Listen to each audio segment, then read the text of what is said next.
A service of KIBMradio.com, the Internet's home for an all old-time radio.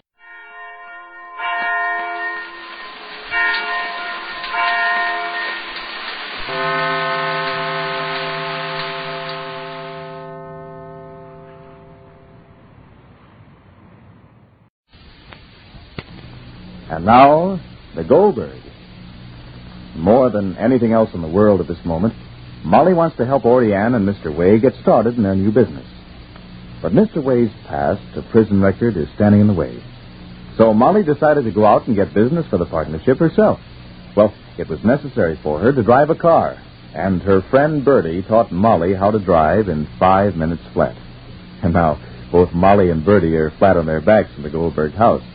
And Jake, mad as blazes. Worried, too. Listen. Are you all right, Mama, darling? Lay quiet, please. Go into Birdie. Go into Birdie, Rosalie.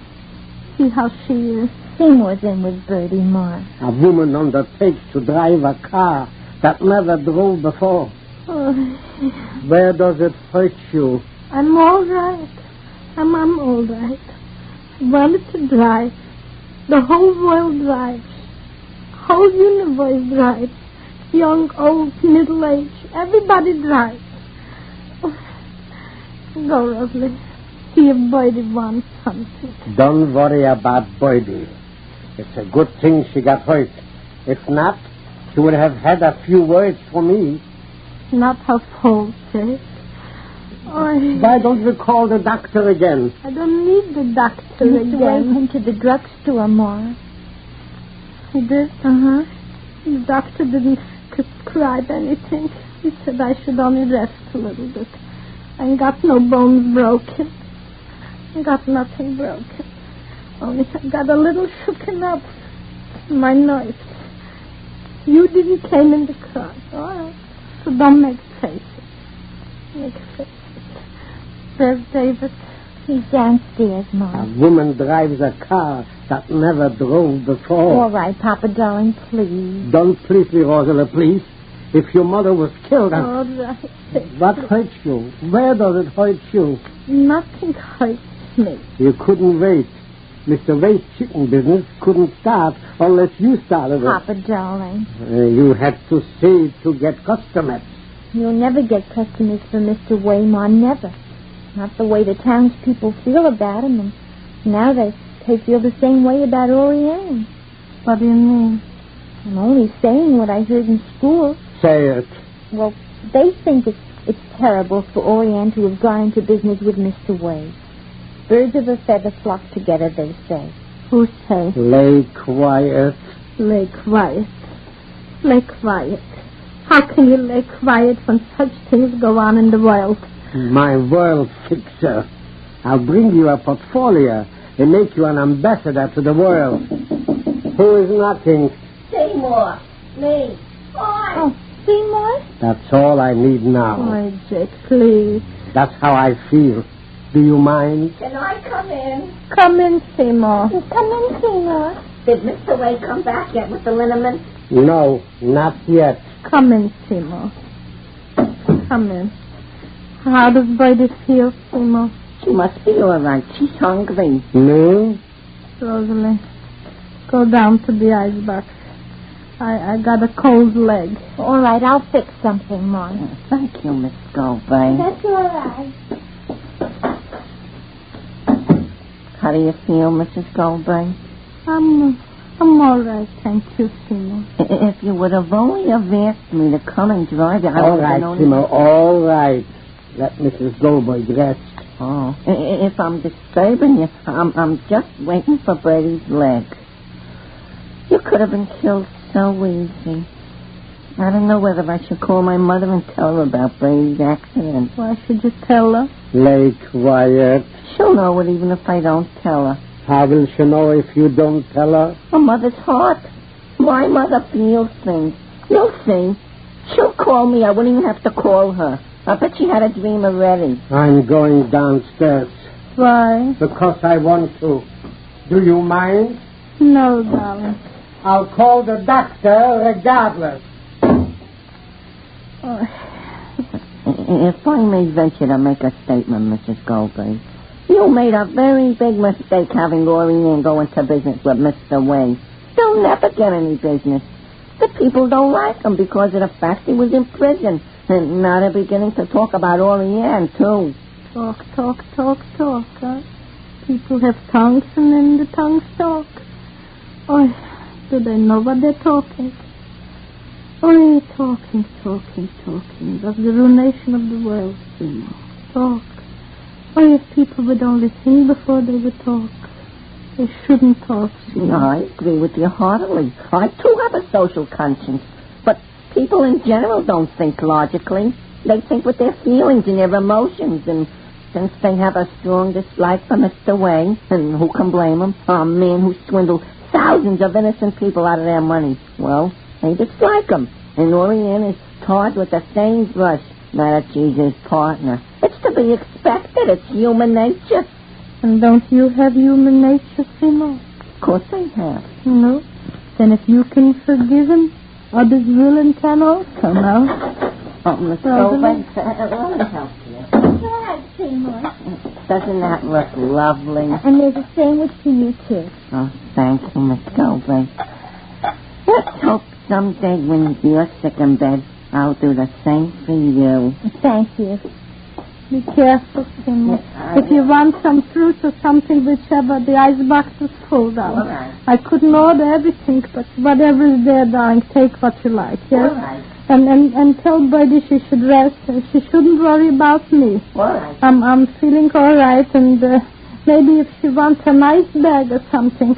The doctor said hot, but I think cold is better. Yeah, all right. Yeah, I'll ask. All right. Oh. What's Papa doing? He called the doctor again, and he's going to call the lawyer. The lawyer? Mm-hmm. Lawyer Timbrook? Mm-hmm. For what? He wants to know how a contract can be broken. Oh, he's starting with the contract. He's starting with Orianne and Mr. Ray's contract. Oh, Rosalie, give me my slip. Mama, darling, I'm sorry I told you, but they're saying very unkind things about Orianne, Ma. Give me my slippers. Give me my slippers. What things? Nothing. I want to hear. Mama, darling, please. There's my slippers. Who's talking? I'll see, Ma. The doctor came back. No. Martha Wilberforce came from the village. The station bus. Station bus? Here to stop by me? Uh-huh. Oh, for what? Wait, Ma. No. Well, so? Who, Rosalie? A lady. Lady? Where's she going, to Martha? No, here. Who is it? I don't know, Ma. Huh?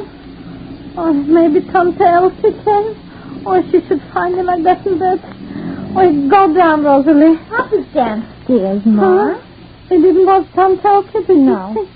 Let's open the door. Let me hear. All right. Oh. Do you know? Mr. Wayne is not in just now. What Papa said? He said that Mr. Wayne isn't in now. Oh, it must be somebody from Mr. Ray. Tell the lady to wait, Jake. Oh, tell the lady to wait. Tell the lady Mr. Ray will be right back. He just went to the drugstore. Mama, darling, Papa knows what to say. Tell the lady to remain. She should take off her coat. Tell the lady to remain, Pa. Oh, who could that be for Mr. Ray now? Who could that be? I fix my blankets. Why do the blankets bother him? Wait, I'll fix Who could that be now for Mr. Ray? Who could that be now? Oh. By the long-distance instructions, Molly. Oh, who is it, Jake? I didn't ask her, I don't care, and I'm not interested. Do you mind? Mr. Ray, she wants her, Jake. If I heard it, so did I. If you heard it, too. All right, so what did I say, Jake? I said the lady should take off her coat, Jake. Close the door, Rosie, before your mother asks her to move in with her trunk. Well, trunk or no trunk, this woman has something very important to say about Mr. Way that Jake ought to know. The Anchor Hocking Glass Corporation brings you Crime Photographer.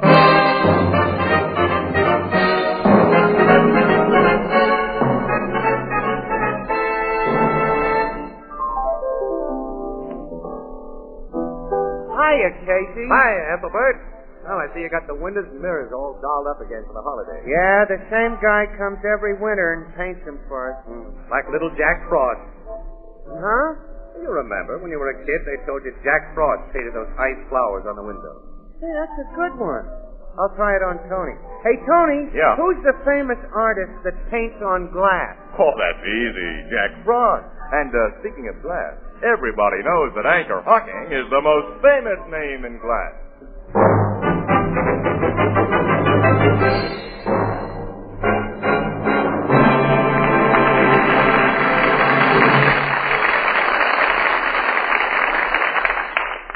Good evening, ladies and gentlemen. This is Tony Marvin.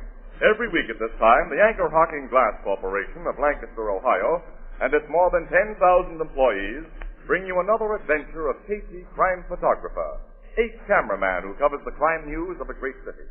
Written by Alonzo Dean Cole, our adventure for tonight, The Life of the Party.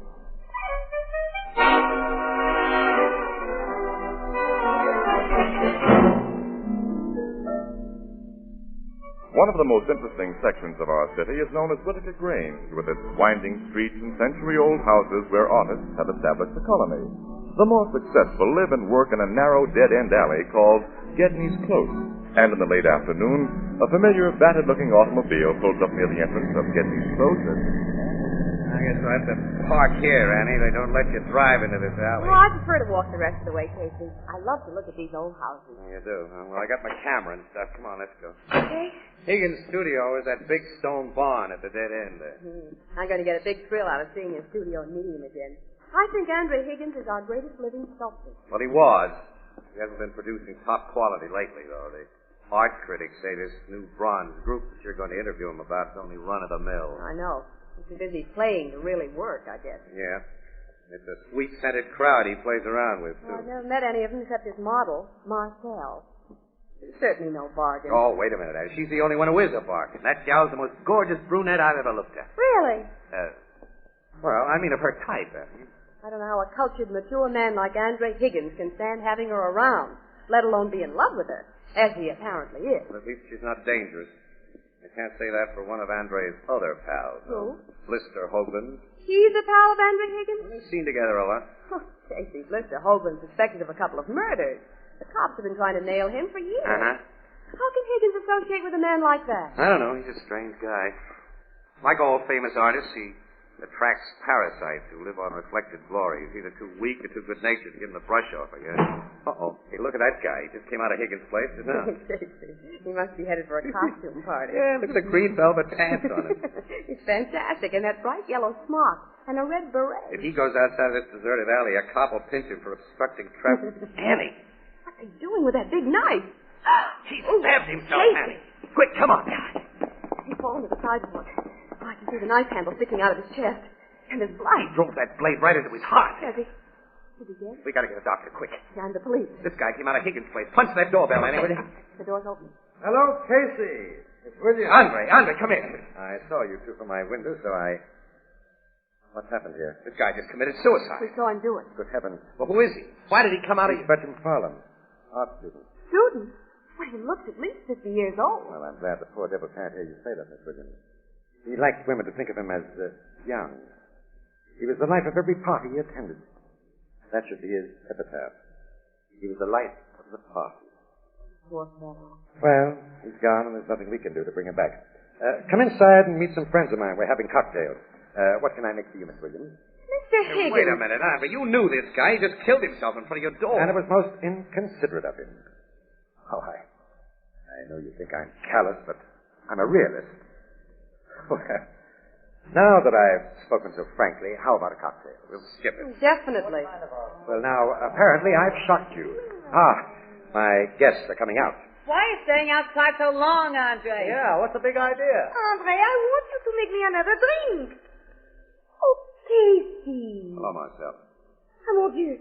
Why is Bert lying on the sidewalk? He committed suicide, Marcel. Suicide? A knife in his chest. He stabbed himself, Tom. The poor sap. Did it because of Marcel, I suppose. Probably, Daisy. Well, I could not help it if he was in love with me and I did not want to make marriage with him. He knew my heart belonged to Andre. He should have. You tell the world your heart belongs to Andre when Andre's around. How do you mean that last pate? Never mind. Miss Williams, Casey, you know Marcel, of course. Yes? Except they're mine, oh, Casey. And Miss Williams. Mm-hmm. I don't think you've met Mrs. Leland Carmichael.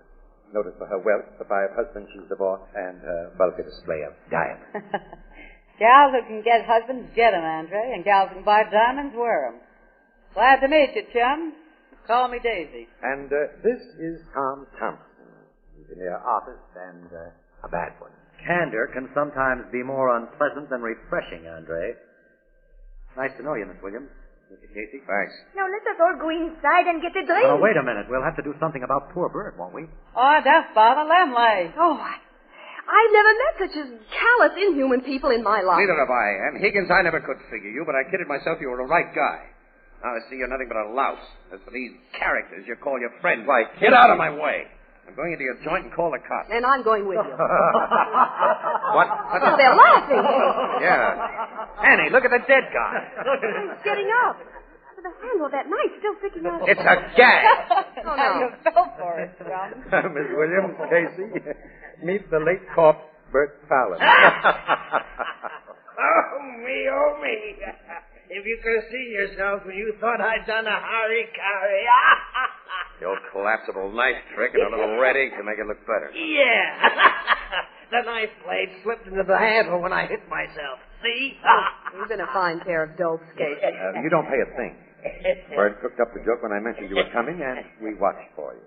Why, hope you're not sore. Oh, no, anything but. We can take it. And you certainly handed it out. Yeah.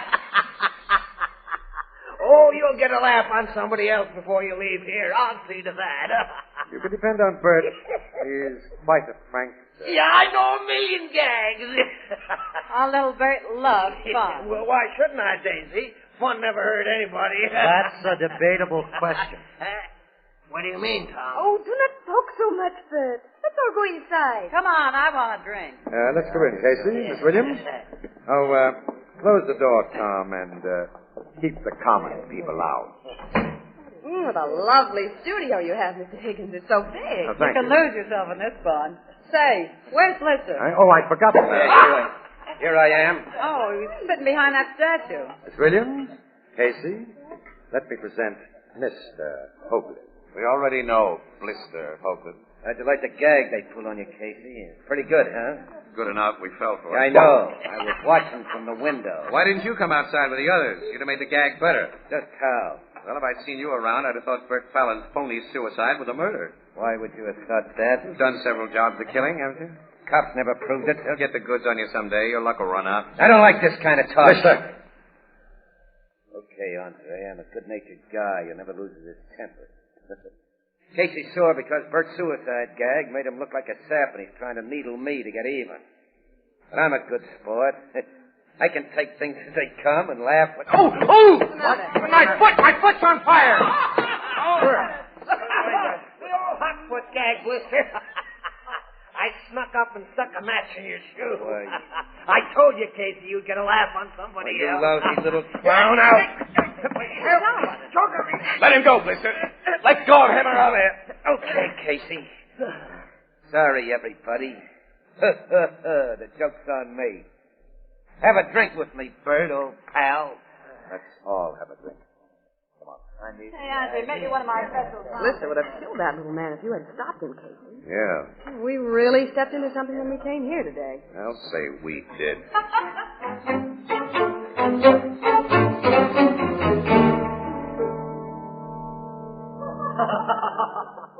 I'd like to get out of here, Casey. Yeah, so would I. I mean, you came here for an interview, and until you get it, we're I going to know. stay. I simply haven't been able to pin Higgins down. He's all over the place. So is everybody else. How can a man like Higgins put up with such people? They have no talent, no intellect, nothing to recommend them. Daisy, that big overstuffed gal, told me this was dear Andre's inner circle. Oh.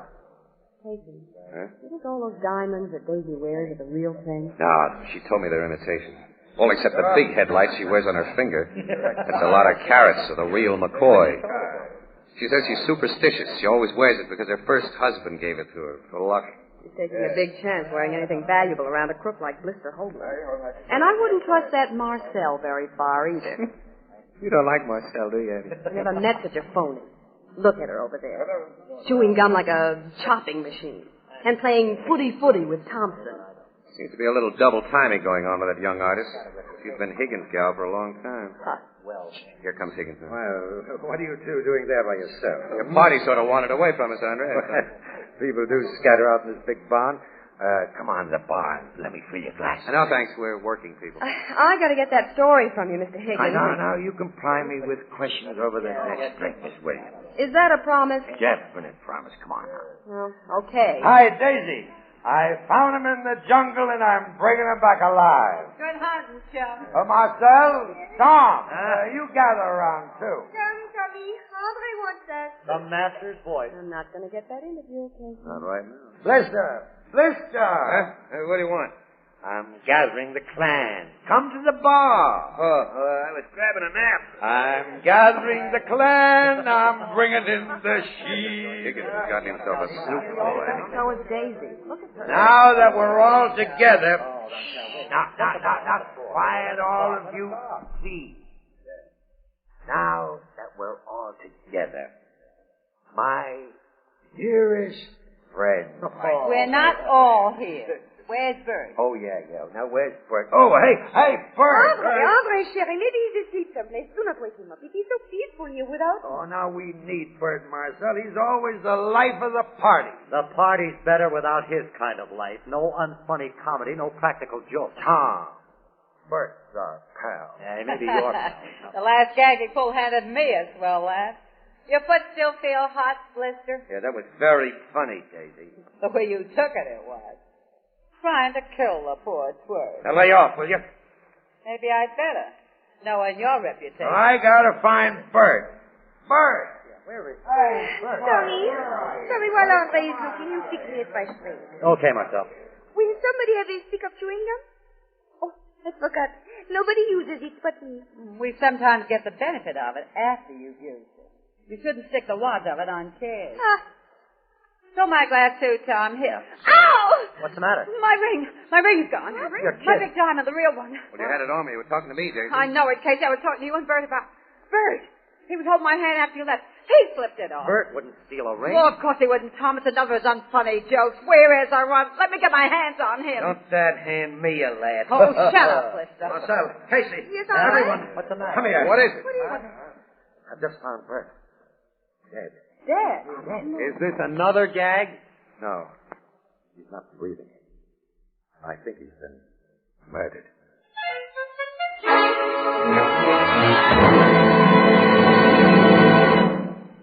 Our story will continue in just a moment.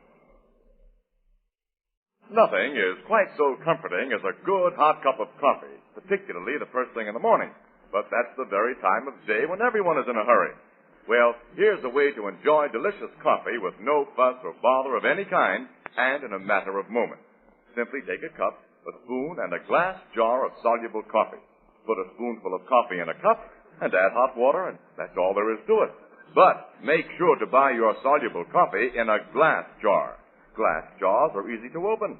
A quick turn of your wrist and the coffee is ready. And then, too, your spoon fits easily and conveniently into the wide top of the jar. No trouble in measuring. And last but not least, glass jars protect the flavor and freshness of soluble coffee perfectly against moisture or contamination of any kind. Now, most of the better packers of soluble coffee protect their products by using clean, sanitary Anchor glass containers and Anchor caps. Both products of Anchor Hocking. The most famous name in glass.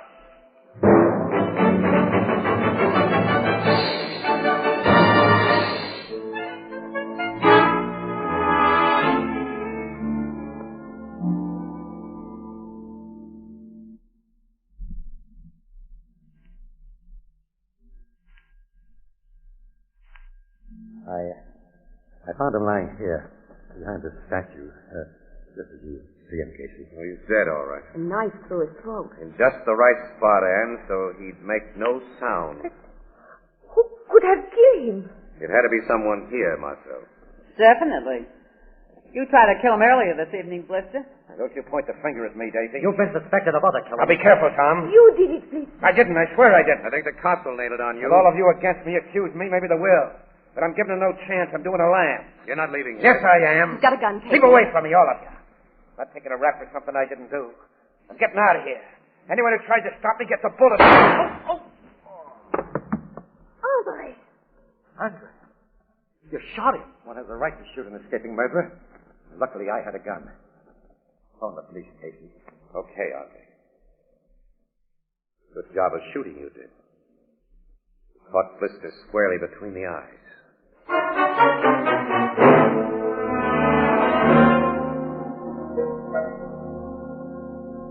That's the complete story, Casey. I don't think I've left out anything, Logan. Now, what do you say, Miss Williams? Well, I can think of nothing that Casey hasn't told you, Captain. No. Sergeant, you finished searching those two bodies? Just now, Captain. There's no diamond ring on the guy who was stabbed or on Blister Hoagland either. I'll have the men do a detailed search of this studio for us. Yes, sir. You know, that ring may have no connection with Fallon's stabbing, Casey. Look, Logan, when a hunk of ice worth a good $15,000 is missed at about the same time that a guy suspected of taking it is found murdered. I know. Casey, do you think Blister killed Bert? Well, Logan, I did. I fell into line with everybody else who was accusing him because I wasn't thinking then. Well, now I don't know. But you'll testify that Higgins was justified in shooting Blister. I'll have to. The guy was a murder suspect. He threatened us with a gat, and he tried to escape. No, I'd have shot him myself if I'd had a gun. Not as accurately as Higgins did. Yeah, it was good shooting. Higgins told us he does a lot of pistol practice. Yeah, he told me that when he showed me his permit for the gat he used. You say Higgins discovered Fallon's body. But your police surgeon says Fallon was dead at least 15 minutes before the discovery was made. You can't think Higgins had anything to do with it. I'm simply thinking, Miss Williams. Nobody recalls seeing anybody near the spot where Fallon was found? Well, we were all scattered all over this barn of a place, Logan, moving around. You know what parties are like. Everyone excepting yourselves has been drinking pretty heavily and was inclined to be quarrelsome. Marcel hadn't had much to drink. Too busy crunching gum. Higgins wasn't quarrelsome. And he was tight. Until he found the body, that sobered him up. Yeah, it naturally would. The fat gal who lost her ring. He have a lot of dough? A couple of millions, Fallon told him. What about Thompson? Thompson's an art student. He goes in for surrealism, that kind of stuff. Goes for that Marcel, babe. Yeah. Captain Logan. Yes, Sergeant? We just found a ring. The diamond ring? There's no diamond in it, sir. The stone's been pried out. Pried out? Let me see. Here. Yeah. Prongs have been forced apart. That's the setting that held Daisy's diamond, Logan. Uh-huh. Now bring the fat gal in here, Sergeant. Bring all the witnesses in here. Yes, sir. Well, this proves that ring wasn't simply lost. It doesn't prove, but it certainly indicates. And how, Logan? Look. Bert Fallon slipped the ring off Daisy's finger as a joke, but somebody saw him do it and got an idea. Yeah? And that somebody killed the little guy, took the ring, pried out the $15,000 stone because it was easier to conceal, and he just sat tight. Then when Fallon's dead body was discovered, it was a cinch that Blister would be immediately suspected and accused of the murder. And if he'd gotten away with his run out, even for a short time, no one would believe that he hadn't stolen the diamond in addition to knifing Fallon. Now, Higgins' gunshot spoiled things for the real thief and killer. Sure, because Blister was killed before he could leave this studio. And your search of his body proves he didn't have the diamond. Now, if your theory is right, it eliminates Higgins and the fat gal. She had no reason to steal her own diamond. It leaves only Thompson and Marcel. Yeah. Casey, I think your theory is 100%. Well, thanks, Eddie. All right, inside. Sergeant finally bringing him in. Now, let's go over and meet him halfway. Now, you people sit down. Make yourselves comfortable. Oh, thank you. Here's your pet chair, Marcel. Oh, thank you, Tom. Have you found my ring, Captain? We haven't found your diamond, Mrs. Leland Carmichael. Oh, dear. And they will find it, Dave. Well, I hope so, Andre. You know it's my luck. I'm going to ask a few personal questions, starting with you, Mr. Thompson. All right. Have you any money of your own? That is personal. I can get it from other sources if you don't tell me. I'm an artist. A bad one, many people think, which means I'm always broke. Yeah. Thanks. What's your financial status, Marcel? Why, I have only what I make as a model and what Mr. Higgins gives me besides. What do you give her besides, Mr. Higgins? I'm afraid I haven't been very generous with Marcel. Oh, but you have, Sherry. $100 a month just for spending money? Give you any diamonds? No. I do not care for diamonds. Any woman who says that is a liar. Do not say I lied, Daisy. Pipe down. Marcel, Thompson. Huh? Which of you two has that stolen diamond? Stolen diamond? Which one of us? Bluff won't do you any good. You hand it over, or must we search the two of you? Oh, I have never been so insulted. Search me immediately. I demand that you search me. You seem very sure of yourself. Of course she's sure. Girl wouldn't steal anything, Captain. Now, we're going to see about that, Mr. Higgins. Sergeant, send for a matron to search this girl. Right, Captain. Say, Logan, maybe you can save yourself a lot of trouble. Huh? A quick way to hide a diamond would be to wrap it in a wad of chewing gum. Chewing gum? Yes. There's one on the edge of Marcel's favorite chair. Now, let's see. Marcel is the only one here who chews that stuff. I put nothing inside my chewing gum. Someone put something inside this Here's wad. a knife, Logan. Scrape the stuff off. I didn't. I swear I didn't. It's a diamond. It's my diamond. I didn't. We'll go into that at headquarters, Marcel, thoroughly. I'm taking you there now. No, do not let him, Andre. Help me. Wait. I stole that diamond, Captain. You, Thompson? Yeah. I hid it where you found it. Now, let Marcel go.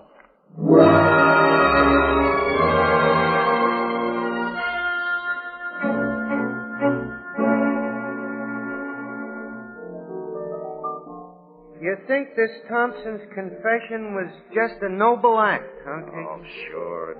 Of course it was, Ethelbert. So is Lowe. So am I. Thompson's so crazy about that phony Marcel, he'd go to the chair to protect her. Maybe they both done it together. You say the suspects was eliminated down to just them two? On the basis of my theory. But I can't see her doing it cold-bloodedly for no better motive than a diamond too hot to wear and too hot to sell. Well, she could have had a double motive, Casey.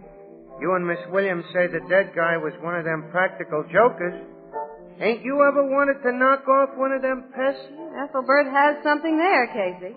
Yeah, maybe a lot. Excuse me, I'm going for a walk. I'll go with you. No. I want to be alone. Think.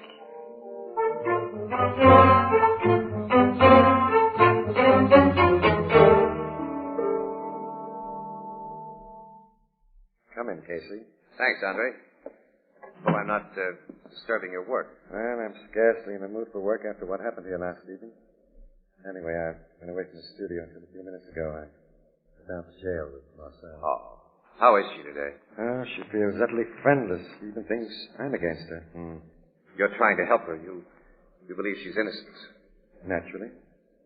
How does she feel about Thompson? The idiot's phony grandstand confession strengthened the circumstantial case against her. That was the net result of it. Mind if I sit down on it? Oh, yes, please do. Oh, are you paying me this unexpected but welcome visit as a newspaper man or as a friend, Casey? Just as a guy. Oh.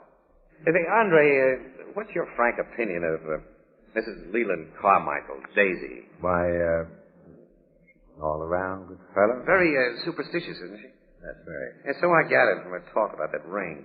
She kind of got on my nerves last night. She's too common. She's too bossy. Well, Daisy can be a bit trying. Yes, and Marcella, $1 million worth of looks and quarters worth of brains.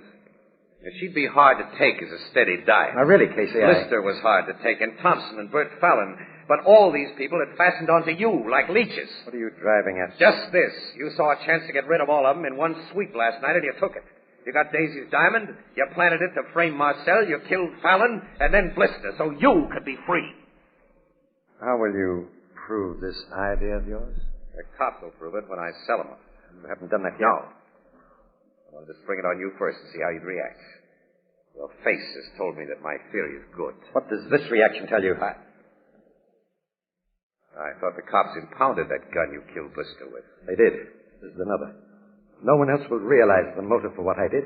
I didn't kill for profit or because of hatred. I simply had to be free to the friends who were wrecking my life. They were driving me mad. I was too weak, too cowardly to send them away. Now you threaten my freedom. So I must kill again. No, you don't. You broke out his gun, Sergeant. Get the cuffs on it. Yeah. Oh, hold on, Captain. Logan, I was beginning to think you'd make your play just a little too late. You policemen were hiding it. Yeah. We let ourselves in here while you were visiting Marcel at the jail. Casey, you said you hadn't told anyone. I'll never trust a newspaper guy, Andre. We're terrible liars.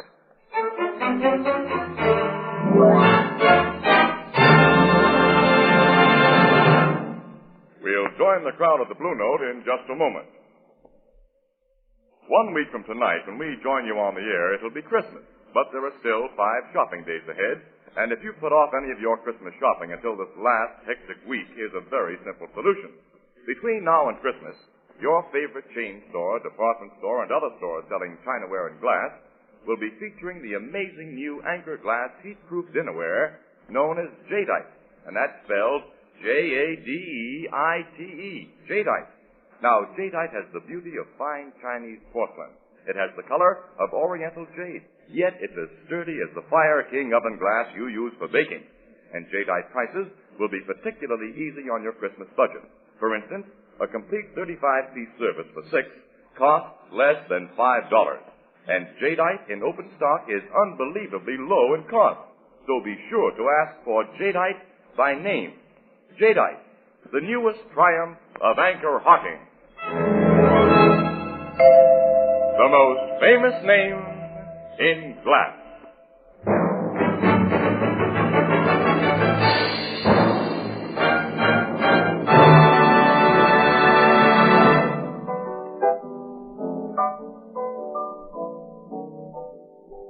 I gave you your notion about Higgins, Casey? You sure did, Albert. When you said everybody would like to kill pests. Yeah, but nobody does kill them. They just say they'd like to. Well, there's always the exceptional person. A fact naturally only realized by an exceptional person like Mr. Casey. Exactly, Miss Williams, and thank you, Miss Williams. You're welcome. Well, anyway, when I started to think seriously of pest extermination as a motive, the parts that hadn't fit fell right into place. There's 2 parts that don't fit for me. What's that? Higgins killed Fallon, framed Marcel for the murder and robbery, and then shot Blister Hoagland to make the frame stick. Got 3 pests he figured out of his way, but he wanted to be rid of 2 more, Thompson and Daisy. Well, Marcel was the attraction that made Thompson hang around Higgins' place. Once she was removed, he'd be removed. And Daisy was intensely superstitious. She'd never risk her luck around Higgins again. Oh. I don't approve of Higgins' methods, Casey, but I got sympathy for his feelings. Oh, how I'd like to make a clean sweep of a lot of pests. Good night, Ethelbert. Yeah. Oh, good night, Grace.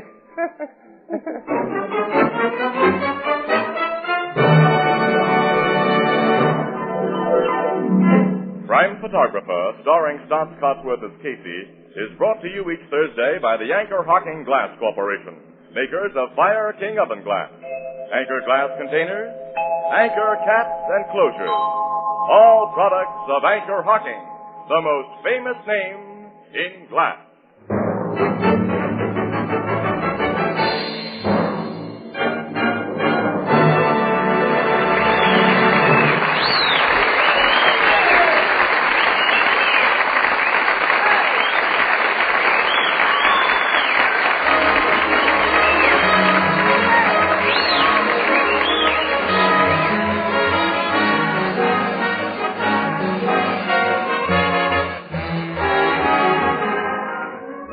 Crime Photographer is directed by John Deep.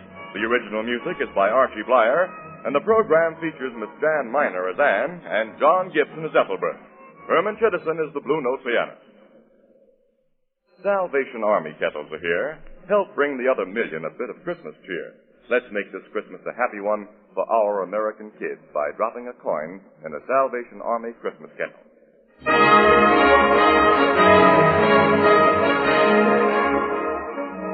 This is Tony Marvin saying goodnight for the Anchor Hocking Glass Corporation of Lancaster, Ohio, with offices in all principal cities of the United States and Canada. This is CBS, the Columbia Broadcasting System.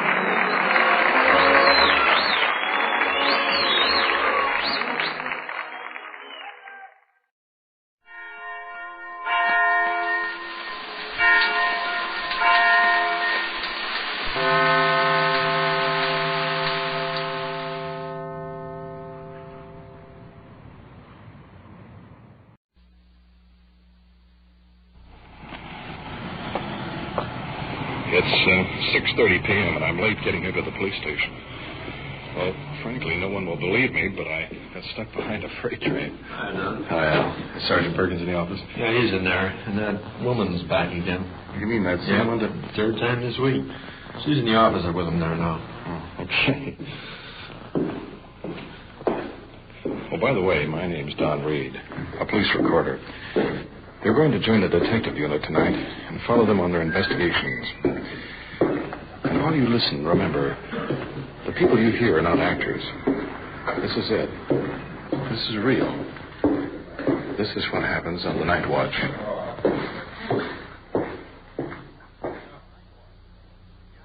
Night Watch, the actual on-the-scene report of your police force in action. There are no actors. There is no script. Every voice, every sound is authentic. The investigations are recorded as they actually occur. Night Watch, presented with the cooperation of the Police Department of Culver City, California, W.N. Hildebrand, Chief. We switch you now back to police headquarters and police recorder Don Reed. We own that house.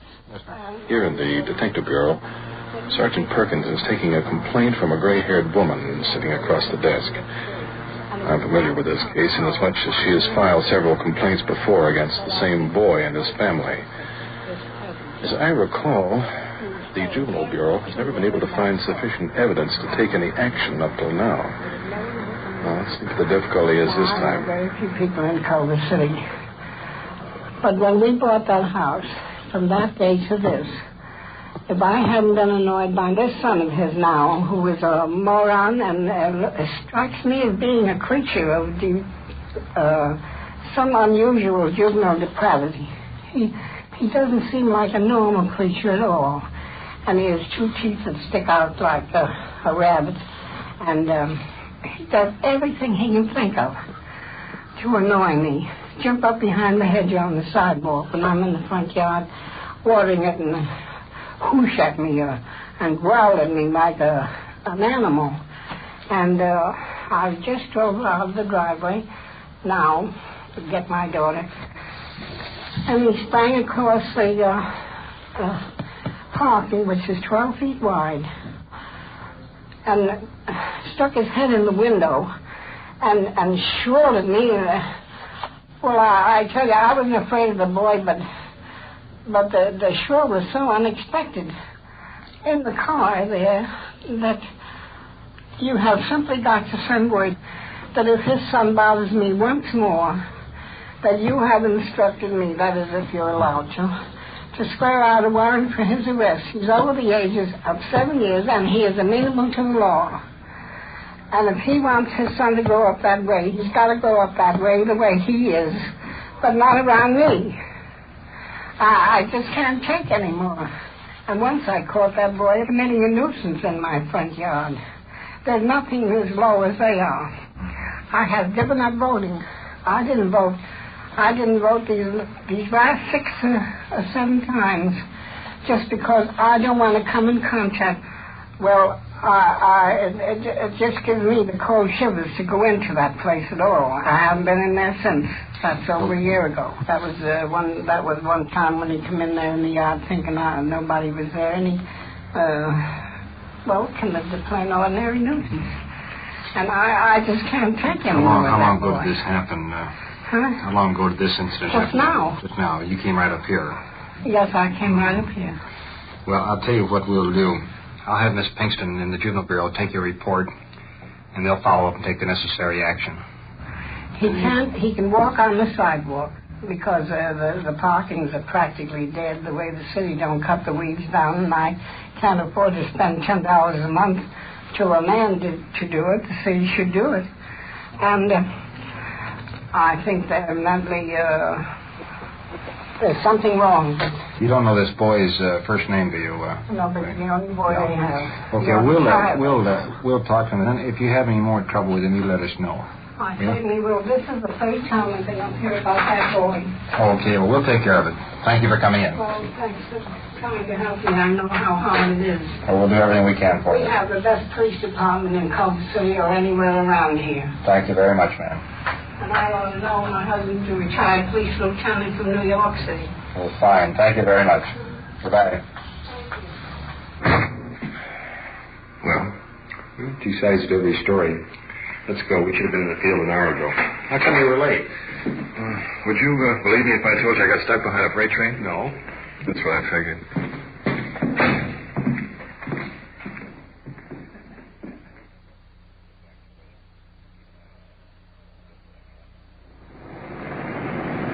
Control 1 to car 50 at 3800 Jefferson. 3800 Jefferson. Northwest corner. Meet the man. Take your 484 reports. KMA 394. Control 1 to 56, come in. 56, go ahead. Control 1 to 56. Unit 52 requesting you meet their unit at Overhill and Denton. Overhill and Denton. They are holding 2459 suspects. 56 to 1, Roger. We heard their call. We're on our way there now. Be there in a minute. Control 1 to 56, 10-4. As you heard, we were en route to this location when we got the call. Actually, we were just cruising when we heard 52 reporting to Control 1 that they were holding two 459 suspects. We decided to roll over there. Incidentally, 459 suspects means burglars. Through the next signal, and we'll be there. Up ahead, a police unit has a car jammed into the curb. Red lights flashing. We're sliding in behind.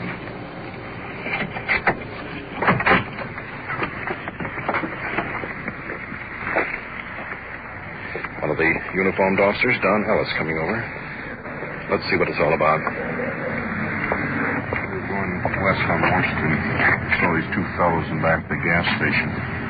They took off. Their car was parked on the side street and jumped the car. We made a U-turn and chased them to here.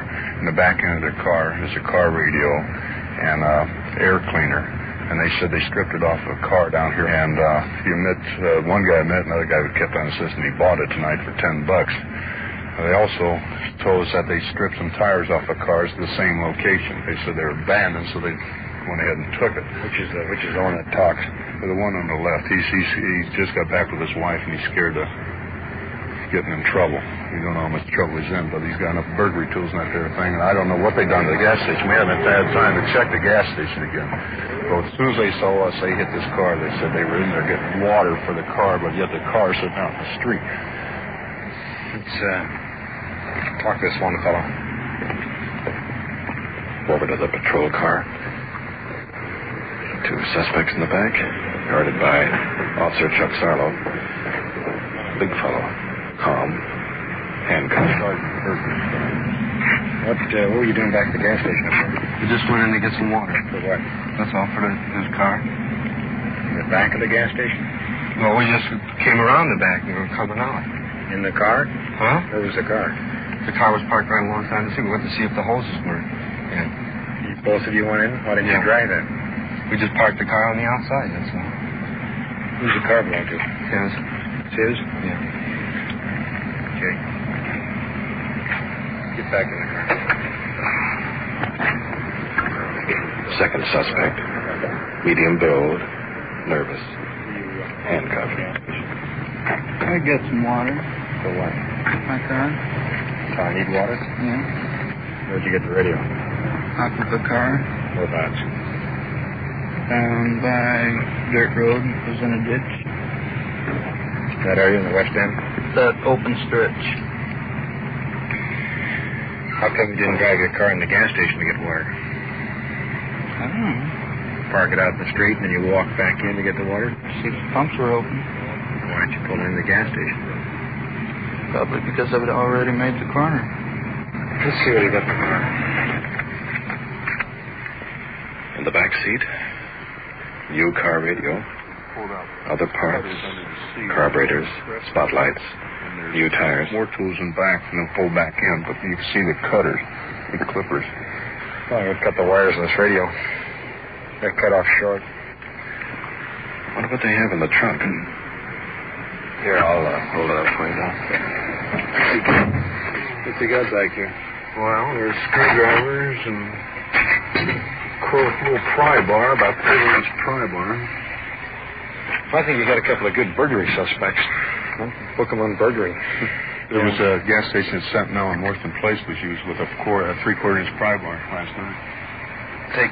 Keep this as evidence. In fact, book all your tools. I'd book them all on suspicion of burglary. Both these fellows. Okay.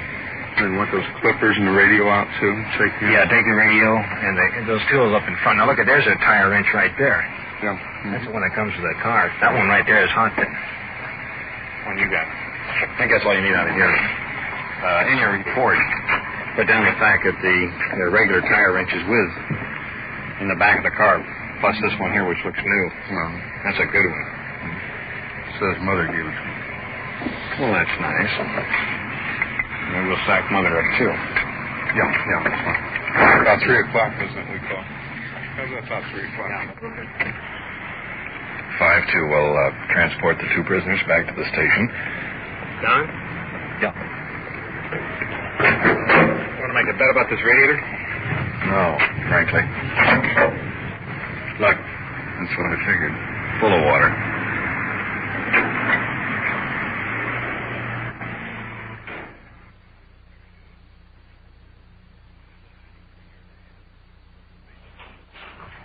Another chair over here. This is the interrogation room. Detective Bureau. Ellis and Sergeant Perkins are going to question suspect number 1. Officer Chuck Sarlo bringing him in. Still calm. Unconcerned. Sit down, Phil. Where did you get the car radio?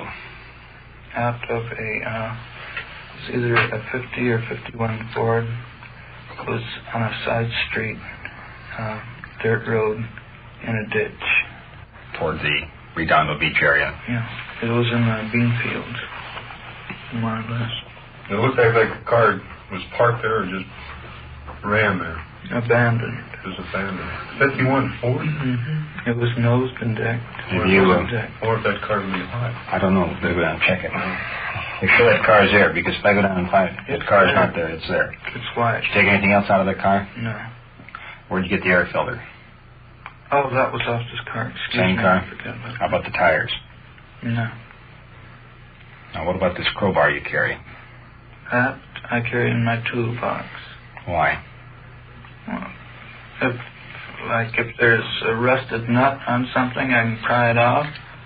Or to take away grease off of some fitting or something like that. That crowbar fits some of our burglaries, you're in trouble. You've got no business being in a gas station that's closed 3 o'clock in the morning. And that line about wanting water in your car, you'd driven the car in the gas station, you wouldn't have parked it down on the side street.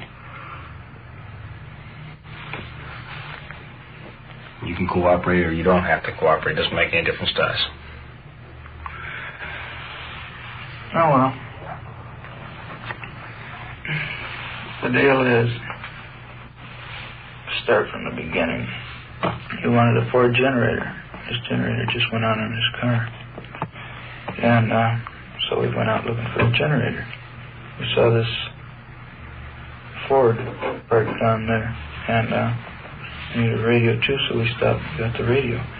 And we were looking for a generator. And went by the gas station, stopped, and took off again. You guys got us. What were you doing at the gas station?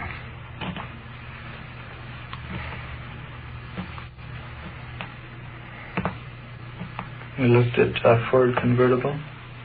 You lifted the hood on it? Mm-hmm. What'd you take off then? Not a darn thing. What were you going to take off? Generator. You didn't have a chance, is that what it was? It wouldn't fit.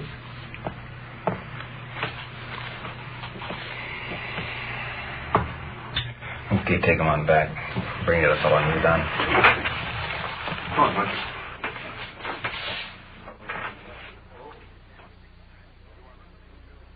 You are listening to Night Watch and following the activities of a detective unit on its tour of duty. The people and sounds you are hearing are real, and the investigations are recorded in the field as they actually occur. We'll bring you the final results of tonight's action at the conclusion of Night Watch. We switch you now back to headquarters, where a burglary investigation is in progress, and to police recorder Don Reed. Sit down, Phil. Suspect number 2. Very nervous. Chewing on a cigar butt. How old are you? 22. Who do you live with? My wife. And son. How old is your son? 3. You know what you've been booked on? No. Suspicion of burglary, which is a felony. Are the tires and wheels in that car? No. Oh, on the car? Yeah. Yeah. The door was open. And it was in the ditch. One of the wheels, I think, was in the ditch. What's your wife going to say about this? Oh, murder. How well do you know this other fellow? About 4 months. Does he pull any jobs? I don't know. I don't run around with him that much. I don't know, just as much mine as it was him. How about the radio? Oh, I saw it, and I said, knowing we were looking in the car, and I saw the radio, and I said, I could use a radio, and that was my idea. Did you contact him about this getting a generator? No. We were asleep already when he came to the house. What did he want when he came down? He just wanted to tell me about his girlfriend or something. I don't know. He said some guys were going to beat him up or something. He wanted me to go with him tomorrow. That was today already. No, was this morning early? Or? Yeah, about 1:30, I guess. How about the car in the gas station? No. That was just one of them things I got. We just should have known better. The wrong time. Yeah. So. Not the wrong time, just shouldn't have done it, period. It's too late now. We have every reason to believe that this friend of yours committed several burglaries. Right now, you're stuck with him on it.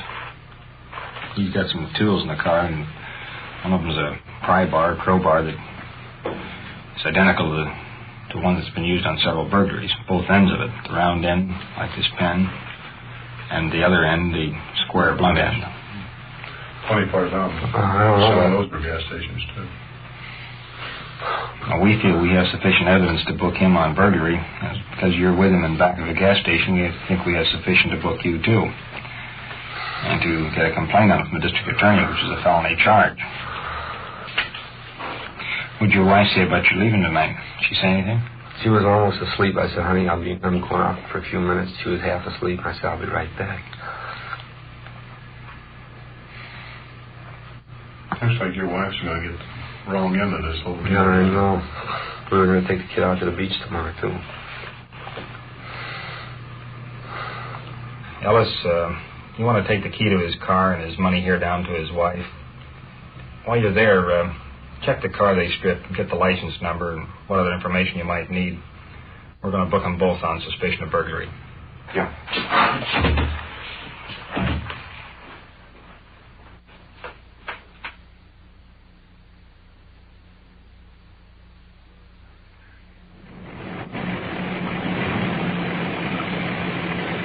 We're working in a uniform car now with Officer Don Ellis. It took us about 20 minutes to locate the car stripped by the 2 suspects. We're coming up beside it now. It's on a dirt road just off the highway. Convertible. Front wheel stuck in the ditch.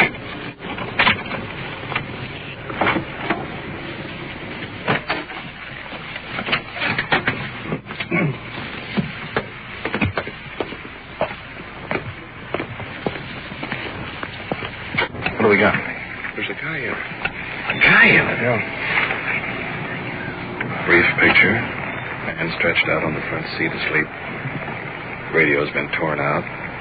Dashboard cut up. 3 tires missing.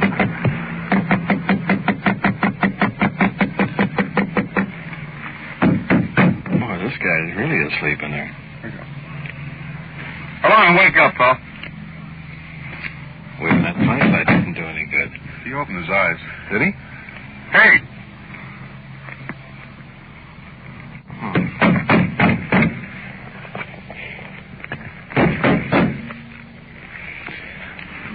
Let's go. Let's wake it up now. Yes. What did you say? Come on, sit up there, boy. This is a fine thing. The guy's sound asleep.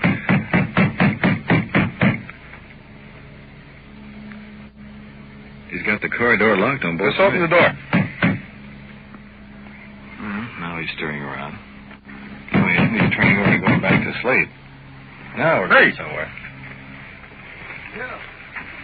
Now we'll move around the other side of the car. He's opened the latch on this side. Let's open the door on the other side. This one's all jammed in here. We'll get around to this side of the car now. Playing games here. Is this your car, Phil? Right. Huh? That's right. Your car. You got all night? Yeah. I drove off last night, so of course I did stuff tonight. You got your driver's license registration with you? Right. Had it run through last night. Somebody. Well, back out that side. Have you got your registration for the car? Yeah. My girl. Your girl. I took a taxi and she called she went home. Mm-hmm. So I just came back here and sacked into. Oh, you want to take a look at your car and see if there's anything missing? Well, the radio's gone. Mm-hmm. We got the fellows that stole it. Good for you, no kidding. No, would you, make a report on it?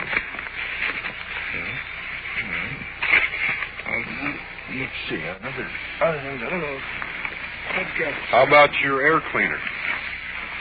Well, I doubt if there's anything in there.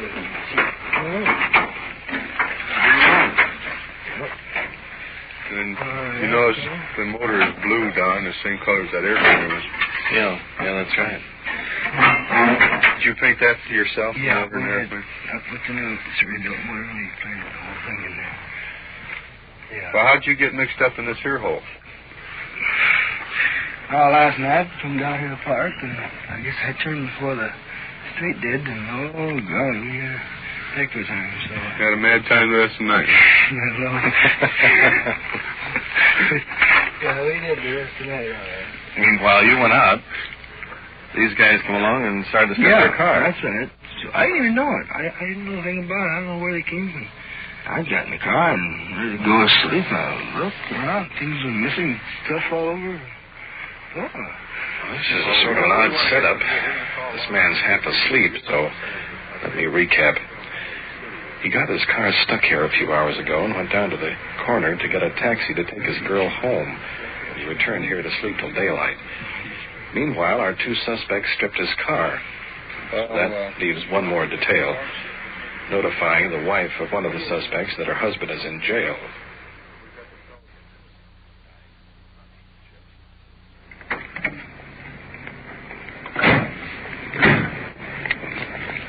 It's getting very late now. Over in the east, the first light of dawn. Heading up to the suspect's house. Small bungalow. Modest. A couple of milk bottles on the step. Sign on the door. Absolutely no solicitors. Do not knock.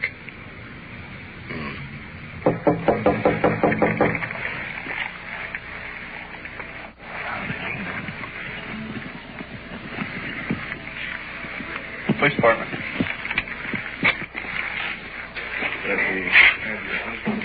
Wife. Night clothes. Bewildered. Suspicion of burglary. Burglary? What did he do? Try and rob his door or something? No,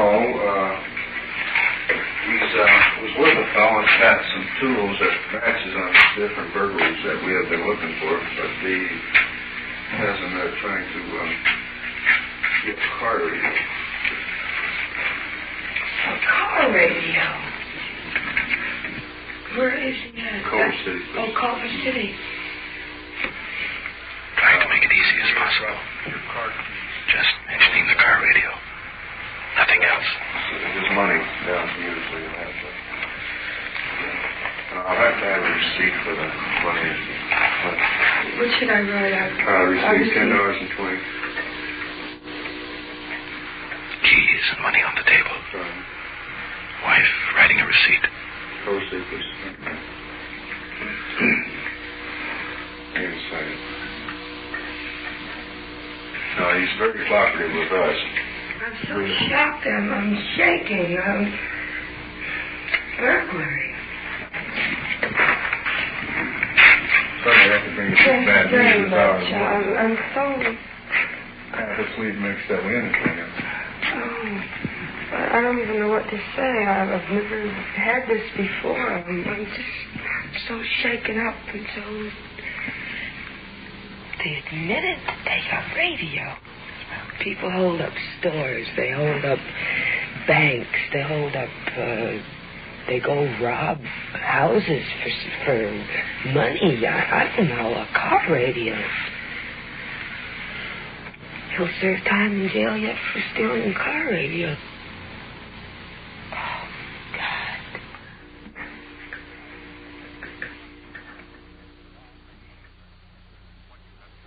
What you have just heard is real.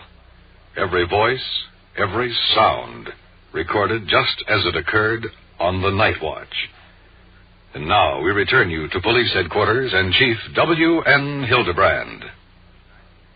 Tonight we have heard another set of problems facing the police officer of today. In the first case, the woman filing a complaint may seem very unimportant to many people in the overall picture of police work.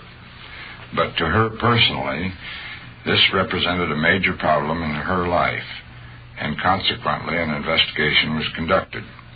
However, no evidence was uncovered to warrant action of our Juvenile Bureau. The final investigation involving two men booked on suspicion of car burglary. They confessed their part in tonight's case and also of participating in another similar event, of which they were found guilty, the maximum penalty being 1 to 15 years in the state prison. Night Watch is brought to the air through the cooperation of a great many people, including suspects themselves, because many of them realize their mistakes and are willing to allow their stories to be brought into the open in hopes of deterring some other person who may believe he can get away with it. If we can reach just a few of these people and bring home this message, then there is a meaning, a purpose to Night Watch. Thank you, Chief Hildebrand. You have just heard on-the-scene reports of your police force in action. Every voice, every sound has been real. Night Watch, brought to you through the cooperation of your police department of Culver City, California, is produced by Sterling Tracy and Jim Hadlock, with technical advice by Sergeant Ron Perkins, and is described in the field by police recorder Don Reed.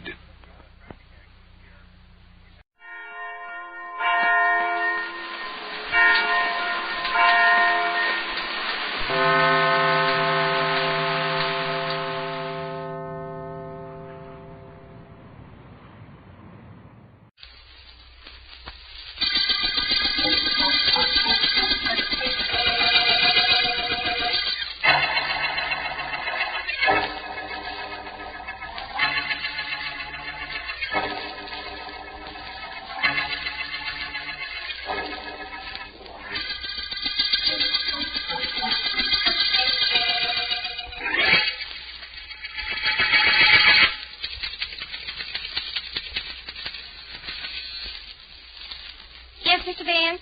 Miss Williams, is Miss Deering there? No, I'm sorry, Mr. Vance. She's not. Is there anything I can do for you? Yes, please come in my private office, Miss Williams. Yes.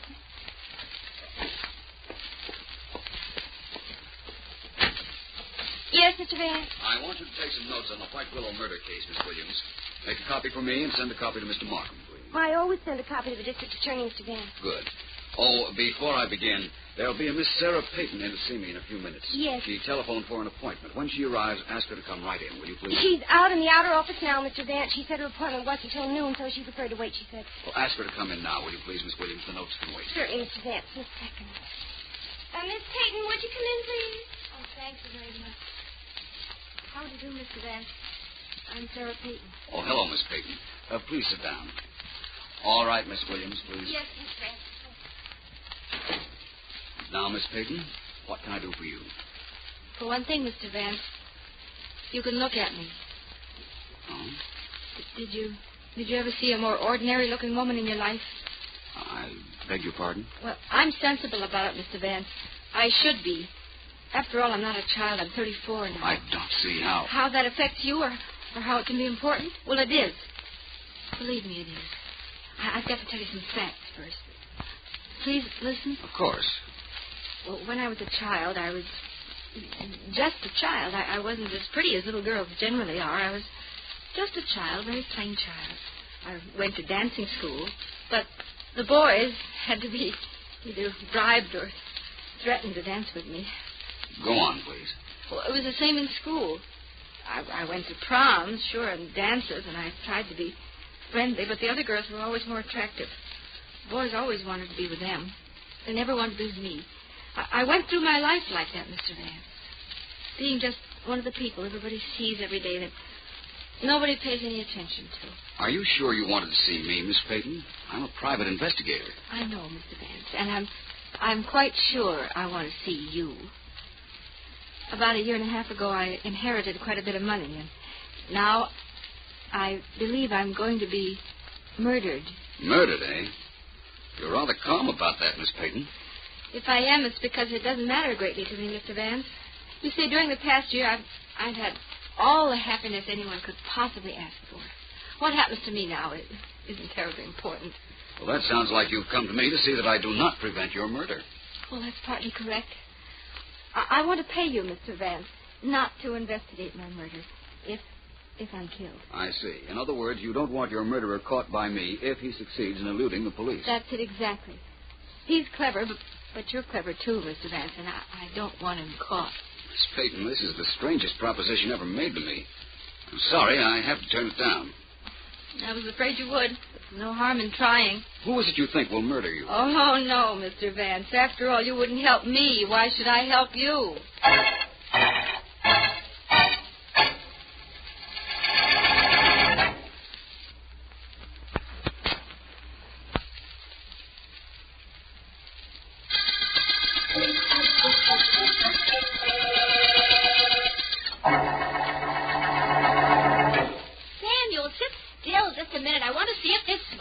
Will fit you. Seems to be the right width across the shoulders.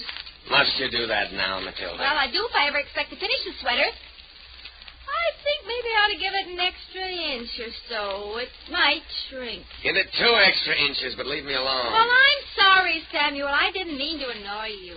Oh, it isn't you. It's that sister of mine, Sarah. What am I going to do about her? Nothing. Why should you do anything about her? She's living her life the way she wants it. She's old enough to know what she's doing.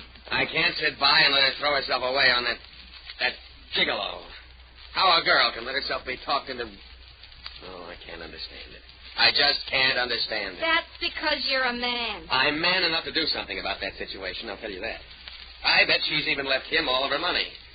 Wouldn't surprise me any if she changed her will and left everything to him. Oh, not everything, Samuel. You know she'll leave you something. I know. I don't know anything.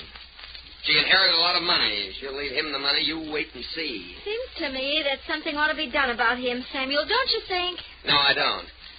I think something ought to be done about my sister.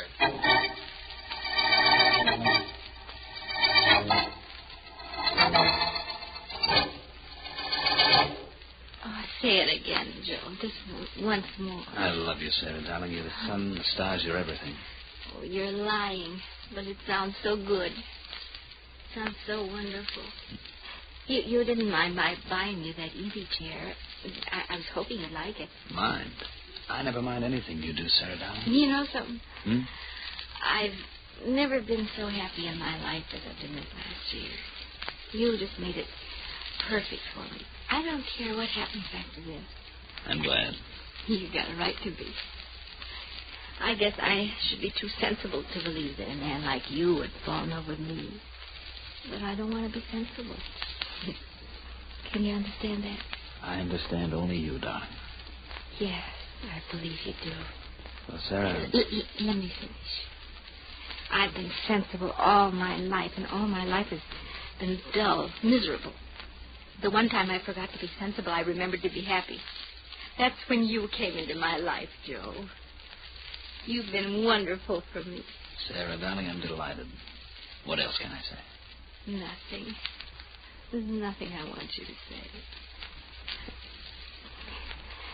I have to run now. Please love me a little while longer.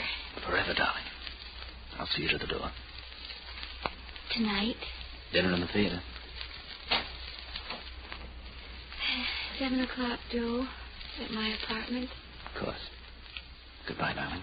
Goodbye. Oh, brother. Oh, you kidding? Very pretty scene, Joe. You're going to be quite an actor. Oh, shut up. Please, Joe. Let me a little while longer.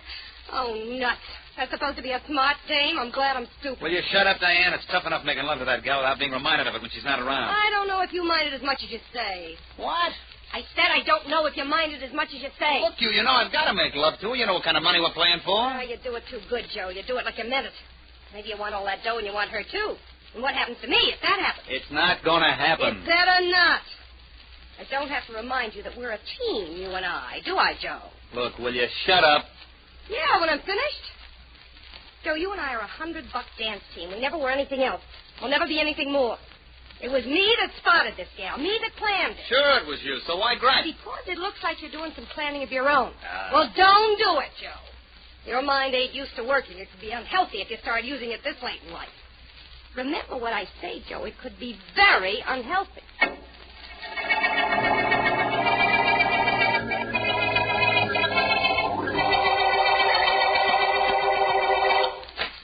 Vance?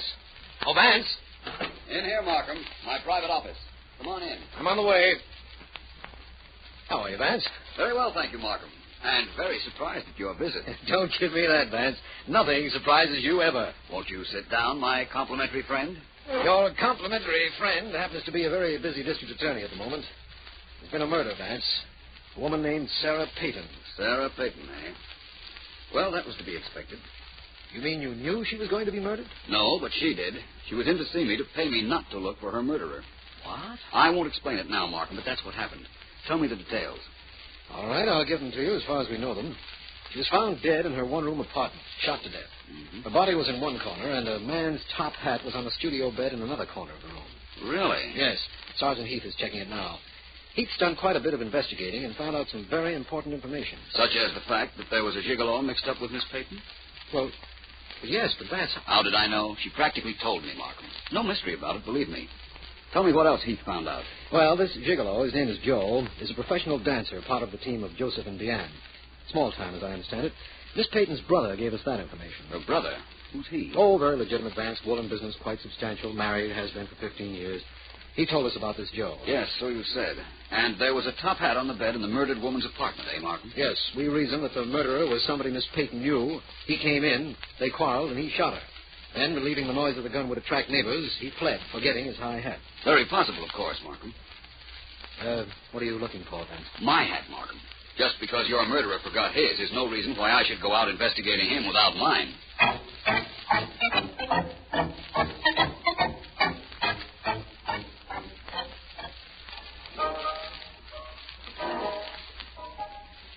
Give me a little help on these lifts, Diane. Jump when I lift you. Jump? All I gotta do is jump. Joe, I'm so jumpy now I don't know what I'm doing. Let's stop rehearsing. I can't keep my mind on what I'm doing. Okay, that suits me. Mike, that's all for now. Okay. What's the use of rehearsing this dance act anyhow? A couple of have all the dough we need now that your girlfriend got knocked off. Maybe you got something there. How did you know about her getting killed? I forgot to ask you. I read it in the papers. It wasn't in the papers. How did you know about it? I heard it on the radio. It wasn't on the radio. Look, you want to stop this clowning and talk like you and me are supposed to talk? We're partners, remember? Sure, I remember. Only there's some things you... How do you do? I'm Philo Vance. May I come in? Who's stopping you? Thank you. You're Joseph and Diane, I imagine. I wanted to talk to both of you about the death of Miss Sarah Peyton. What about it, Vance? You knew she was murdered. Sure he knew it. He told me about it. I told you. You knew it. You said you read it in the paper. Don't give me that. Excuse me, but it doesn't really matter what either of you said. How did you know about Miss Peyton, Joe? I had a date with her last night. When I got to her joint, I found she'd been knocked off, so I scrammed. And you, Miss Diane? I was following Joe. I didn't trust him. I gathered that. If you didn't precede him, I don't imagine the police will be too interested in you. Of course, there's a little matter of proving whether you were there before or after your friend here, but that will be taken care of later. Okay with me. They, find the will yet? Yes, as a matter of fact, they did. I went to Miss Peyton's apartment with the district attorney, and we found the will together. You inherit quite a lot of money, Joe. No kidding. Isn't that nice? You don't seem very excited about it. I expected it. Anything else you want with us, Vance? We're rehearsing our act. I think you've already done quite a good act where I'm concerned, Joe, but I knew I'd find you here. Oh, hello, Markham. May I present the dance team of Joseph and Diane? The district attorney, Mr. F.X. Markham. Hello. Oh, how do you do? Vance, I'm glad you're right here on the ground floor for the finish of this case. The finish? So soon? We think so. Remember the high hat we found on the bed in the murdered woman's apartment? Yes, of course. Well, Sergeant Heath has succeeded in tracing it. It belongs to Joseph here. What? Joseph, I'm arresting you for murder. What is this? It's a frame. I didn't leave my hat in that dame's apartment. Come now, Joe. We know you were friendly with the woman. We know you inherited from her. We've got quite a case against you, Joe. Have you, Markham? I doubt it. What? Vance, whose side are you on? Yours, of course, but I'd rather you didn't make any mistakes, Markham. It is quite possible, of course, that you did find Joe's hat in Miss Peyton's apartment. Of course we found it there on the bed. I repeat, it's quite possible that you found it there, but I can tell you quite definitely that he didn't leave it there.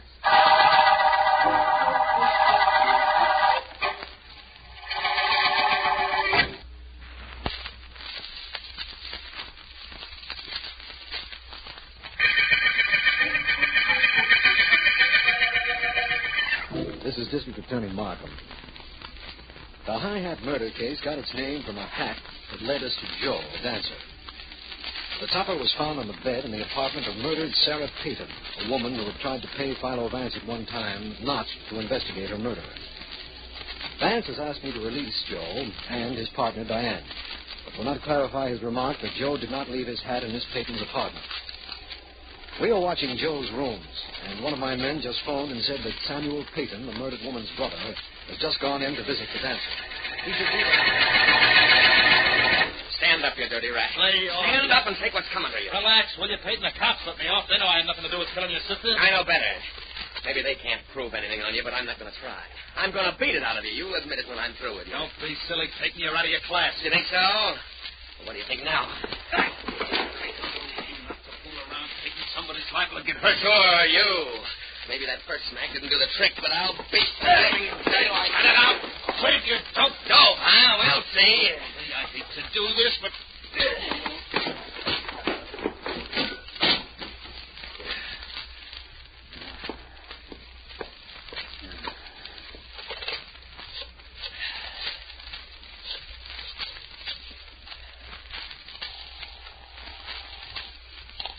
District Attorney Markham speaking. Hello, Markham. This is Joe.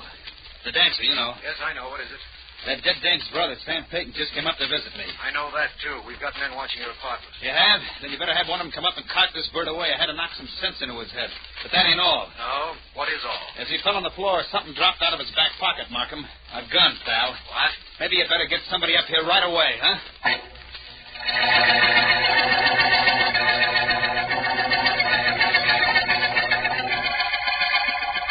Are you ready, Smith? Yeah? Well, this is it, Vance. We're going to shoot a bullet out of a gun we took from Samuel Peyton into that cotton bale. And if it matches the bullet we found in his sister, we'll know plenty. Yes, I suppose you will. Well, let's get on with this, Markham. Right. Ready to go, Smith. That bullet's in the bale of cotton Smith shot at, Vance. Let's get it out. I'll take the gun, Smith. Suits me fine, Markham. I'd like to look at it, too. Of course. The bullet will be embedded in the cotton bale, but it can be removed easily. We use I cotton... know, Markham, because it won't destroy any markings on the bullet. Someday I'd like to be able to tell you something you don't know, Vance. Markham, there are a lot of things that fall into that category, believe me. I'll get that bullet out with this pocket knife. Ah, there we are. That did it. Ugly thing, isn't it? Could be very beautiful if it matches the bullet that killed Sarah Peyton, Vance. I mean, it would solve this case beautifully. I hope you're right, my friend. Where's the microscope, Markham? In the next room. It's all set up with a bullet from Miss Peyton already under the microscope. It won't take a second, then, to find out whether we have the murder gun. And the murderer. Yes, I know. Through here, Vance. Right you are. Markham, let me smell that gun that Smith just fired, will you? Of course, here it is. There'll be a strong odor of cordite, you know. There should be. And there is. There's also a suspicion of another odor. Really? Well, metal can have its own peculiar smell, I suppose. I've put this bullet under the microscope, Vance. Want to take a look? I most certainly do. What are you humming about, my friend? The bullet markings match, Markham. The murder bullet was undoubtedly fired from the same gun Joe reports having taken from Mr. Samuel Peyton.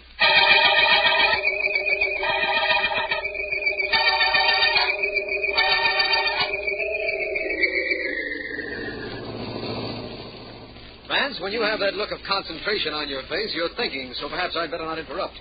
But I would like to know what it is you're thinking about. To be honest, it's about this visit we're making to Mr. Samuel Peyton and his wife. I could have sent Heath to arrest Peyton. After all, the murder gun did drop out of his pocket after Joe had clipped him. That's Joe's story, Markham. Did you ever think that might be an excellent way of getting rid of the murder gun? Joe may have had the gun all the time and merely told you it had fallen out of Peyton's pocket.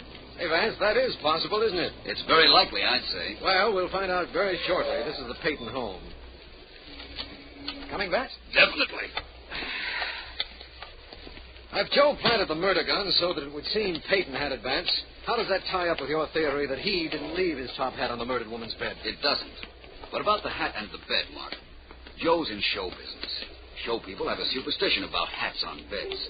They'd no more think of leaving their hat on a bed than they'd think of jumping out of a window. Oh, I see. Of course, it is possible that Joe knew we'd think the hat was a plant if it were found on a bed, so he put it there purposely to clear himself. But that's unlikely. Vance, nothing is unlikely. Yes? Mr. Peyton, this is Philo Vance, and I'm District Attorney Marlowe. Oh, yes, I've been expecting you to come in. I'm afraid we're going to have to ask you to come with us, Mr. Peyton. I've been expecting that, too. You knew we'd check the gun Joe took from you and find that it had fired the bullet that killed your sister? I thought you might. We're pretty thorough, Mr. Peyton. However, to be perfectly fair about this, I'd like to know one thing. Yes? Did you bring that gun to Joe's room? Yes, I did. The gun's mine. I'm your man, Mr. Markham. I murdered my sister.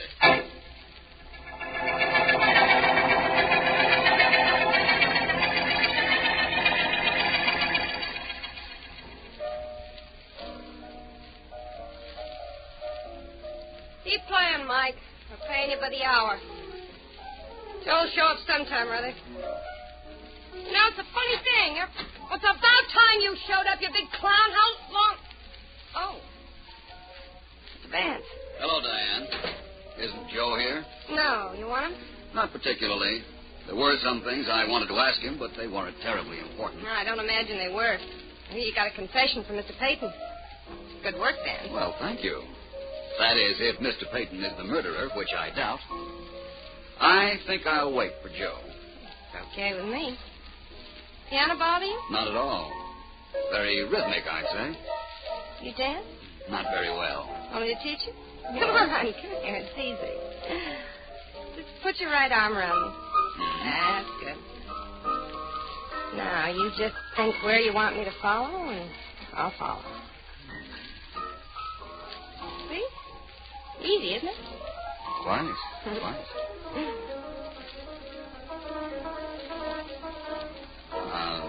What perfume is that you're wearing, Diane? It's called Finesse. Like it? Very much. Always use it? All the time. Why? Why? Because if that's true, it practically absolves you from the murder of Sarah Peyton.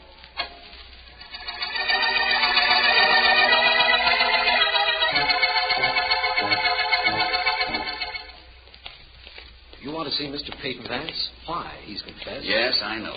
It sort of throws out your theory that Joe planted the gun, doesn't it? That it definitely does, Markham.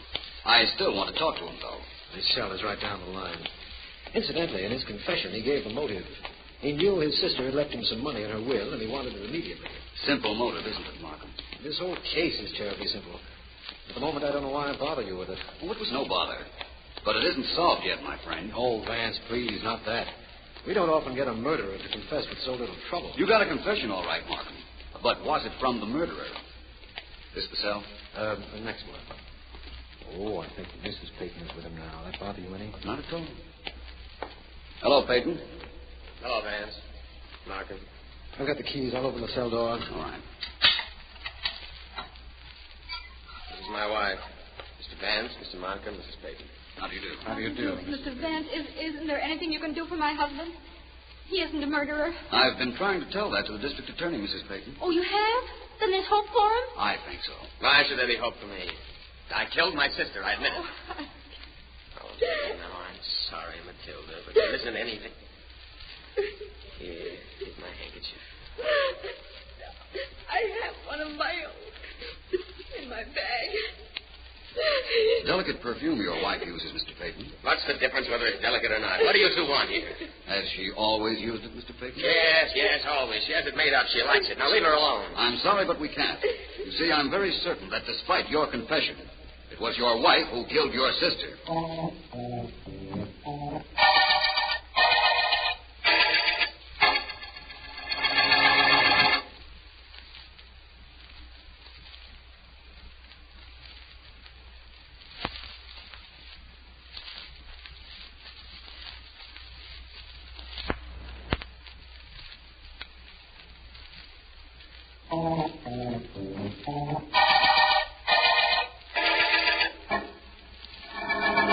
Vance, I've got to know one thing. Only one, Markham? One thing at a time, let's make that. Now, you told me that Sarah Peyton came to you and asked you not to look for a murderer in the event that she was killed. Why would she do that? Because she suspected that Joe would kill her eventually, Markham. And she didn't want him caught. I don't understand that. In order to understand that, you have to understand the woman. She was a plain woman. She wasn't ugly, just nondescript. Everything about her was plain. The way she looked, the way she dressed, her hair, everything. That idea about you not catching her murderer was decidedly not plain, Vance. No, it was. You see, Markham, even Miss Peyton's mind was just run-of-the-mill. She wasn't clever and she wasn't stupid. All her life, she'd either been ignored or disregarded by men. Please go on. Then she inherited a lot of money. Even that meant nothing to her. She didn't know what to do with it. Her wants were simple. Money wasn't important. You may not believe it, Markham, but it's hard to cultivate expensive habits when you're not used to them. I believe it, all right, but I also believe we're getting away from why she didn't want her murderer caught. Well, she believed that her gigolo, our friend Joe, would kill her eventually. He came on the scene soon after she inherited all that money, and he gave her what she told me was the only happiness she'd ever had in her life. She was content to pay for that happiness with her life. It was all right with her if he killed her? Yes, and she didn't want him caught after he killed her. She was quite willing that he get away with her murder. He could have killed her for the money she left him, of course, but why didn't she just give him the money? That would have saved her life. It wouldn't have been very much of a life, Markham. If she'd given him the money, she'd never have seen him again, and she quit. That makes sense now. Women are funny creatures, Vance. There's an epic remark, my friend, that must have been made centuries ago. Man's a funny creature, too. Take Samuel Peyton. He was willing to go to the chair for a murder his wife committed. How did he know she had killed his sister? The gun. She used his gun. But she carried it to Sarah Peyton's apartment in her handbag, and anything a woman carries in her handbag gets the perfume of the bag on it. Yes, I've noticed that. When you found that Mrs. Peyton's perfume matched the odor of the gun, you knew you'd found your killer. That's right. Despite her husband's confession, he tried to shield her, knowing she'd killed his sister for the money that was left him. She tried to cover the murder by getting Joe's high hat and leaving it at the scene of the crime, but we saw through that. Quite an emotional sequence, wasn't it, Markham? Quite. But like all things when you work on them, Vance, it reached a very satisfactory end. Yes, Markham, I think you can safely say that this is the end of the high hat murder case.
Calling all detectives.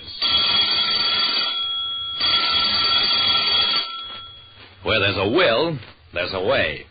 But I once had a case of a will that pointed the wrong way. That is the situation on this page from my casebook. The casebook of Jerry Browning, private detective. A private detective like me, Jerry Browning, generally knows when somebody is talking through his hat. I saw this hat before I saw its owner. It was an antique derby thrust by a shaking hand through my opened office door. I'm Simpson, Mr. Browning, butler to the late Mrs. Thaddeus Morgan. Do you know her name? I'll say I did. Mrs. Thaddeus Morgan was one of those leftovers from the Victorian era. An elderly lady whose fortune had been founded on buying up farmland where skyscrapers were later to be built. Very simple, if you were born long ago enough and with good judgment. I gave Simpson the best chair to sit on, the one that didn't creak. What's your trouble, Mr. Simpson? I worked for Mrs. Morgan 32 years, Mr. Browning. The morning of the day she died, she asked me to witness a document. I assumed it was on your will, though naturally I did not read it. She then asked me to locate her two sons, Mr. Ted and young Richard. Neither of them is married. They both live at home, but were out at the time. Before they could return, it was too late. Mrs. Morgan had passed on. Okay. And what seems to be the trouble? Mr. Browning, I saw Mrs. Morgan put that will under her pillow, and it has not been seen since. Out of loyalty to her memory, I will pay you $500 to recover the will from whomever now has it. When the wealthy Mrs. Thaddeus Morgan died, her butler hired me to recover a missing will.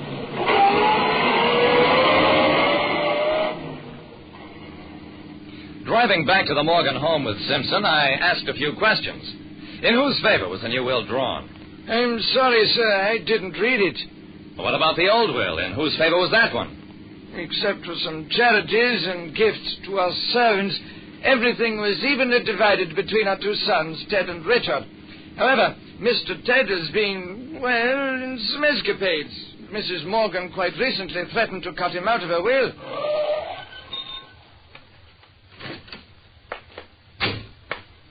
We met Richard Morgan as we entered the house. He was waving a folded piece of paper. Look, Simpson, Mother's new will. I found it in the trash barrel.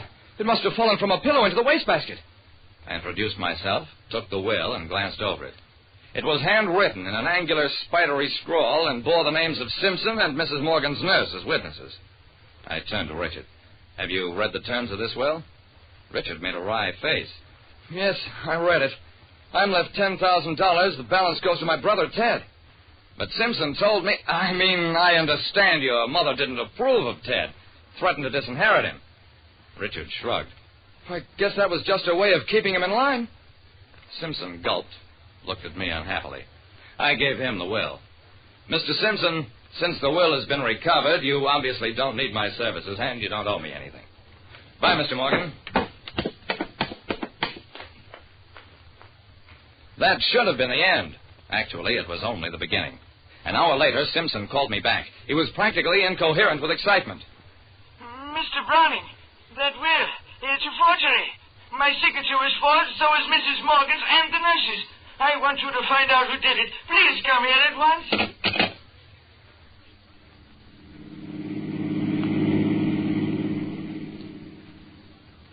This time, both brothers were at the Morgan house. Ted, the one who stood to gain by the new will, came up to me. Look, Mr. Browning, I don't know what this is all about. I didn't expect to get anything from my mother's will, but if she did leave the money to me, then I intend to defend my right to it. You'll get that chance, Ted. In court.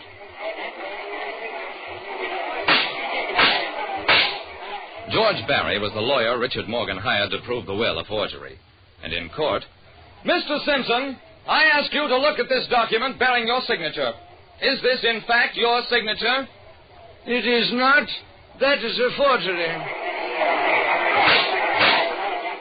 I saw Ted Morgan sitting up front and listening, his face stony as a whole parade of expert witnesses denounced the will as a clumsy forgery. Then the family physician was called to the stand. Doctor, do you believe there was anything strange or suspicious about Mrs. Morgan's death? It was the question everybody had been waiting for. The doctor glared at the lawyer. There certainly was not. Mrs. Morgan's death was the result of a heart condition for which she had been treated over a long period of years. That was the high point of the case, and it turned out to be an anticlimax. Thereafter, the trial droned on to its inevitable conclusion. The new will was declared invalid, and the old will, the one that divided the estate equally between both brothers, was reinstated. But as the judge handed down his decision...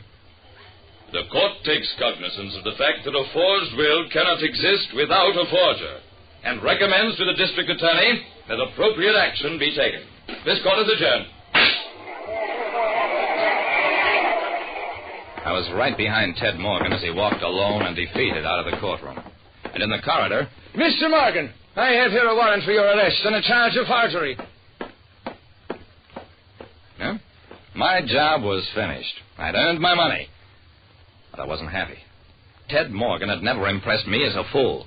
Yet only a fool could have hoped to get away with such a forgery. One that involved a completely handwritten document and the signatures of 2 other people. The more I thought about it, the less sense it made. And later that afternoon, at the bank where Mrs. Morgan had kept her checking account... Mr. Browning, during the last year of Mrs. Morgan's illness, 4 checks with her signature forged came to the bank. I personally showed Mrs. Morgan the checks, and she instructed me to honor them, and to take no action whatever. Naturally, I respected her wishes. I see. Thank you very much. I found Richard Morgan in his room at home. What I was looking for was on the walls. A group of watercolor paintings signed with his name. Richard, you forged that will in your brother's favor. You're an artist, and you could do a fair job of forgery, especially a forgery that you wanted found out. You also forged your mother's signature to checks. She found out and made a new will in Ted's favor. You destroyed that one and made an identical copy of it, knowing that it would be invalidated and your brother arrested. He tried blustering, and when that failed, he shot at me. He was guilty of the forgeries, of course. The same handwriting experts who denounced the fake will also proved that only Richard could have written it. He was convicted on a long series of counts. Forgery, perjury, and wound up with 10 years in which to think things over. Like I said, they can get away with a lot of phony talk. But when you put it on paper, you'd better be careful about whose name you sign. Listen next time to Calling All Detectives. Mystery drama, mystery quiz, and a chance for you to match wits with yours truly, Jerry Browning, Private Detective. Get this and get it straight. Crime is a sucker's road, and those who travel it wind up in the gutter, the prison, or the grave. There's no other end, but they never learn.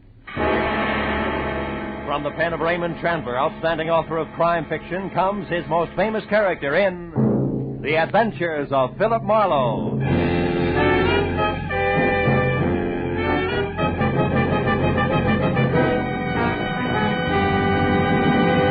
Now, with Gerald Moore starred as Philip Marlowe, we bring you tonight's exciting story, The Uneasy Head.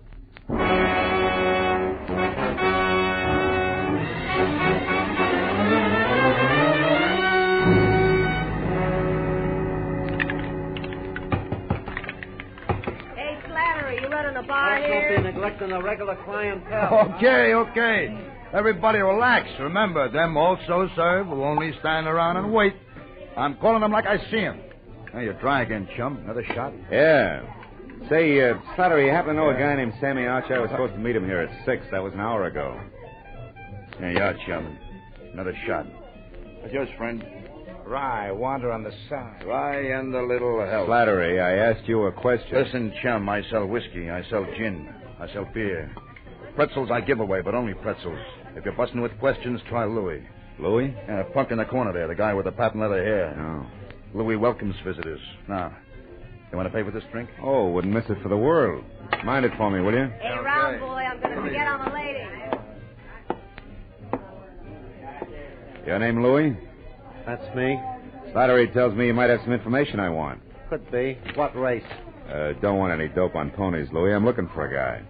A guy like who? Archer. Sammy Archer. Do you know him? No. What's the matter? You welch on a bet? No. Well, thanks anyway, Louie. I got something good at Beaumont if you... Check. Here twice. Bourbon once around. Coming up now. No luck, huh, chum? I thought maybe Louie could help you. He knows everyone in town. Yeah? Well, here's the Sammy Archer, a guy I never met. Well, so long, chum. Yeah. Don't go away mad, huh? Oh, not a chance, Slattery. After all, you... Hey, what kind of scotch was that? Tastes like boiled cabbage heads. Slattery, what did you... I drink it was dope. Are you no good, Suit Simon?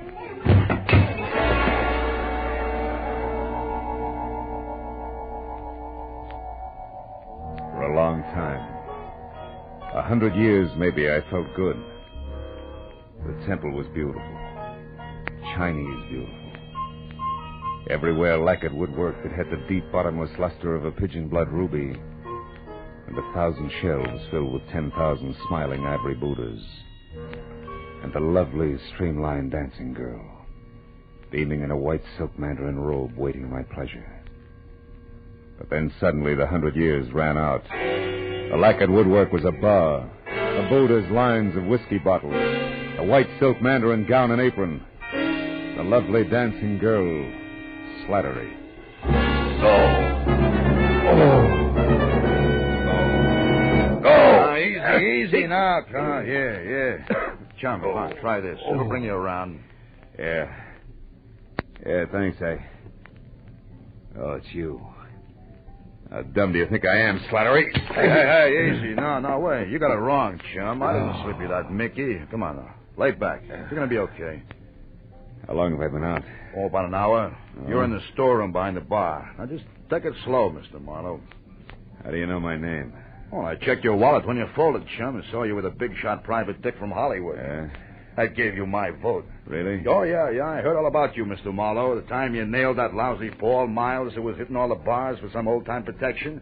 Yeah, but you should have said who you was. Oh. Hey, Slattery, got any idea who got to my drink? No.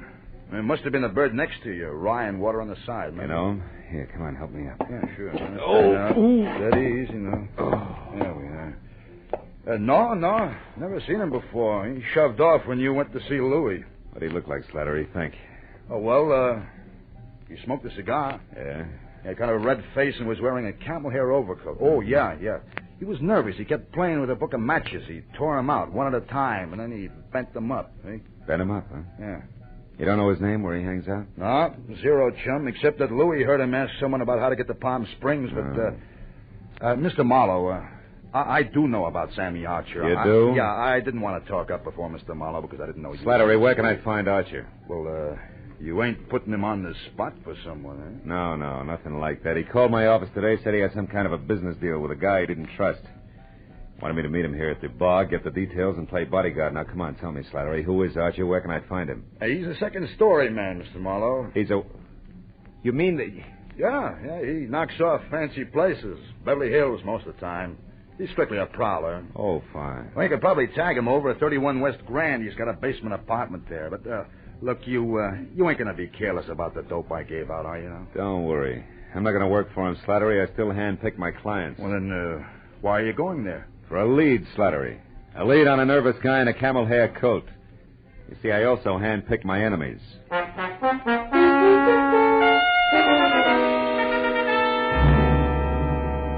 31 West Grand Avenue was a dirty stone tenement propped up by a dirty stone stoop. A cracked pavement led to the basement apartment, which showed a fuzzy slice of yellow light, where the door was cracked open inches. So when I knocked, I was ready for almost anything, just as long as it was on the see-me side. But I didn't expect it to come from overhead. You're wasting your time, big boy. When Sammy lays his door open, you shouldn't bother knocking. You mean he's out? No, I mean he's in. And he's got the blinds staggered. I know. I heard him falling over the furniture. But go ahead. See for yourself. If you'll pardon appearances. The big slob.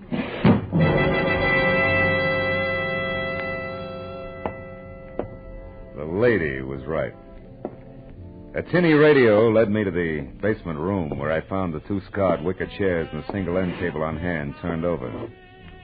Drawers open and overflowing pieces of discarded clothing everywhere.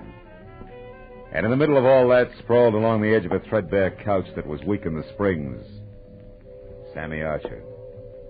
He was facing me, eyes closed, and wearing a faded blue bathrobe 2 sizes too big for him. And next to one hand that rested on the floor was an empty gin bottle sitting on a clipping torn out of a fashion magazine. On one side, an ad for a Bendix automatic washer. On the other, a picture of a diamond tiara.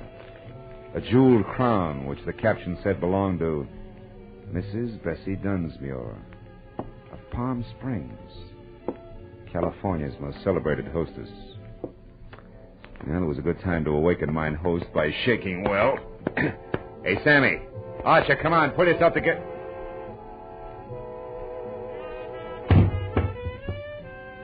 I should have known better. You can't wake a dead man by shaking him. Especially when he's got a knife buried in the middle of his back.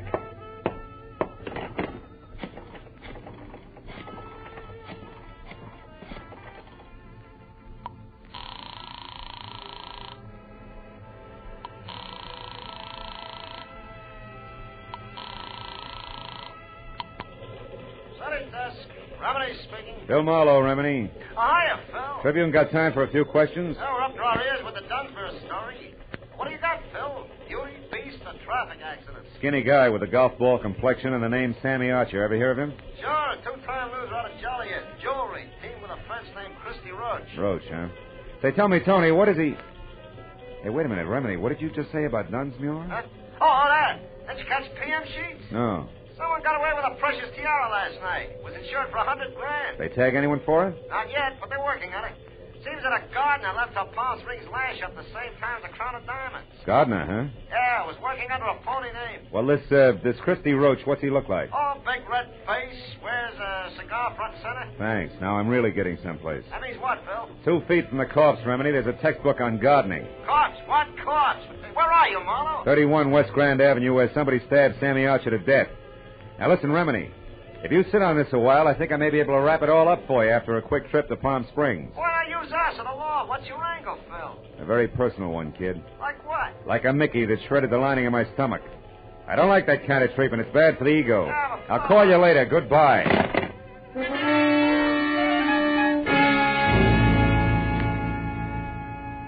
The trip to Palm Springs was 2.5 hours of hard driving through sterile wasteland. And there was plenty of time for me to add what always came out to the same thing.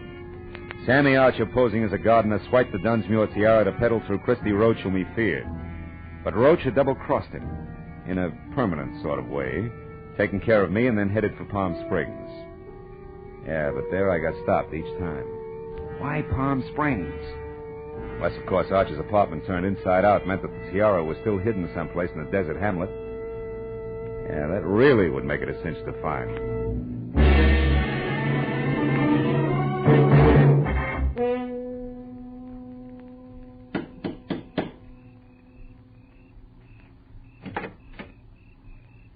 Yes, sir? I'd like to see Mrs. Bessie Dunsmuir, please. My name is Philip Marlowe. Police or gentlemen of the press are no longer welcome. Good evening, sir. Steady, Jeeves.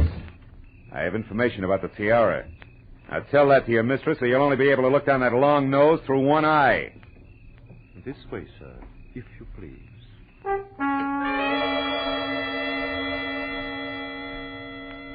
The interior of the Dunsmuir shanty was strictly colossal. From a foyer the size and shape of the Union Station to a plush, leather-lined den that was about as cozy as a parking lot. And Mrs. Bessie Dunsmuir herself fitted perfectly. Because as the renowned party giver glided into the room, I saw enough jewelry on her arms, ears, and neck to match Tiffany, carat for carat. She listened intently while I brought her up to date. After that, she ushered me into an uncomfortable chair, rang for long nose, and then asked a sensible question. Mr. Marlowe, this Sammy Archer, what did he look like? Well, he was thin, Mrs. Dunsmuir, and sandy hair. Does that fit your ex-gardener? Precisely. Now perhaps we're actually going to make some progress. The police here haven't, and... come in, Martin. Oh, a lecture, Mr. Marlowe? Oh, no, thanks. No. Thank you, Martin. Mrs. Dunsmuir, Yes. Did you ever notice a red-faced man who smoked cigars hanging around, talking to Archer, perhaps? No, I never did. Did you, Martin? No, madam, I don't believe I did. Excuse me, madam. Good evening, Dunsmuir residence. Who's calling, please? One moment, sir. Mr. Endicott, madam. Endicott? I don't seem to know any Endicott. Hello? I'm sorry, Mr. Endicott, but I don't seem to recollect... what? You... Well... Yes. Yes, of course. I'll see you tonight here. Goodbye. What's wrong, Mrs. Dunsmuir? Oh, just some more trouble over the estate. Ever since my husband passed on 3 years ago, we've had a mountain of trouble with his investments. I see. Well, about the tiara, Mr. Marlowe, do what you can about locating it. You'll be rewarded handsomely by the insurance company if you're successful, I'm sure. They stand to lose $100,000. Yeah, but now, can't you tell me anything about Archer? I'm afraid not. I don't believe I ever said more than 2 words to him. Now, excuse me, Mr. Marlowe, and thank you for your interest. Martin, please show the gentleman out.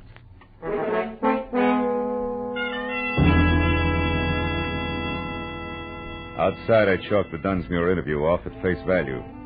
Proof positive that Sammy Archer and the sticky-fingered ex-gardener were one and the same. Then I headed for town on the first public phone, which was at a mobile gas station. There I swapped a $10 bill for a pocket full of quarters and started calling people back in L.A. who might know more about Christy Roach and the kind of connections he could have in Palm Springs. But after 4 near misses, I quit and stepped aside to let a big man with a beefy face that belonged on an English bulldog take his turn. However, he had other ideas, and he pointed them out bluntly with a shiny automatic. I wonder if you could help me, Sonny. I'm looking for a diamond tiara. You gotta be kidding. I wear a fedora besides Hold that... it right there. I have news for you, Sonny. While you were gabbing into the tube there, the station attendant left, closed shop, went into the bar next door. Out of earshot. So? So we're alone. And that means I'm going to... You very little... Stay right there, Marlowe. Well. Christy Roach. Red face, cigar and all. Glad to see you. Shut up. Come on, we're getting out of here. Without our buddy, then? Don't worry about him, Marlowe. He'll keep that way. Maybe a lot longer than you will.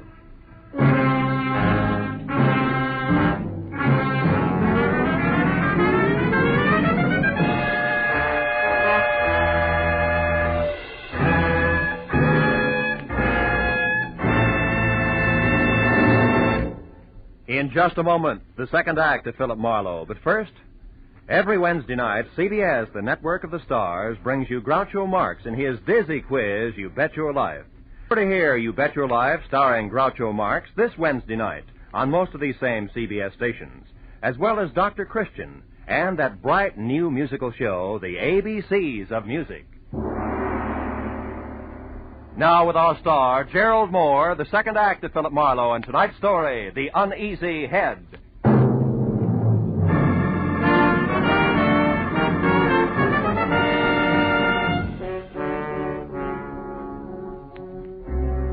From the way Christy Roach had brought his gun barrel down on the bulldog's scalp, I knew he meant it when he jammed the same gun into the small of my back and marched me to my car.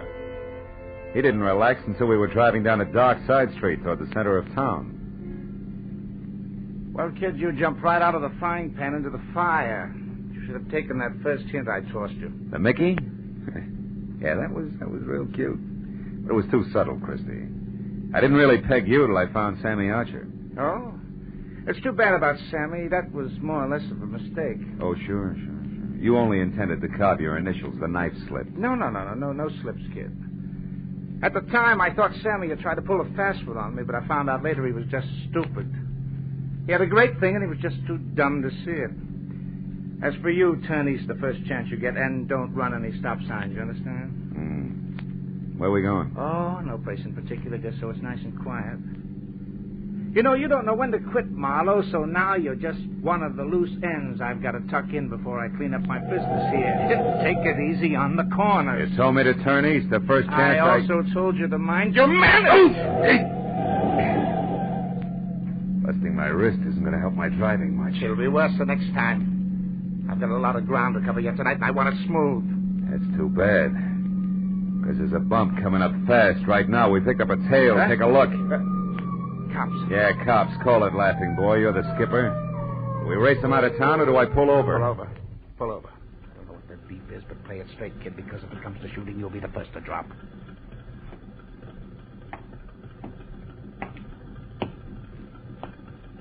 I got your read, buddy. You're on a one-way street. You're telling me. Yeah, only you're going the wrong way. Yeah, I know. Well, you see, my friend... I warned you. What about him? Well, he's in a hurry, officer. I was taking him as far as the corner there. He said it was okay to come this way. I didn't. I'm a stranger here. Uh-huh. Also, you're a big boy now. You should make up your own mind. You're so right. Mac, if you're in a hurry, you can go, but you better get out and walk. thank you. Your friend here is going to be tied up for quite a spell. All right, let me see your license. Maybe the limb of the law and I should have nailed him right then and there. But there were still too many loose ends, and I wanted Christy Roach to clear them up for me. So I watched him walk out of sight while I listened with half an ear to a lecture on blind drivers. Well, it was a small enough price to pay for the service rendered, so I thanked the officer for the ticket and then headed back to the filling station in a bulldog with a headache who might be in a mood to talk. But when I got there, I found he hadn't waited around. After that, I checked the neighborhood and was 15 minutes getting to first base, which turned out to be the bar of a French restaurant across the street, run by one Monsieur Jean Corret, a high-octane member who apparently had overheard a phone call earlier. I immediately notified the police. Nothing, they said. Ah, believe me, my friends, the lowliest gendarme in Paris would have more sense. Throw away an important clue? Never. I tell you, our police... Mr. Corret, can I see you a minute? I? But of course, monsieur. What is it? Well, it better be in private, huh? It's about the Dunsmuir case. Ah, non. Step this way, monsieur. All right. You naturally are a detective. Naturally, yeah. Now, look, I understand you overheard a phone call. Oh, yes. About an hour ago. A suspicious man called the Dunsmuir place from here. What did he look like? I am desolated, monsieur. I do not know. You said it was an important clue. I assume it was important. In a case as big as this, anything may be important. The smallest... Yeah. You made your point. Go ahead. Bien. He made an appointment. I only overheard, monsieur. The telephone is back this way in the alcove out of sight. Bien, I was passing by right here when I heard the man ask for the Dunsmuir residence. He talked to his party and made an appointment. I couldn't hear where or when, so I went on about my business. But suddenly, a memory exploded like a bomb in my head. Bessie Dunsmuir, the owner of the stolen tiara. I rushed like this, monsieur, to the phone. Oh, pardon, madame. But he was gone, monsieur. I called the police at once. The rest I can fill in. Now tell me something else, Mr. Corret. Did you happen to notice a man with a cut on his head around here a while ago? A cut? Yeah. Why, yes. One who looked as ugly as Satan himself. I saw such a one in the washroom. Ah, you mean he's suspect? Well, not exactly, no, but he's connected. Where can I find him? You ask me, monsieur. He was sick. I tried to help him, but he refused and left. You've no idea where he went? No. But wherever it was, I'll wager he was too wobbly to get there, monsieur. All right. In that case, I better make a quick call and The telephone set. Yeah. Bessie Dunsmuir hasn't had a new husband for 2 whole years, Madame. my dear. I can't imagine how she keeps up that elaborate front of hers. Why, do you know that... what? Madame, hang up the telephone at once. I insist. Vitement. I beg your pardon. In the name of the police, monsieur is a detective. I demand you clear the line. I've paid my nickel and Never mind. Skip it. But I would like to know about those bent matches on the floor. What do they mean, monsieur? I better skip the call and get going fast. You've been a big help, Corey. Maybe I can get you the Croix de Guerre. The bent matches that littered the floor under the phone meant that the man who had made an appointment to meet with Bessie Dunsmuir had been the fence, Christy Roach. And to top it off, she'd lied about it. It didn't make any sense. But I added it to the rest of the question marks and made a beeline for Bessie's mansion. I parked a block away from the place, walked back, and let myself in through an iron gate at the side. And wound up in front of a car, half hidden in a clump of hibiscus bushes. A man was leaning in the open door with a match in his hand, reading the registration on the steering post. It was the bulldog I'd seen first at the gas station. When he saw me, his hand dived under his jacket for a gun, but I was on him before he could get it out. Oh, my head. You're due for another dose of the same, Buster, unless I get some fast answers. The time for games is over, and even a private detective can run out of patience. You're a private dick? Yeah. I don't get it. This car here belongs to the guy who helped you. Fence. Christy Roach. And if he's inside, I got... Roach didn't help me, and you've got to do nothing till I find out about you. Who are you? Temple. Fred Temple. Hamlin Insurance Company. Oh, no. We're covering the missing tiara. Only something's haywire. An insurance investigator? Yeah. I'm not going to make it, fella. My head, you better get in there and stop. When he passed out, he sagged against me like a sack of wet wash. I stretched him out on the grass, and after one look, knew there was nothing more I could do. I went over to the house and quietly tried locked doors all the way around until I came to an open one in the butler's quarters. A bed lamp was on, so I braced myself for another meeting with Martin. When he came to the door, he was in his nightshirt. As soon as enough of his chin was showing, I swung! It was a distinct pleasure. I stepped over him and went through his rooms and on up the long hall of the main part of the house. I finally located Bessie in the leather-lined den. She was alone, but judging from the rate she was burning up the jittery cigarette in her hand, she expected trouble at any moment. Marlowe, how did you get in here? Why are you here? Just checking up on a lie, Bessie? Lie? I don't know what you're talking about. Your late date tonight. Incidentally, he's due any second now. His car is outside. On my ground? Yeah. Surprised? What's so important about that? Now, look, you better tell me all about it, Bessie. No. Get out of here. Get out. Later. Right now, this setup is so full of holes, even the truth is leaking out. First, roached the fence, figuring Sammy Archer, the guy who swiped your tiara, was pulling a fast one. And he changed his mind and got a new angle. Second, you brushed me off because actually you're afraid of finding the tiara. And third, the insurance company that's covering your loss is suspicious. Yeah, it's screwy, but it can only add one way. Like the tiara that was stolen from here yesterday is worthless. Are you insane? It is famous, fabulous, worth a king's ransom. Yeah, the original, maybe. Not the cheap duplicate. I may be fuzzy on the details, but the big picture's easy. You dismantled the original and sold it probably quite a while ago. But not before you made a duplicate to keep up appearances so gossips wouldn't know you were going broke. Also, you kept up the insurance on it for the same reason. And the duplicate was stolen. People knew you'd been robbed, so you were forced to claim the insurance. But you knew that if the fake was recovered legally, you'd be prosecuted by the insurance company and disgraced. Sure, Christy Roach knows that, too. He's coming here for blackmail, isn't he? Why else? Come on, Bessie, you might as well... You might as well... Might as well what? What are you looking at? A cigar butt there on the floor. Oh. It's burned a hole in your rug. What happened to make Roach drop a cigar, Bessie? Where is he? I don't know what you're... Stay away from that desk. I mean it, Bessie. Next time it's for keeps. Now stay back. Where is he? In the closet there. I didn't know what else to do. You were right about the blackmail. About everything. I had to kill him. He'd have wrecked my life. Yeah. Just your way of life. That was top-heavy anyway. I guess so. But I thought I had to have it that way. Well, at least I'll give them all a big laugh on the way out. Bessie Dunsmuir's a great entertainer.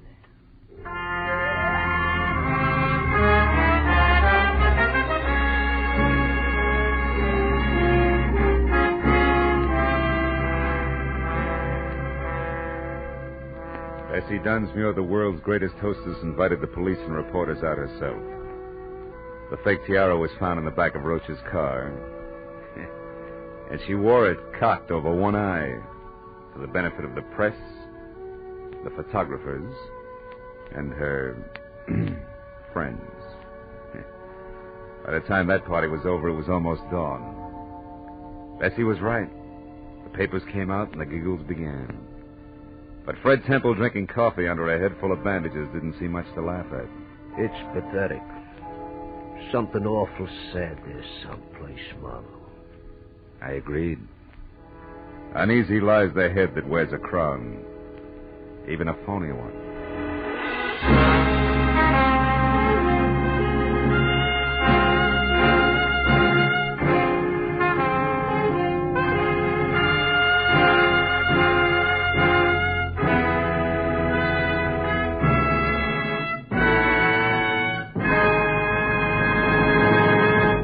The Adventures of Philip Marlowe, bringing you Raymond Chandler's most famous character, star Gerald Moore, are produced and directed by Norman MacDonald and are written for radio by Robert Mitchell and Gene Levitt. Featured in the cast were Verna Felton, Wally Mayer, Lou Krugman, Ben Wright, John Daner, Edgar Barrier, and Charlotte Lawrence. The special music is composed and conducted by Richard Orant. Now, a special announcement for Philip Marlowe fans. Next week, Philip Marlowe will be heard Wednesday night at 10 p.m. Eastern Daylight Savings Time. Be sure and be with us again next week on Wednesday evening when Philip Marlowe says... This time there was an innocent aboard, a noisy corpse and a quiet killer. But before I knew which was which, I'd mixed with all three, while going 70 miles an hour.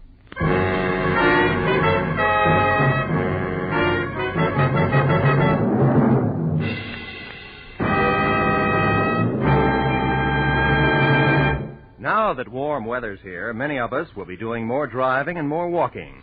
It's the duty of every motorist and every pedestrian to take every precaution so that we may cut down on the terrible injury and death toll exacted by traffic accidents. These accidents don't just happen. They're man-made. Somebody causes them. Make sure that you're not responsible for a traffic accident. Walk and drive carefully. The life you save may be your own.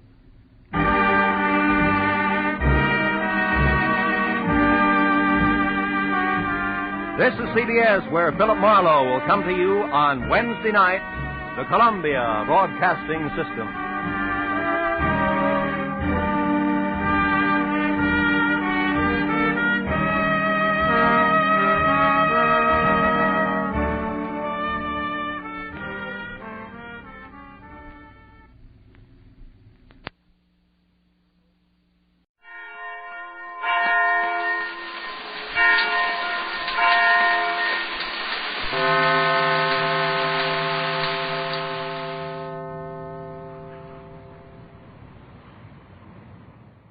The National Broadcasting Company presents Counterspy.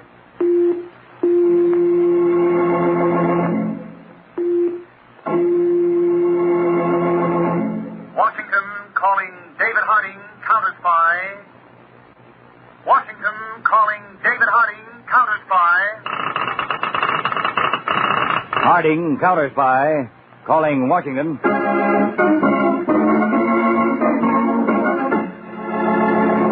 United States Counterspy, especially appointed to investigate and combat the enemies of our country, both at home and abroad. These Counterspy reports to the American people are brought to you each week at this time. Now, the case of the captured contact.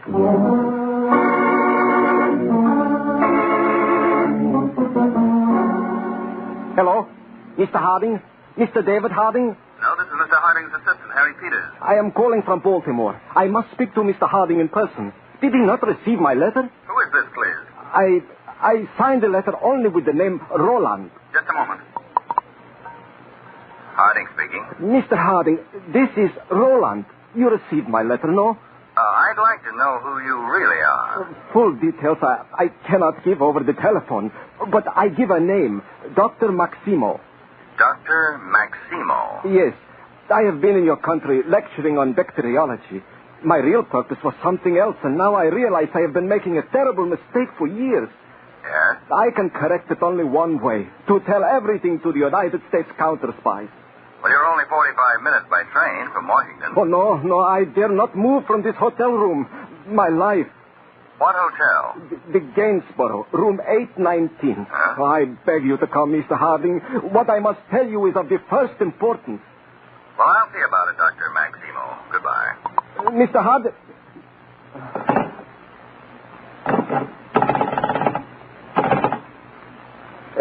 young lady, this is Mr. Jones in room 819. You have I believe it is called a house detective. Mr. Blaine is his name. I believe my life is in danger. Would you please ask him to come to my room at once?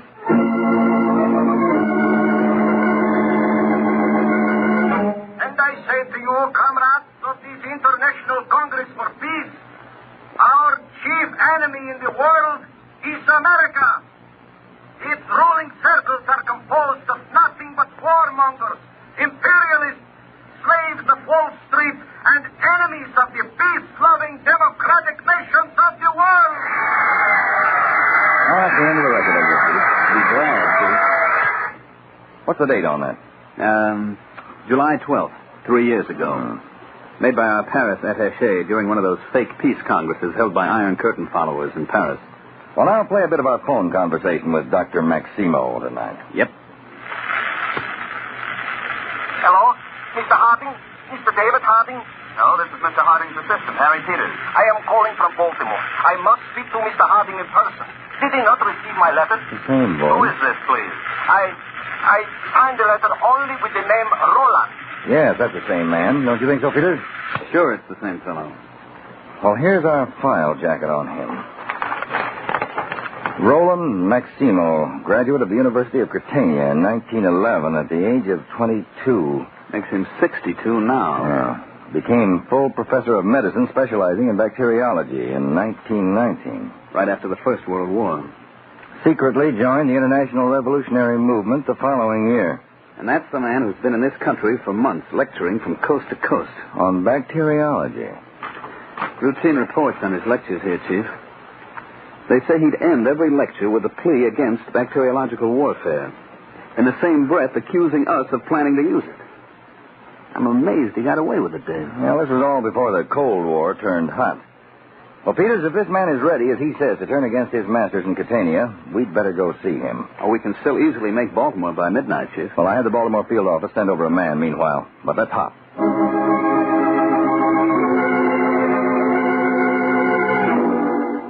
You, mind my asking, Mr. Jones, what kind of danger your life's in?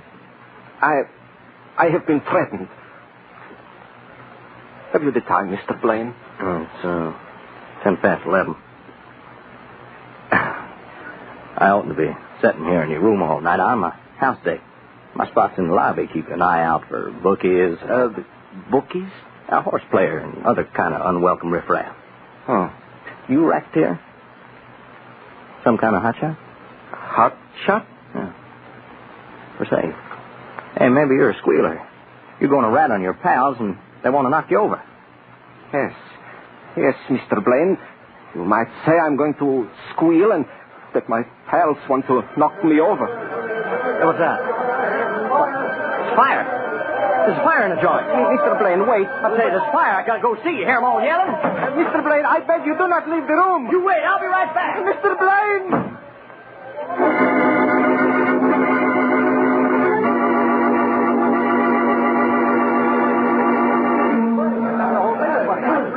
Hello, Ellery. What are you doing in the lobby? I wanted you up in room 819 with Dr. Maximo. I got here, Mr. Harding. The whole hotel was in an uproar. They said fire, and the fire chief wouldn't let me in, Counterspy or not. Fire, Ellery? 8th floor. Just now they found out it was a false alarm. False alarm. Come on, room 819.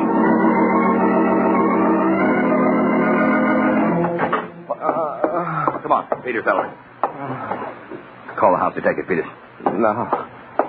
No use. 3 bullets. I'm Harding, Dr. Maximo. Who did this? I did not see. The door opened. I don't know. More important, my confession. You must catch my contact. Will lead you to everything. Your contact, yes. Name? Yes, his name. George. George what? Where? Never told last name. Only George. Small man. Yes, small man, but what city? Where? Left eye. Left eye? What about it? Left eye. They've silenced him for good, Mr. Harding. Yes. And we've got to find a man called George with something unusual about his left eye. One man among 150 million people. Listen, Eddie, this is the rest of what Mama writes. Yeah? They came this afternoon, special delivery. Next week, your father has to be in Buffalo for a meeting of his fraternal organization. And if we could drive through Columbus, we could spend the weekend with you and Edward. The weekend? Well, I can stand it if they can, baby. Your old man's a pretty good kegler. Kegler? Bowler, fancy word. Oh. What kind of a day at the shop? Blueprints, as usual. What's for supper? I almost forgot. You going to be on the road again next week? No, hon, but I've been talking with Sam about a good chance for a blueprint shop over in Cobbsville. Going to be a big industrial town. I thought we ought to open up there, get in on the ground floor. Cobbsville?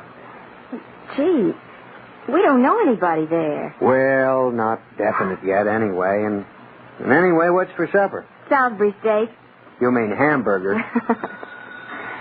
Oh, maybe that's Claire Siegel. I saw her at the market. She said maybe she and Herbert... I'll brush her off. Only do it nicely, Eddie. Hello? Hello, George. Oh, yeah. This is Arthur. Uh-huh. Hiya. I have just had some good news from Baltimore.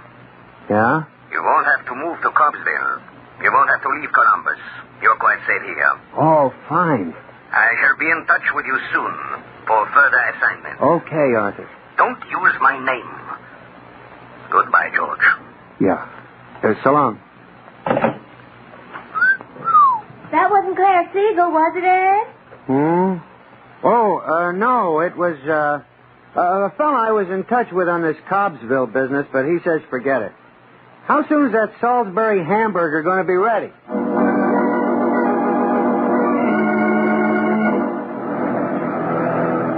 There are the lights of Washington, Chief. Well, it's obvious, Peters. Dr. Maximo's ex-comrades found out he intended to talk to us and pulled that fake fire alarm as a cover for liquidating him. Now, the next most important man to get is this George. With the strange left eye. How do we find George? Well, as Dr. Maximo traveled around lecturing, posing as a friendly scientist, he must have been reporting on the progress of American research in bacteriological warfare. Then George must have been a contact who met him from time to time on his travels. Yeah, that's it. The moment we get back to Washington tonight, we'll lay out on a map the exact itinerary Dr. Maximo followed.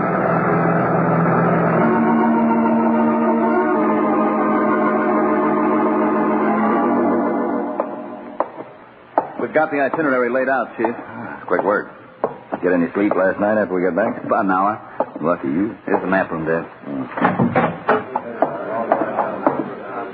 Now, each pin on the map here represents a stopping place.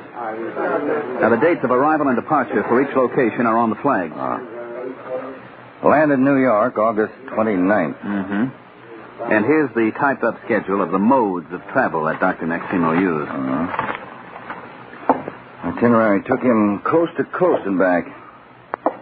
Stopped in 5, 10, 22 places. All either universities or industrial towns with important research labs. I'll tell you what, Peter. We'll prepare a directive to our field offices in these 22 localities. We want the details on everything Dr. Maximo did, everybody he saw, in each place. Maximo was a bacteriologist, Chief. His information was technical. Now, it follows that the contact had to know something about bacteriology. Maybe he had to make copies, microfilm, or blueprints. Right. Well, list all bacteriologists in the country. Every research laboratory with employees present and past, even the clerical staff. Then we'll cross-check that list against the list we get of people Dr. Maximo met. Somewhere among all these people, we've got to find George.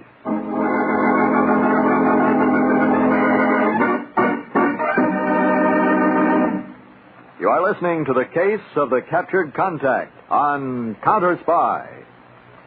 The chimes are your invitation to a bright Sunday evening lineup over most of these same NBC stations tonight. Tallulah MCs another gala broadcast of The Big Show. The Phil Harris-Alice Faye Show brings you more delightful adventures. And then Hedda Hopper presents dramatized stories of the stars. Now, back to Counterspy. Good morning, Dr. Phillips. My name's Taylor, United States Counterspies. We're making up a national directory of all personnel in bacteriology in case of a national emergency. Now, I wonder if you'd mind helping us out. Hello, Professor Thorne. My name's Ellery, sir, United States Counterspies. I've just arrived in Locust City. I'd like to come out to the university laboratory. Good afternoon, Mr. Zachary. Taylor, Counterspies. You've got a large technical staff here in your company laboratories, and we're making up a directory. That's fine, Dr. Loomis. Now, if I could see your pass... Oh, much obliged for your cooperation, Professor Marks. Just one more thing. About this man, George Rackett, who worked here as a laboratory technician 3 years ago. Can we examine into him a little more, sir?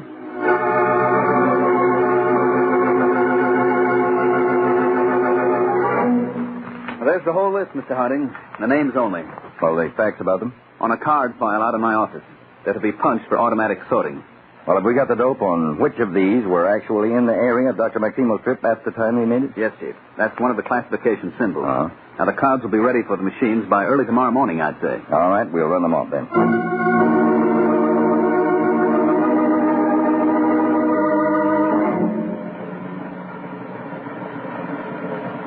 I'm setting the machine now, Chief. Well, first, anybody whose first, middle, or last name is George. Right. And second, who were in the area of Dr. Maximo's trip? Symbol 7. Third, those with eye trouble, the left eye especially. All right, shoot.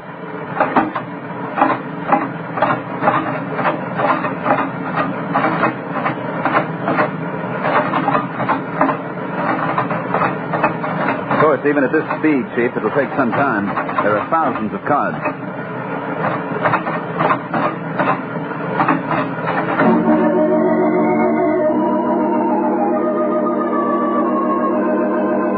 $78 cards called out, Chief. All right, now classify by areas and shoot them out to the agents in charge. But, Peters, the trouble is George is most likely not a real name at all, but a code name. That's a cheery thought. Morning, madam. My name's Taylor. I'm from the New Orleans City Directory, checking on all inhabitants. I understand you have a tenant here named George Sperry. Works for the University Laboratory. Excuse me, Mrs. T.J. George. I'm from the local civil defense organization. My name's Ellery. We're looking for volunteer aircraft spotters. All very interesting, Chief. Adding up to nothing. Every one of those 78 have clean records? Well, one fellow used to work at a lab in Kansas City. He turned out to be a minor embezzler from Philadelphia. Another man was an escaped convict. 2 others were aliens who entered the country illegally. 11 of them met or heard Dr. Maximo, but not one has a single questionable association. And all of these, named George, who were in that area, had some trouble with the left eye. Well, it kind of washes out there, Dave. Most of these people wear glasses, and most of them, the left eye is weaker than the right. One man's practically blind in his left eye, but he's 71 years old and stone deaf. This eye business bothers me. It's the chief identifying fact that came to Dr. Maximo's mind. Peters, instead of looking for George by name and profession, let's look for him through the eyes. Oh? You mean through oculists? Opticians? Eye doctors? Clinics? Well, if a man's left eye is so noticeable, it's fair to suppose that he consults somebody about it. This job gets bigger and bigger, Chief. Well, incidentally, include the manufacturers of artificial eyes on that checklist. Okay. The eyes have it.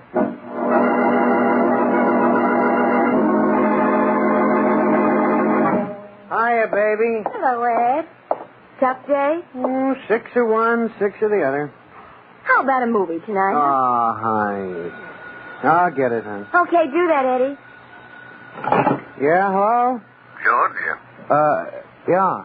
this is Arthur. Oh, hiya. An important job for you, George, in Washington, D.C. Oh? A meeting. It's very dangerous, but it's necessary. I am leaving here tonight. You get a train tomorrow afternoon. Well, when does the customer expect to see me? Tuesday, but... Tuesday? Well, then what's the point of my going tomorrow? I'll leave Monday. You're supposed to take orders without question, George. Well, you know I've got this trouble with my eye. I've got an appointment with an eye doctor Monday morning. Been trying for weeks to see him. Well, in that case... where'll I find you? You have to go to the Hotel Finlay. Register under your own name. We'll meet after that. That is all. Hotel Finlay. So long. Hon, Washington next for me. Big deal. Good morning. Name's Taylor, Counterspies. I understand you're the leading optician in Kansas City, Yes, Mr. Strauss, we're checking all oculists in this section. In case of national emergency, any man with medical understanding might... Oh, by the way, have you any patrons with really serious trouble? And the left eye?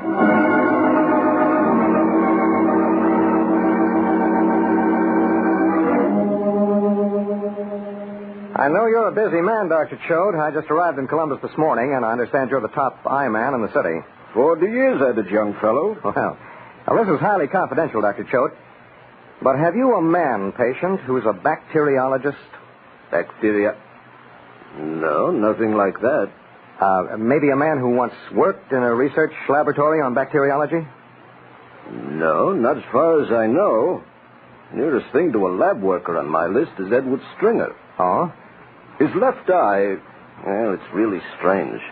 Muscles of the lid are so weak his left eyelid's practically closed all the time. Only he's no bacteriologist. Understands a lot about medicine, for a layman, mind you. But he's a partner in the Red Arrow Duplicating Company. Red Arrow Duplicating? Yes, photostats, blueprints, and so forth. Oh.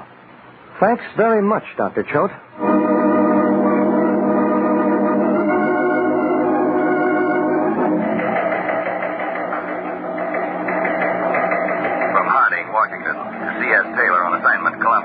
Continue check on Edward Stringer.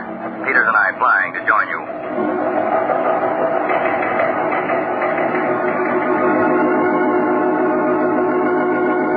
And this Edward Stringer's been married 7 years, Mr. Harding. No children. 5-room, 2-story frame house on Hawthorne Road. Age 33. Wife Alice, age 30, from Utah. That's wonderful. I've had no chance to get a look at Stringer, but Dr. Choate says his left eyelid is almost fully closed all the time. Oh, anybody would remember that. Yeah. Well, go on, Taylor. Well, Stringer and a man named Samuel E. Carpenter together own a blueprint and photostat shop, number 16 Harper Street. In business 4 years. Stringer's traveled a good deal, according to Carpenter. Well, you didn't explain your interest, I hope. Oh, no, sir. No, well, what I did is I arranged with the airlines here to appear as their representative. Oh. That way I could ask how much the partners traveled, where to, and so on. Smart gag, Taylor. Well, according to Carpenter, Stringer does the traveling for the pair, handles good-size orders outside the city. Sam Carpenter mentioned half a dozen cities, and every one of them was on Dr. Maximo's itinerary. Well, does Stringer know anything about bacteriology? Well, Carpenter said that was one of their business assets, Mr. Harding. Stringer majored in bacteriology at Hillman College. He never graduated, but kept up his interest. I see. You see, that makes their shop useful to firms with technical documents to be duplicated. Well, that's a good job, Taylor. We're getting hot, Peter. One more visit to Sam Carpenter. He'll know where Edward Stringer is, and we close in.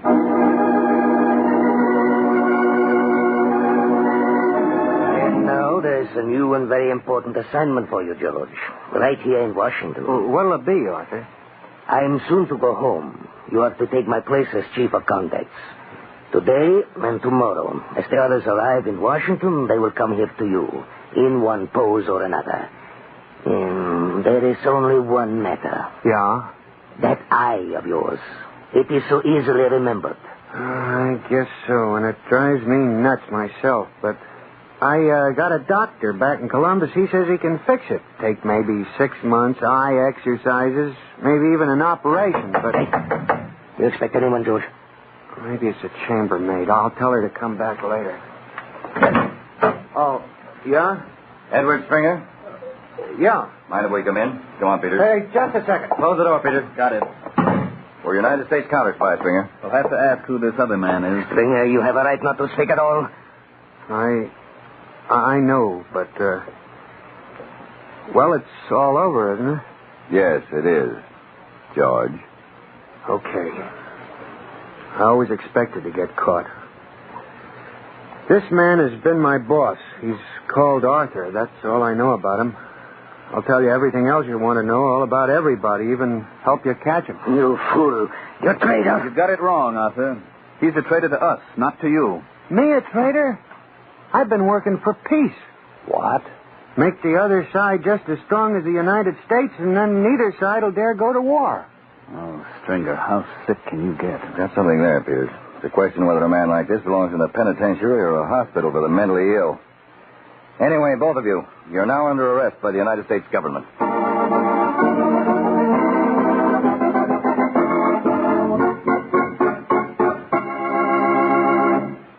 You've just heard another Counterspy report to the American people, brought to you each week at the same time.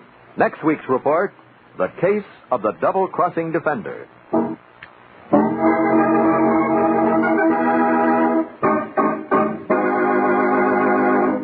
Tonight's Counterspy program originated in New York, was directed by Marks B. Loeb, dramatized by Paul R. Milton, and featured Don McLaughlin and Mandel Kramer.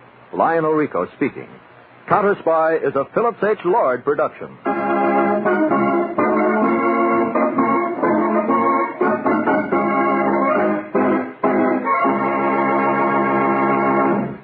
This is NBC, the national broadcasting company.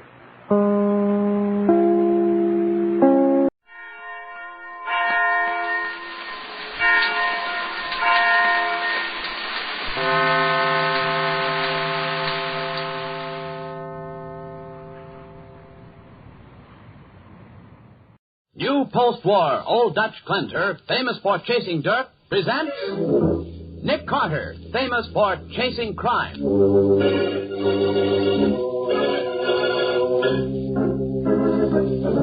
Every week at this time, two great names are joined as new post-war Old Dutch cleanser brings you one of the most resourceful and daring characters in all detective fiction, Nick Carter, Master Detective.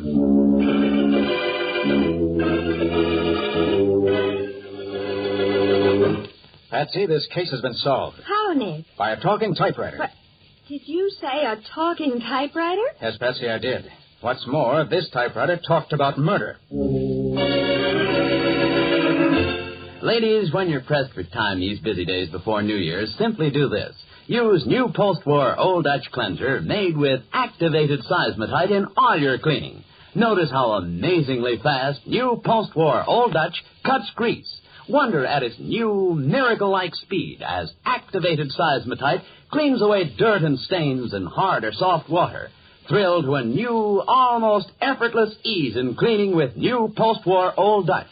Thanks to activated seismotite, it cleans, polishes with a smooth, gliding action that means less work, less rubbing. So tomorrow morning, get 2 packages of new post-war Old Dutch cleanser made with activated seismotite. See for yourself if it doesn't clean faster and easier than any cleanser you've ever used. Now for the case of the missing street.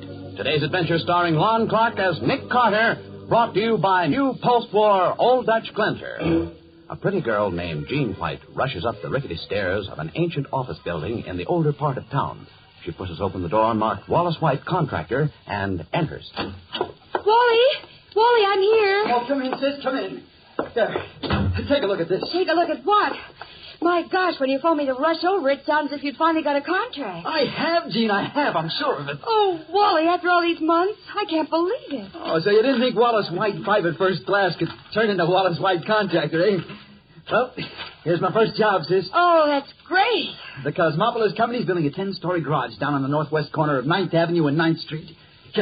Here's the architect's set of blueprints. But how did you get them? Well, they asked me to submit a bid, so I sent for them, and I submitted a bid that's got to be the lowest. I can't lose. Oh, Wally, that's wonderful. Hey, wait a minute.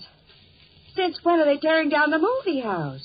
What movie house? The one on the northwest corner of 9th Avenue and 9th Street. Oh, you're crazy. There isn't a movie house there. That's an empty lot. Oh, no, it isn't. Remember, I lived in Greenwich Village when I first came to town, when I roomed with Patsy Bowen. The girl who works for Nick Carter? Yeah, that's right. And there's a movie house right where this garage is supposed to go up. I know that. Now, wait a minute. I know the village, too. It's a vacant lot. It is not. The vacant lot is at 10th Street. The movie house is at 10th Street. All right, wise guy. Come on down to the village and I'll prove you're wrong.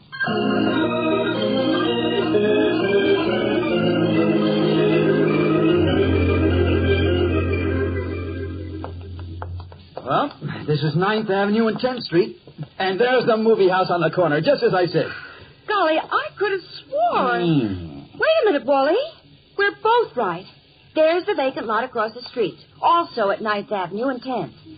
Golly, the village is so twisted and mixed up, you can't ever remember anything about... Jean, hold it. What's the matter? There's something fishy here. Fishy? Yeah. There isn't any intersection of 9th Avenue and 9th Street. What? Well, take a look for yourself. The avenue runs into the village square and ends. But 9th Street is below the square. It doesn't even come close to the avenue. But the blueprint says... Yeah. It says that a garage is going to be built on imaginary land. But there just isn't any such street corner. I don't understand, Wally. Is this some kind of a gag or something? Well, if it is, I don't like it. I paid a $50 deposit to the Cosmopolis Company on these blueprints. Do you think something is crooked, Wally? It sure looks that way. But, Wally... Hey, Jean, do you think Patsy Bowen could get us in to see Nick Carter? Even if it's a case involving only $50. Gee, I don't know. We could try. Okay, then, let's try. We got to get help from somebody.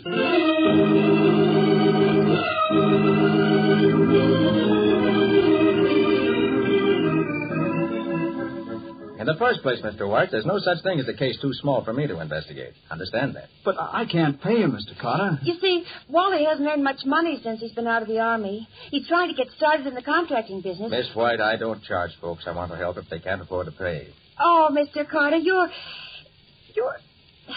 Excuse me, but I've got to do this.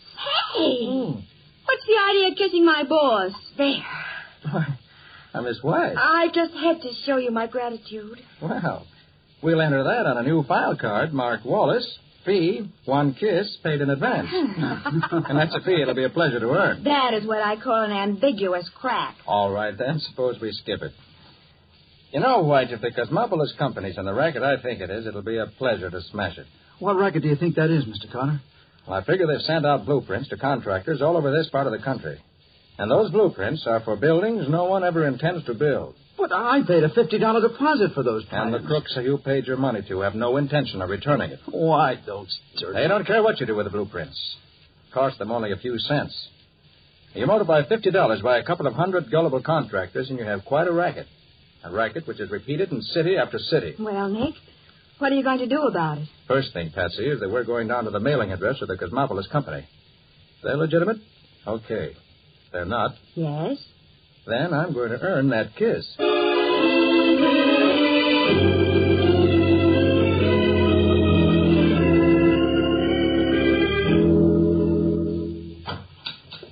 Oh, good afternoon. How do you Can I help do? you, please? I'm Doris Foster. I'm Nick Carter. This is my secretary, Patsy Bowen. Nick Carter, the detective? That's right.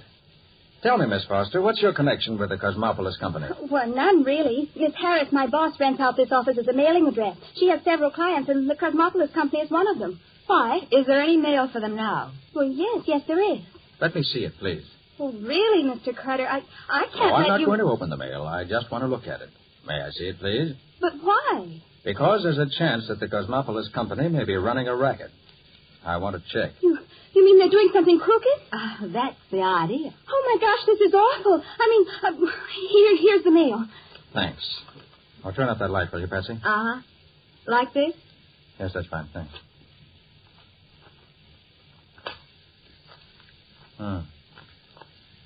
11 letters here.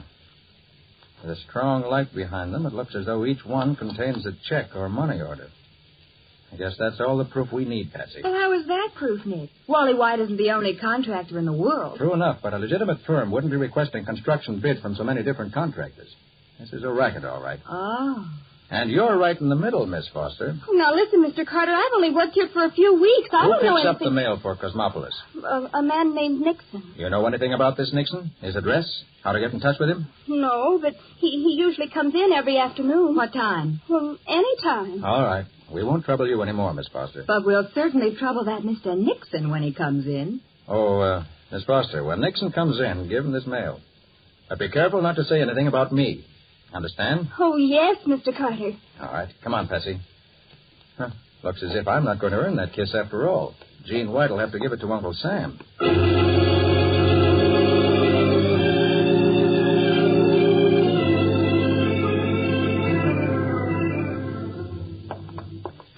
Step around the corner of the hall, Patsy. What was that crack about Uncle Sam, Nick? This is a federal case. Illegal use of the mail. I've got to notify the FBI. This isn't for us. Oh. But I'm not taking any chances on this Nixon in the meantime. Come on over here. Why? I want to look in this broom closet. But what for? Tell you in a minute. Oh. Don't know. Nick, what's all the mystery? See that ventilator up there? Yes, but... There's also a ventilator in the office where Miss Foster is. I didn't notice it. Well, I did. And we should be able to hear anything that's said in there from right here. But I can't hear anything. Naturally. Miss Foster's in there alone. She's not talking to anybody. Well, what do you intend to do? Just stand here until somebody comes in and starts to talk? No, I'm leaving you here. Then I'm sending Scubby over with a portable wire recorder. You two should be able to get that grill off and hold the microphone right up against the grill on the other wall. Oh, gee, it's pretty high up, Nick. Scubby will give you a boost. Well, sure, I want you to try to record everything that's said in that office. Well, we'll do our darndest, Nick, but what's the idea? That Foster girl looked flustered. She was. I'm sure she won't be able to keep her mouth shut. When she sees Nixon, she may be provoked into saying something valuable. And when Nixon leaves, Scubby tails him, eh? You're a smart girl, Patsy. When Scubby leaves, you report back to the office. We'll turn over everything we got in this case to the government man. What's the joke? Well, I just can't wait to see you turn over to an FBI man that kiss Jean gave you.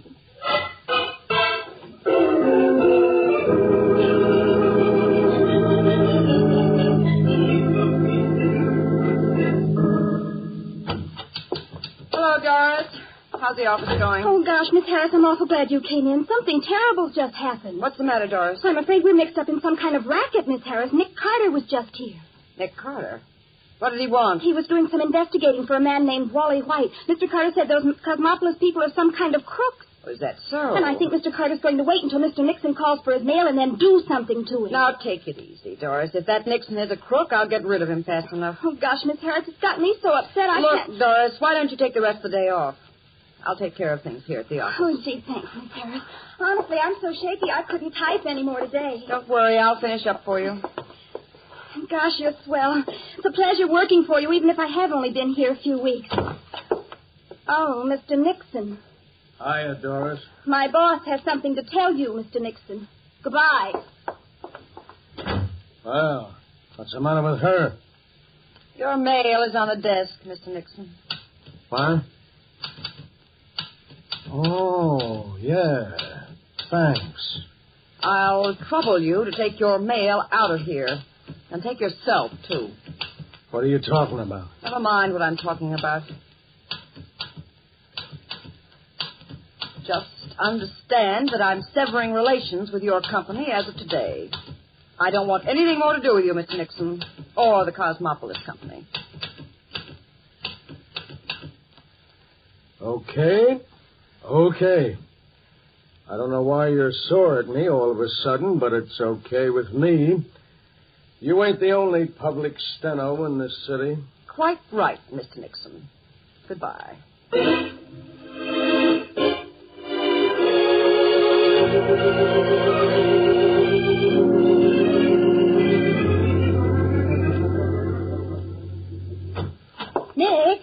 Nick, you back yet? All right here, Patsy. Oh. Got back to the office a few minutes ago. Been talking with the Justice Department. Do they know about Nixon? They're hot on his trail.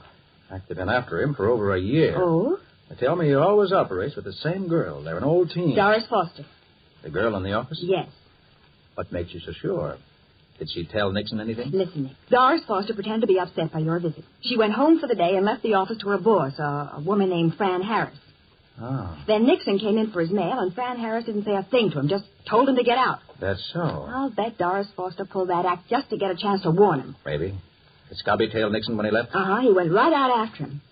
Maybe I wasn't thankful for that. Why? Well, can't you imagine me cooped up in a dark closet with a Scubby?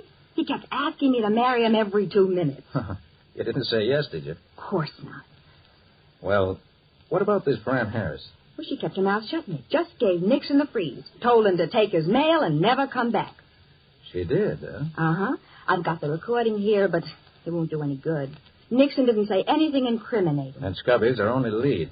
Hope he can hold on to Nixon. Oh, he'll report back as soon as he gets the chance. Oh, wait a minute. Nick Carter speaking. Mr. Carter, this is Jean White. Oh, yes, Jean. You've got to come up to my brother's office right away. What's the matter? He's been shot. I think he's dead.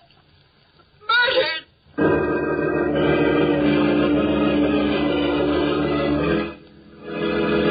Nick and Patsy leave the office at a run, jump into Nick's convertible, and drive swiftly toward Wallace White's office. We'll see what happens next in just a moment. Ladies, with 1948 just a few days away, here's a New Year's resolution that's easy to make, easy to keep. It's a resolution to make all your cleaning faster, easier next year with the wonderful help of new post-war Old Dutch cleanser made with activated seismotite. The very first time you try new post-war Old Dutch, you'll be amazed at its new miracle-like speed as activated seismotite cleans away both dirt and stains. And you'll thrill to the new, almost effortless ease activated seismotite gives new post-war Old Dutch. It cleans, polishes with a new gliding action that means less work, less rubbing for you. So for faster, easier cleaning in 1948, get new post-war Old Dutch Cleanser made with activated seismotite tomorrow. It's at your dealers now in the same familiar package. Now back to the case of the missing street. Today's adventure with Nick Carter, brought to you by new post-war Old Dutch Cleanser. In Wallace White's office, Nick examines the body on the floor while Jean pours out her story. We were just sitting here, Mr. Carter, talking about that missing street and wondering whether you'd get Wally's money back. Oh, easy, Jean. Then all of a sudden there was a shot through the glass panel in the door and Wally just slumped out of his chair. I called you right away. It's a good thing you did, Jean. Wally's badly hurt, but he isn't dead. Oh, thank heaven. Bullet through the lung. Missed his heart by a fraction of an inch, I think. Patsy, get on the phone and get an ambulance here, fast. Right, Nick. I can't understand it, Mr. Carter. Neither can I, Jean. This attempted murder doesn't make sense. True enough, Wally made the move that uncovered Nixon's blueprint racket. It's true that Nixon can get about 7 years in the federal penitentiary if he's caught, but that doesn't add up to murder. It just doesn't make sense. The ambulance is coming, Nick. Oh, good. What the blazes happened to Scubby? If he was on Nixon's tail, how'd he let him shoot Wally? Well, maybe he just waited downstairs when Nixon came up here. Oh, he couldn't be that stupid. You explained to her about the case, didn't you? Well, of course I did, Nick. And he knew that this was Wally's address. Of course, he'd follow Nixon up the stairs to see what he was after. Well, that's right. Well, we'll hold on here until the ambulance takes over. Then we'll hustle back to the office and see whether we can find Scubby. I want to hear what he's got to say. Oh, wait a minute, Nick. You said this was a federal case. It isn't our business. The mail fraud part isn't, and we'll bow out on that. But attempted murder was something else, Patsy. That's always my business.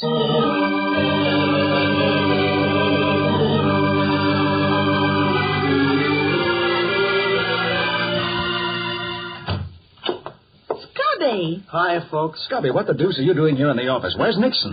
Gee, Nick, I'm sorry. He got away from me. Got away from you? Yeah, I lost him. And let him go up to Wally White's office and pump a bullet into him. What? Scubby, I hate you. Don't you ever propose to me again. All right, now, easy, Patsy. What happened, Scubby? Well, I tailed Nixon out of the building. I swear he never saw me. Then he got into a cab, and I followed the cab all the way up to the city line. But when we got there, Nixon wasn't in it. The old Dodge, huh? Went in one door of the cab and right on out the other. Must have seen you, Scubby. Oh, how could he? I wasn't tailing him for more than a minute. Maybe he's smarter than we think. Oh, well, gee, Nick, All right. We've lost our lead with Nixon. Let's find another. Patsy, let me hear that wire recording. Huh? Well, there isn't anything on it. All right, let's hear it anyway. Okay. Here goes. Oh, Mr. Nixon. Hiya, Doris. My boss has something to tell you, Mr. Nixon. Goodbye. Well, what's the matter with her? Your mail is on the desk, Mr. Nixon. What? Oh, yeah. Thanks. I'll trouble you to take your mail out of here. And take yourself, too. What are you talking about? Never mind what I'm talking about.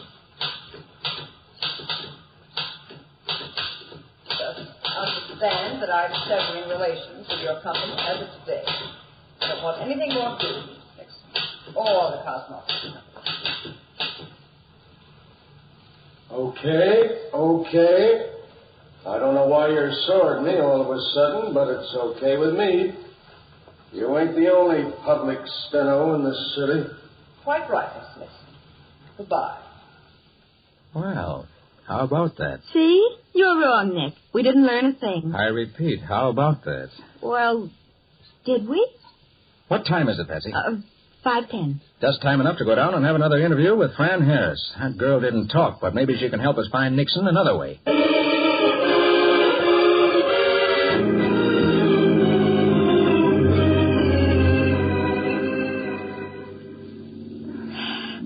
I hope we're in time, Nick. I think we are. Well, what now, Nick? Scubby, you're going upstairs. Wait in the corridor outside Fran Harris's office. If she leaves the office, stay with her. Check. We'll wait here and pick you up when you come out. I'll get going. You bet. And this time I don't get fooled. Patsy, let's go in that drugstore there. We need a phone. A phone? Right. I'm going to interview Miss Harris on the telephone, and when I finish, wild horses won't be able to keep her in that office 1 minute longer.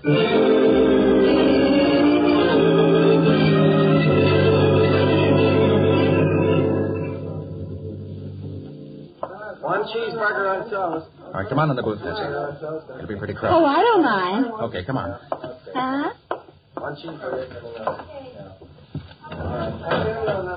Nick, what are you going to say to Fran Harris when you get her on the phone? First of all, I'm going to try to sound like Nixon. Yeah, but what are you going to say? Anything that comes into my head, just as long as it doesn't make sense. But, Nick... All right, now, Patsy, muffle the phone with your handkerchief so I can have my other hand free. Sure, but I don't get it. All right, now, quiet. I'll have her in a second. Okay.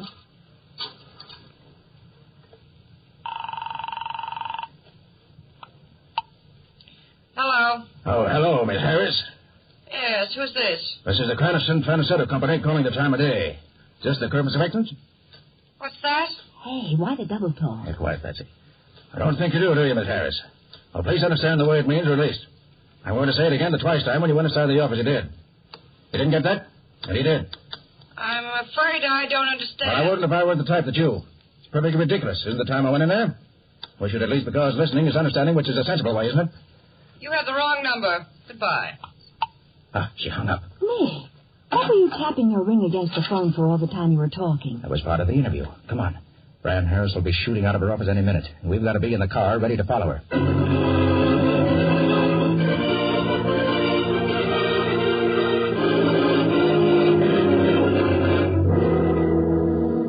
She's turning down 4th Street, Nick. Right. We'll stay with her. I wish I knew what you said to her on the phone. She came scooting out of her office. I gave her some double talk. Double talk? With Nixon's voice, or a reasonable facsimile. And while he talked, Nick also tapped on the phone with his ring. Oh, I wish I could figure out your tricks, Nick. Yeah. You could. Crooks could, too. That wouldn't be so good. Heads up now. Fran just ducked into that loft building. Are we going in after her? We are. And we've got to move fast or we'll lose her.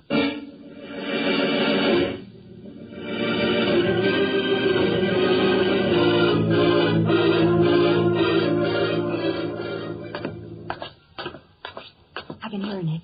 She's still running up the stairs ahead of us. Probably headed for the top floor. Well, what's she got to do with Nixon and Doris Foster? You'll find out. Is she sore because they were using her office for their racket? All right, let's keep extra quiet, please. Top floor coming up. You think Nixon's inside that loft? I hope so. But what do we do? A simple thing. Just knock on the door and go in. After we're inside, we'll take him. Well, suppose he puts up a fight. Don't forget what he did to Wally White. I'm not forgetting Wally White. But, Nick, you can't. All right now. Stop here. Okay. Nixon, open up. Open up, Nixon. I want to talk to you. Oh, watch out! Sit down, quick. Sit down. I was wrong.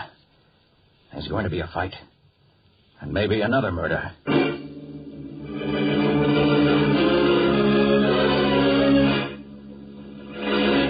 Nick, Patsy, and Scubby crouch on the floor as shots splinter the plant door. We'll see what happens in just a moment. Friends, we won't be with you again until next week, so we take this opportunity to wish you the very best of everything for the new year. 1947 has seen America assume a role of world leadership. The poor and oppressed peoples in many lands look to us in the years ahead for strength and guidance. So let us set the example by welcoming the coming year with faith and optimism, confident that we can lead the world on the path of peace and righteousness. The makers of new post-war Old Dutch Cleanser and the entire cast of Nick Carter all join me in wishing you a very happy, very prosperous new year. Now for the conclusion of the case of the missing street, brought to you by new post-war Old Dutch Cleanser. Outside the door of the blueprint plant, Nick, Patsy, and Scubby hug the floor as bullets smash through the door over their heads. We've got to do something, Nick. Mr. Carter! Mr. Carter, he's in here! That's Fran Harris. Save me, Mr. Carter! Oh, save me! I'm coming in, Miss Harris. Oh, Nick, you can't do it. Stay there, Patsy. Are you crazy? He'll drop you as soon as you go through that door. No, he won't. Here I come, Nixon. Oh, Nick! All right, you can come in too, Patsy. Nixon's dead. Dead? Nixon's dead. What? With a bullet through his heart. There's Fran over against the wall. Well, you got here just in time, Mr. Carter. Nixon was going to kill me. It's no use, Miss Harris. You made a good try, but it didn't work. A good try? How could Nixon be dead with a bullet through his heart when I never fired a shot? Why, You were hoping I would shoot, weren't you? He killed himself when you said you were coming in. Oh, no, he didn't, Fran. You put a bullet into him and staged the whole act. Too bad I followed up the lead so quickly, isn't it? You were hoping he'd be framed for the murder of Wally White. You mean She shot Wally? I told you that murder didn't make sense, Patsy. But it did as soon as I discovered Fran was in the racket with Nixon and was using Doris as a front. That's not true. Then Doris was innocent, Nick? She was, Scubby. When we started investigating the fraud pulled on Wally White, she got scared and reported it to Fran Harris. And Fran suddenly got a bright idea. What do you mean? You figured that if you killed Wally with Nixon's gun, you could blame the killing on Nixon. And a ballistics test would show that it was Nixon's gun, and he'd be executed for murder. Then you could take over the racket. You're a liar. Look, Fran, whether or not we can prove that you killed Wally makes no difference, because we can prove you killed Nixon just now. You cannot. Oh, yes, we can. You see, Fran, there's no gun within Nixon's reach as he lies there dead. And there were also no powder marks on him to indicate suicide. Therefore, the only person who could have killed him is you. Well, you'll never prove anything. Don't bother to argue, Fran. A criminal court will settle it for you, and settle it good with the evidence I have. From now on, a prison cell is going to be your mailing address.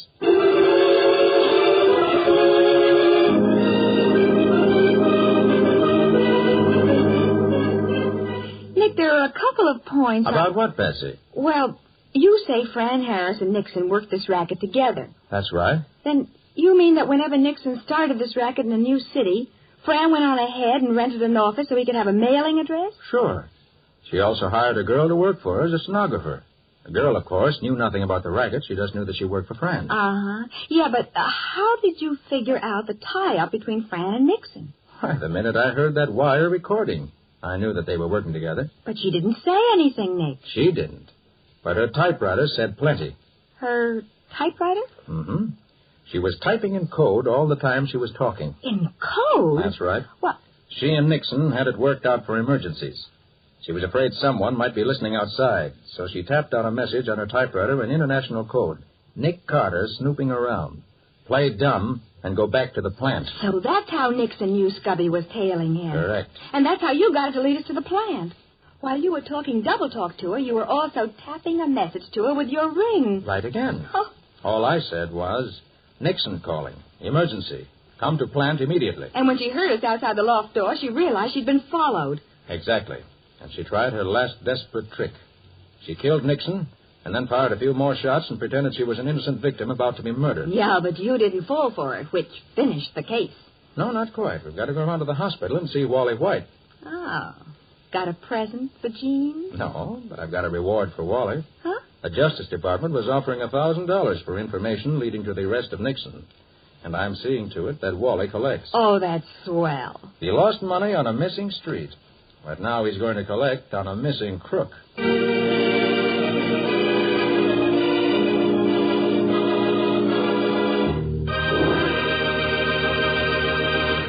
Nick, how about a hint or two on what new post-war Old Dutch cleanser has in store for us next week? Well, Bob, the only thing I can tell you is something I'm afraid you won't believe. Well, if you say it, well, I'll believe it. Go on and tell me. Okay, then.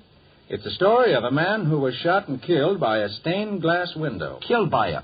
Oh, now, Nick, wait a minute. Oh, well, Bob, you can't say Nick didn't warn you. But that sounds absolutely crazy. What do you call the story, Nick? I call it The Case of the Devil's Left Eye.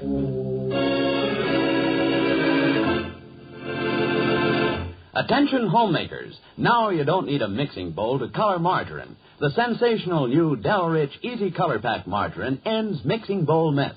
With Del Rich, the margarine and color berry are both inside a sealed plastic bag. You simply pinch the berry, then gently knead the bag. And Del Rich quickly blends to a luscious golden color inside the bag. And listen, the delicious country sweet flavor and freshness of Del Rich are sealed in. It's truly America's finest margarine. Ask for the new Del Rich Easy Color Pack margarine tomorrow.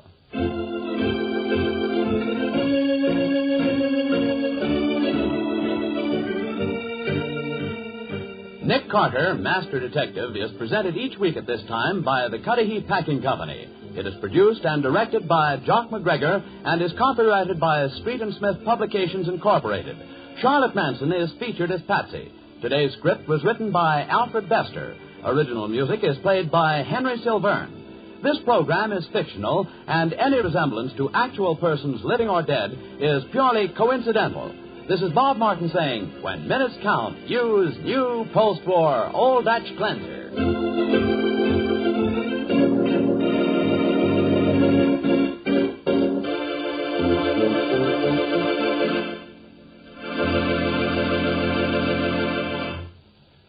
This is the Mutual Broadcasting System.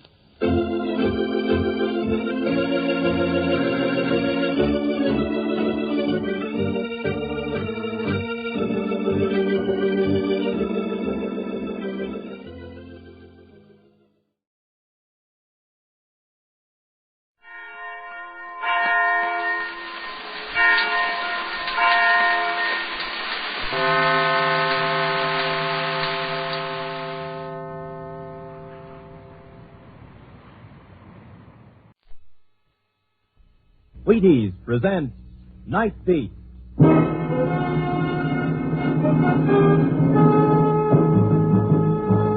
On stage tonight from Hollywood, Night Beat, another in the Wheaties' big parade of exciting half-hour presentations. Night Beat.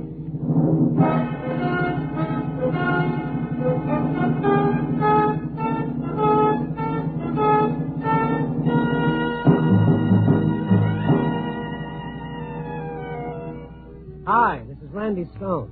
I cover the Night Beat for the Chicago Star. Stories start in many ways. That night, my story began with the innocent ringing of my telephone. I didn't know that on the other end of the line was death. Night Beat, starring Frank Lovejoy as Randy Stone.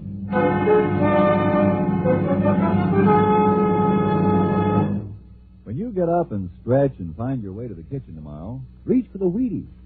Lay spoon to a whole wheat. Whole wheat that can help make a difference all morning long. Start a good breakfast with Wheaties for the roll-up-your-sleeves kind of energy that can make the morning go smoother. There's a whole kernel of wheat in every Wheaties flake. You got it? A whole kernel of wheat in every Wheaties flake. That's why Wheaties can do so much. That's why Wheaties at 7 can really help at 11. Tumble out those golden flakes, pour on the milk, put on the fruit, pick up the spoon, and smile. You're getting nourishment to help send you through the morning on high. You do it. Help yourself to Breakfast of Champions. And see how Wheaties at 7 can help at 11.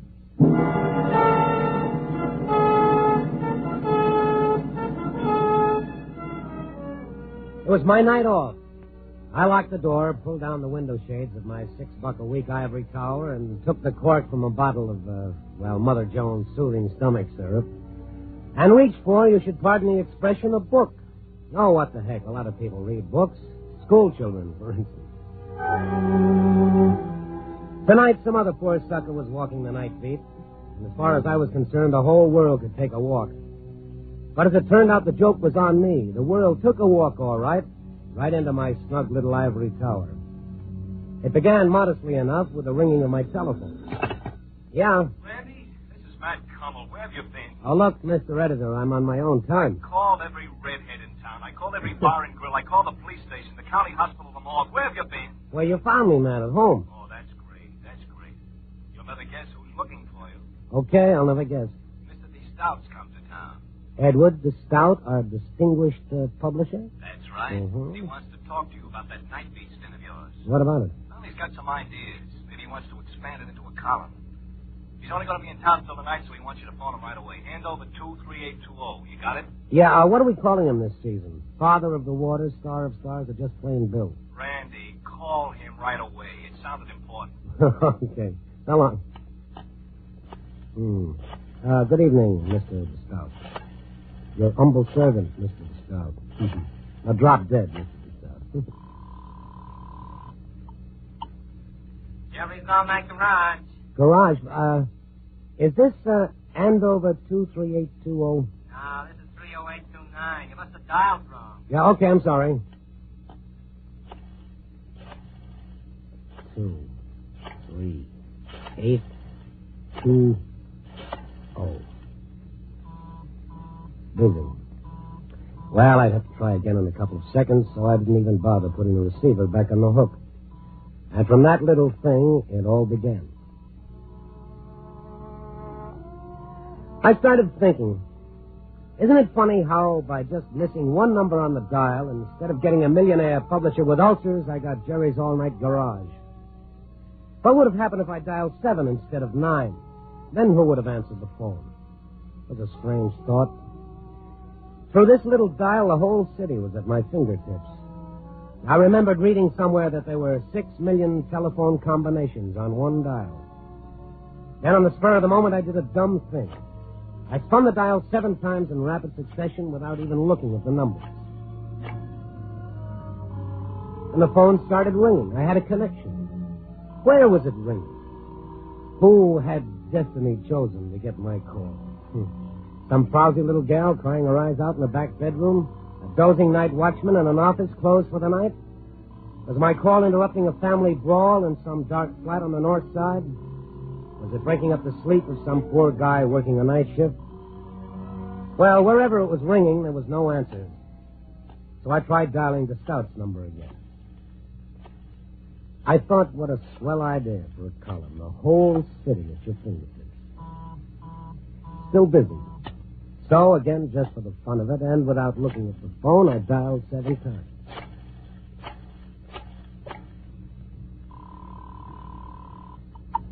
Fred, listen, darling, don't hang up again. Let me talk to you. Please, please, darling. Hey, what is this? What? Oh, I thought... What do you want? Oh, nothing. No, you must have dialed the wrong number. I'm sorry. Wait a minute. Don't hang up. Maybe you can help me. Help you? What is it? My life's in danger. Come again? I've got to have a doctor right away. Well, I'll call one for you. But I can't have any doctor. I've got to call one who would understand. One who wouldn't betray Fred. Then why don't you call Fred's doctor? I've called Dr. Bechtel. Bechtel? Yes, Russell Bechtel. He's Fred's doctor. But his nurse said he's out on the call and she doesn't know where to reach him. I couldn't tell her the trouble I'm in. She wouldn't understand. She'd only tell me to call the police. The police? Yes. Fred's had one of his attacks. He's threatened to kill me again. And this time he's gone for a gun. Oh, well, then, sister, you better call the police. No.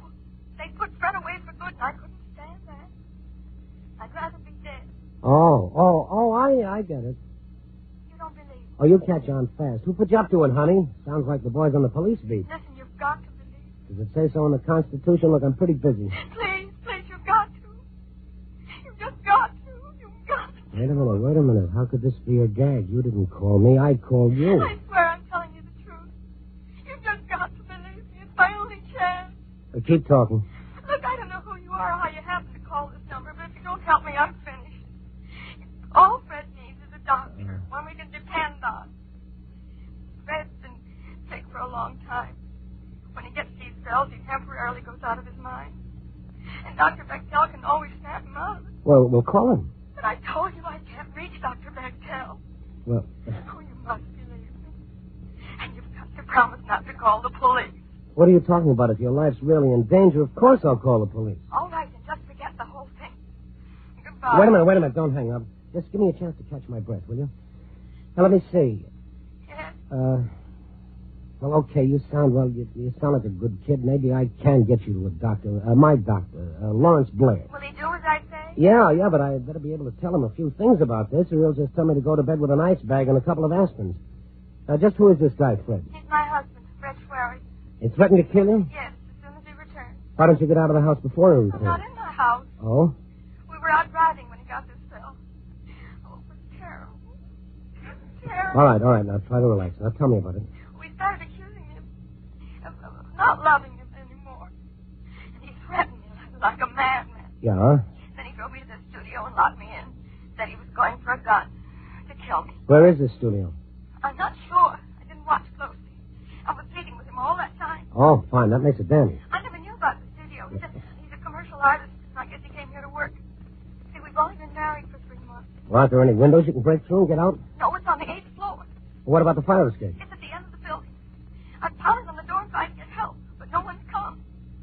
We haven't lived in the city very long. I've called a few friends we know, but no one's home. I don't know what to do. Now, look, there's no time for that.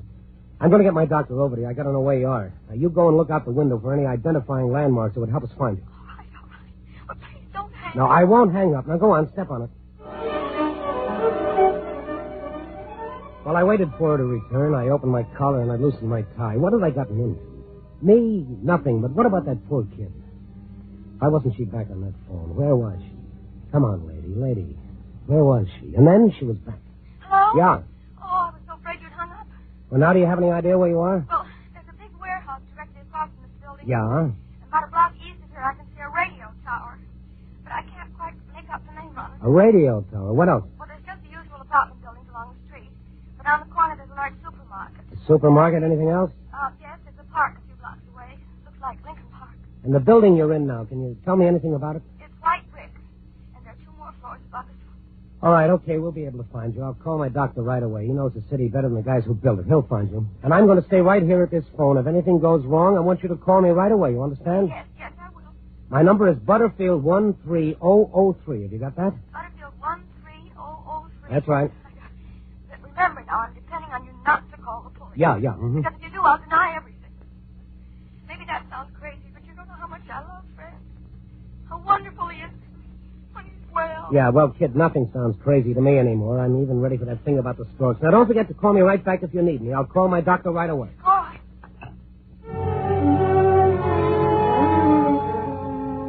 When I hung up the phone, I was ready for a blood transfusion. I tried to light a cigarette, but the match shook so much you'd have thought I was signaling somebody. But then as I reached for the phone book to call my doctor, I started thinking again. I said, oh, Randy, it's too pat to be true. I couldn't help imagining that someplace a room full of practical jokers were doubled up in laughter over the way the girl had taken me in.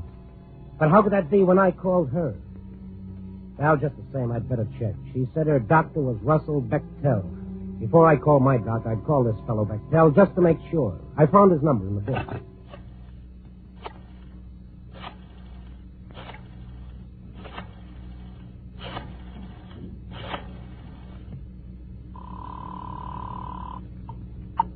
Edgewater 66989. Dr. Bechtel's office? Yes. Who's calling, please? I'm a newspaperman on the store. I'd like to talk to the doctor. Oh, I'm sorry. He's not in now. He's out on a call. Can I help you? Well, maybe. Does the doctor have a patient named Fred Schwery? Well, these things are confidential. Yes, look, man, there's no time for that. A few moments ago, I spoke to Fred Schwery's wife. Well? She told me that Schwery had gone into a violent fit of some kind. He's had another attack? Yes, he's got her locked in his studio, and he's gone for a gun to kill her. Then you'd better call the police right away. You mean she was telling you the truth? I mean, Fred Schwery's a dangerous paranoid. He's had 3 attacks in the last 2 months. Why wasn't he put away? Well, the doctors begged that girl to commit him to asylum, but she's so separate. You know the address of Schwery's studio? No. The doctor might. But I've no way of reaching him till he calls in. Our records show only Mr. Schwery's home address. All right, thank you. Will you please call me back if you reach the doctor? My number is Butterfield 13003. Yes, of course, but what are you going to do? Well, I don't know. She wants me to get my own doctor out there. She gave me enough landmarks to find the place. Then you'd better hurry, because if Schwery's had another one of his attacks, and he gets to that girl with a gun, you'll never find her alive. Yes, I know. Goodbye, thank you. So, the poor kid had been telling me the truth. I know I ought to call the police, but I remembered her saying that if I did, she'd deny ever talking to me. Yes, and maybe she was stubborn like the nurse said, but she was also a mighty brave kid. I started looking through the phone book for my doctor's number. Black, Blaine, oh, where is it? Is it Blair, Jasper, Lawrence? There it is, Dr. Lawrence Blair, Radcliffe 41079. Before I could dial the number, my phone started ringing. Yeah? I can only talk for a second.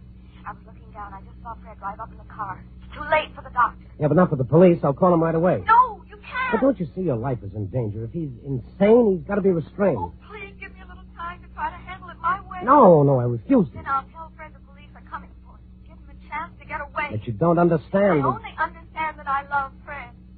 Nothing else matters one bit. I've talked him out of these attacks before, and I'm going to try to do it again. All right. How much time do you want? Give me half an hour. No, 15 minutes. If you don't call back in 15 minutes, I'll know you're in trouble, and I'll have the police out there at once. 15 minutes. All right, now I've got to hang up. Start locking the door. Now remember, 15 minutes. Yes, I've got to hang up now.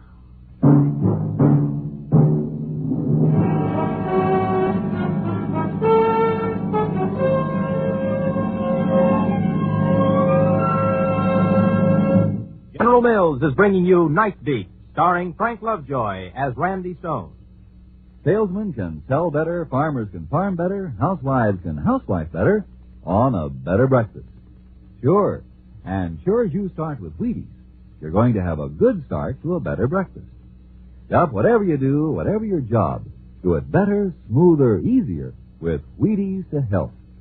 Because there's a whole kernel of wheat for every Wheaties flake. And what a difference that can make. Whole wheat protein for vigor and stamina.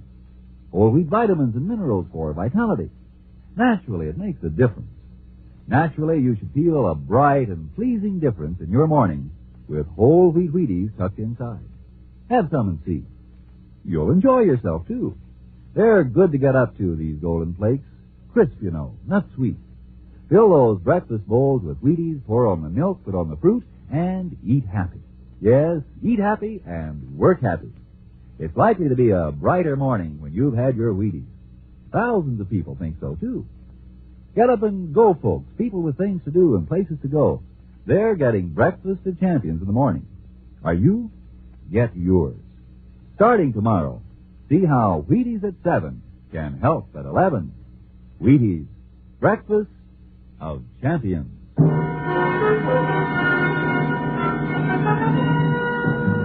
And now, back to Night Beat and Randy Stone. This time I'd hit the jackpot in spades. I was just doodling on the phone, spinning the dial without even watching it, when I got a girl waiting to be killed by her crazed husband. I promised to wait 15 minutes to give her a chance to snap the guy out of it. And if I didn't hear from her at the end of that time, I was to call the police. I wasn't sure my watch was right, so I dialed at the correct time. At the tone, the time will be 6:05. My watch was a couple of minutes slow. I reset it exactly. 6:05. Okay, if I didn't hear from her by 6:20, I'd call the police. Her husband was with her now. I could close my eyes and see that madman threatening her life in that studio. I felt my stomach cramp up like a troop of Boy Scouts were practicing their nuts. Why had I promised to wait? Maybe this was her. I felt tiny chills race up and down my fingers as I reached for the phone. Yeah? I want to speak to Margie. Huh? Tell her it's Hal. Go on, call her phone, you hear me? Look, pal, you've got the wrong number. So long. Wait a minute, just wait a minute. Look, will you hang up? Don't give me any other lift, mister. You just call Margie to the phone. I'm expecting an important call. Hang up. Yeah, well, let me check. Dope. Oh, what time was it? 6:07. I took the watch off my wrist and set it on the telephone table under the lamp so I could see it easily. I watched the tiny hand circling so slow. 6:08. What was happening in that studio? This might be her. Yeah? This is a nationwide radio survey. What's that? Are you listening to your radio? Will you please hang up? I'm expecting an important call. Oh, I'm sorry to bother you, sir. Thank you. Why does she call when someone else was on the phone? I had to keep the line clear.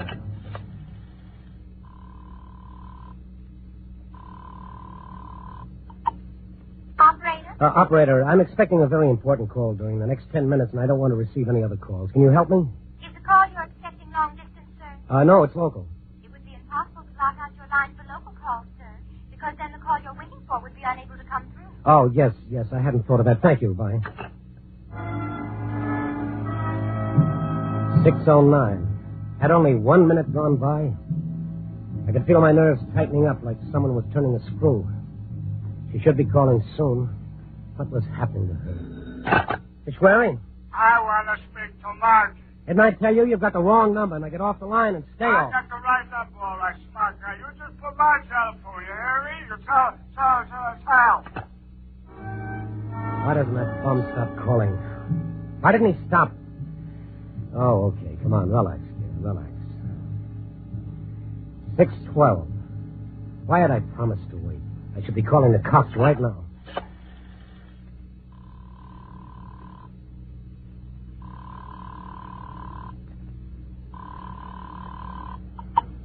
Operator? What do I dial for the police department? You dial 211, sir. Or I can connect you. No, not yet. I was just wondering about it. Thank you. I promised her I'd wait. Maybe she could control the guy, but why wasn't she calling? 6:13. Time was passing so slow. Oh, if that's that drunk again. Who is it? Stone, what are you trying to do to me? Get me fired? Oh, Matt, it's you. Yeah, your boss and editor. Who are you expecting? Truth or consequences? Look, Matt, hang up, will you? I'm waiting for a call. Waiting for a call? Yeah. What's wrong with you, Randy? Didn't I tell you to call Mr. Stout? He's waiting for your call, you crazy loon. You know how our honest publisher likes to be kept waiting. Yeah, I haven't time to explain, Matt. Don't explain anything. Get on that phone and call Andover 23820. Now, that's an order. He just called and tore into me. He asked me if he was expected to phone you. He's pouting up there, Randy, feeling abused. And you know what happens when Mr. DeStout feels Yes, all right. Hang up, Matt. You'll call him. Yes, right away. Hang up. Okay, and after you talk to him, call me back. Yeah. I looked at my watch, 6:17. There were just 3 minutes left to get her call. I couldn't phone to Stout now. What if she should phone when I was talking to someone else? What if she had only that one chance and all she got was a busy signal? No, I couldn't call now. Hello. Hello. Is this the Stone residence? Yes, what do you want? I'd like to speak to Mrs. Stone, if you don't mind. There isn't any Mrs. Stone. Look, I'm very busy. No, Mrs. Stone. Well, I'll just have to talk to you then, won't I? Yes, but some other time. I beg your pardon. I'm very busy now. Oh, this won't take but a tiny moment, and I have so many calls to make. Look, madam. I've been appointed by our local committee to call you about the coming election, to ask you to cooperate with us in our drive to register all voters regardless of party. Madam, I'm not old enough to vote. But if we all vote, then don't you see we can do something? Look, I'm going to have to hang up. But for heaven's sake. Some other time. Young. Hey, you better hang up on me again. Will you stop calling this number? 6:19, and she hasn't called. I'm going to wait for one more minute to pass, and then I'm going to call the police. Hello. Randy Stone? Yes? I asked Matt Cummel to have you call me, Mr. Stone, but apparently you were unable to. This is Edward Stout speaking. Oh, the big boss. Oh, no. What's that? Yes, Mr. Stout, I was going to call you as soon as I had the time. As soon as you have the time. Well, I must say, that's not exactly flattering, Stone. I rather imagine. Mr. Stout, I'm expecting a very important phone call. There are and people who think that a call from me is also rather important. Can I call you in 5 minutes? And what am I supposed to do? Just sit here waiting for your call like a lackey? I believe Cummel told you I was leaving tonight. But, Mr. Stout... So we'll talk now, if you don't mind. Look, instead of talking about this on the phone, how about me taking a cab over to your place as soon as my call comes through? We could talk it over much easier. Oh, I think we can handle the matter over the phone very nicely. But we can't handle it over the phone. Don't you see? A girl's life is at stake, and you prattle on like we had all day. A girl's life at stake, is it? Yes. I've heard about your talents for invention, Mr. Stone, but I don't think I enjoy the idea of you practicing them on me. Look, Mr. Stout, I'm afraid I'm going to have to do something else you won't enjoy. I'm afraid I'm going to have to hang up. I wouldn't do that. What time is it now? 6:21. It couldn't be. I couldn't have talked to him that long. Oh, hurry. At the tone, the time will be 6:21 and 1/2. 6:21 and 1/2. Well, I've kept my part of the bargain.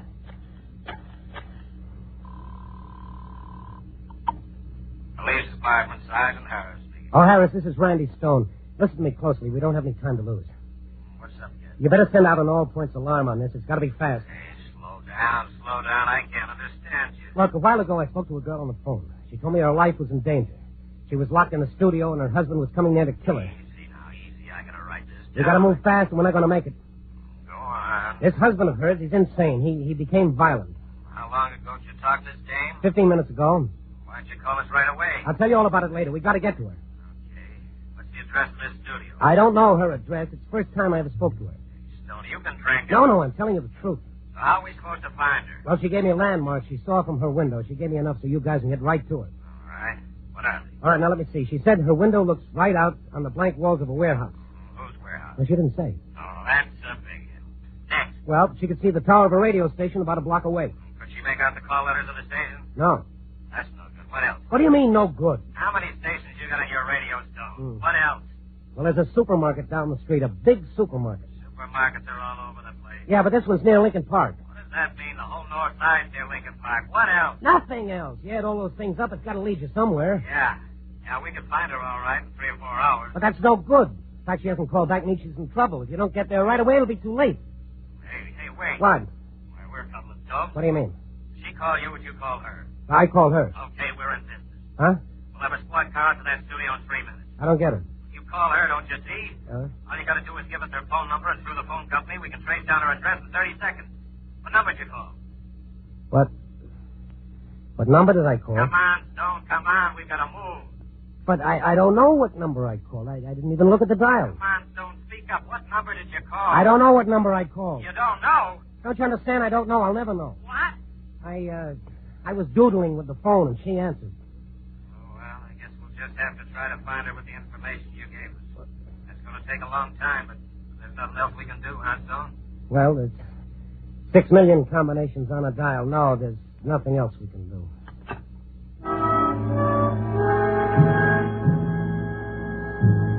I hung up the phone and just sat there. I wanted to die quick and easy. What was I going to do now? How was I going to be able to go on living as though nothing had happened? I was just as much of a murderer as that crazy husband. How could I be so stupid? Why didn't I ask for a number? Why didn't I? Yeah? Yes? This is Dr. Bechtel's nurse, Mrs. Yes. Oh, I'm so glad I got you. It's all right. What's all right? I was able to locate Dr. Bechtel just after you called. You what? He knew the address of the studio, all right, and he got there in plenty of time. We're sending Slowick to a sanitarium for treatment. And the girl? Oh, she's fine. Had to give her a sedative, though. That's why she didn't call herself. But all's well that ends well, like they say. Oh, you know what I've been doing the last 15 minutes waiting for her call? I'm half nuts myself. I'm ready for a straitjacket. But, Mr. Stone... Why didn't you call me right away? But, Mr. Stone, I've been trying. Your line's been busy.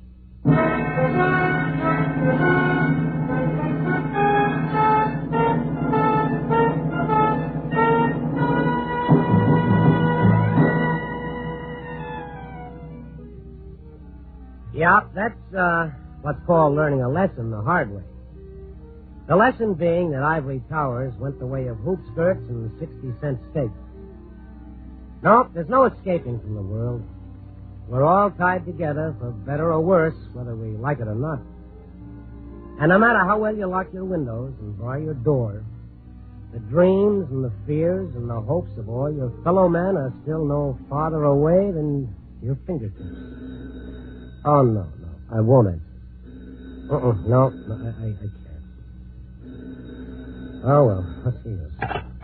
Yeah? Listen, I want to speak to Marge. Oh, shut up.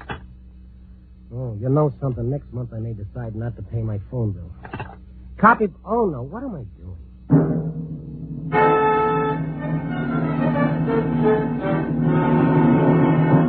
You're listening to Night Beat on the Wheaties Big Parade. Oh, Frank Lovejoy. Yeah. How do you like that slogan we've got for Wheaties? Oh, you mean that one about 7 and 11? Yeah, you know. See how Wheaties at 7 can help at 11. I think it's swell. How'd you happen to think of it? Well, can you keep a secret? Oh, Silent Frank, they call me. Shoot. Well, the other morning, I missed my Wheaties. Imagine. And I tell you, Frank, by 11 o'clock, I felt like I'd been put through the ringer. I was worn to a frazzle. Well, it just goes to show you. You know it. It certainly convinced me that if you eat Wheaties at 7, you get the energy you need to help you feel good right on to lunchtime. Oh, so you thought up see how Wheaties at 7 can help at 11, hmm? Well, no wonder they call you the Wheaties man. That's right, Frank. Good night. Night.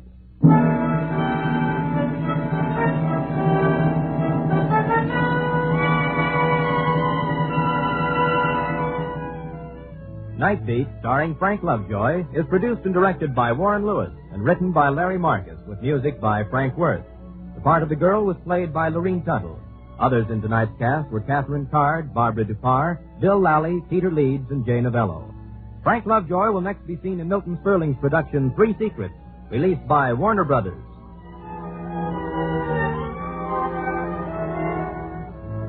Listen next week and every week as Randy Stone searches through the city for the strange stories waiting for him in the darkness. And this is the Wheaties man, Frank Martin, inviting you to listen also Tuesday, that's tomorrow night, to the Penny Singleton Show on the Wheaties Big Parade. See you then.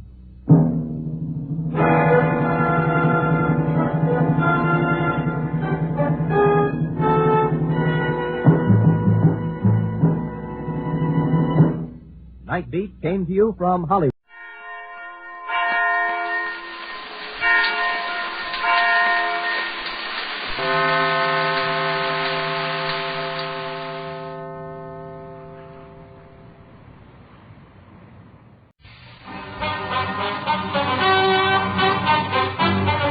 Richard Diamond, Private Detective, starring Dick Powell.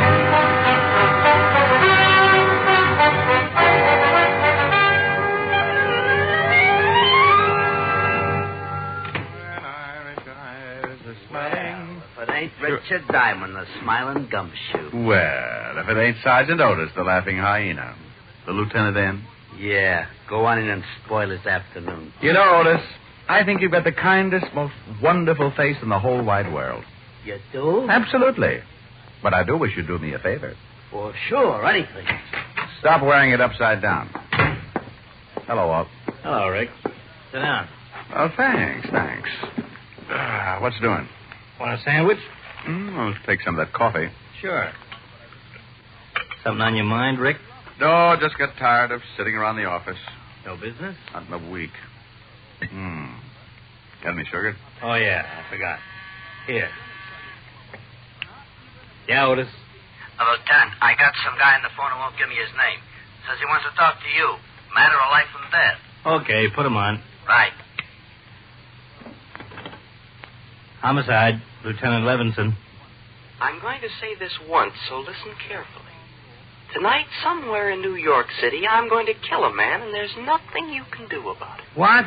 Promptly at 8 o'clock, somewhere in this city, I'm going to kill a man. Hello? Hello? Something wrong? Some guy says he's going to kill somebody at 8 o'clock tonight. Oh, dandy. Crank. Did he say who his victim was going to be? No, just a crank. I should have humored him. Made suggestions. My landlord, for instance. Be a little gruesome if he really did it. Yeah. You'd have a hard time protecting 8 million people from a killer you don't know anything about. Hope it was just a crank. Otis. Yeah, Lieutenant. If that guy calls back, put him through and trace the call. Right. It sure would be miserable if that call was on the level. Oh, relax. I'll have some more coffee. I had some more coffee. Walt worried a little, not a lot, because the big precinct caters to a good number of cranks every day. We talked about old times, and around 6, I matched Walt for dinner. He stuffed himself at the automat until I ran out of change and begged for mercy. Then he dropped me off at my flat on 53rd and went back to the precinct. I showered, shaved, slipped into my blue suit, and headed for the door.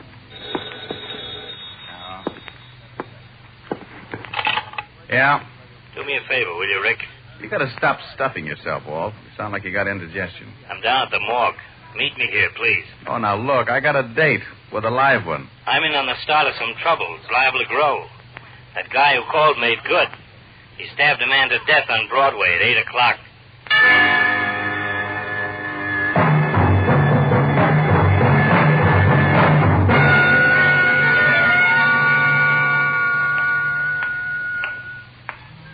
Here he is, Lieutenant.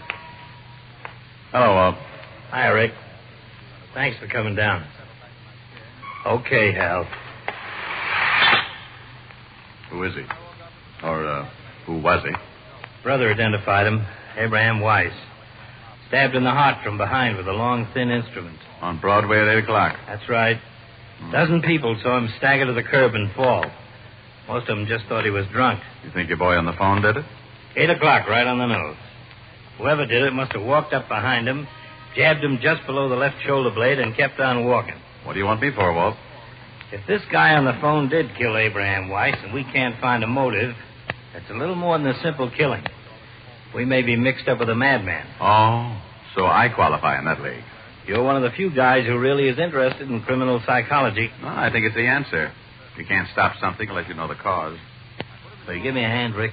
Sure. I've got Weiss's family at the station. Let's go see them.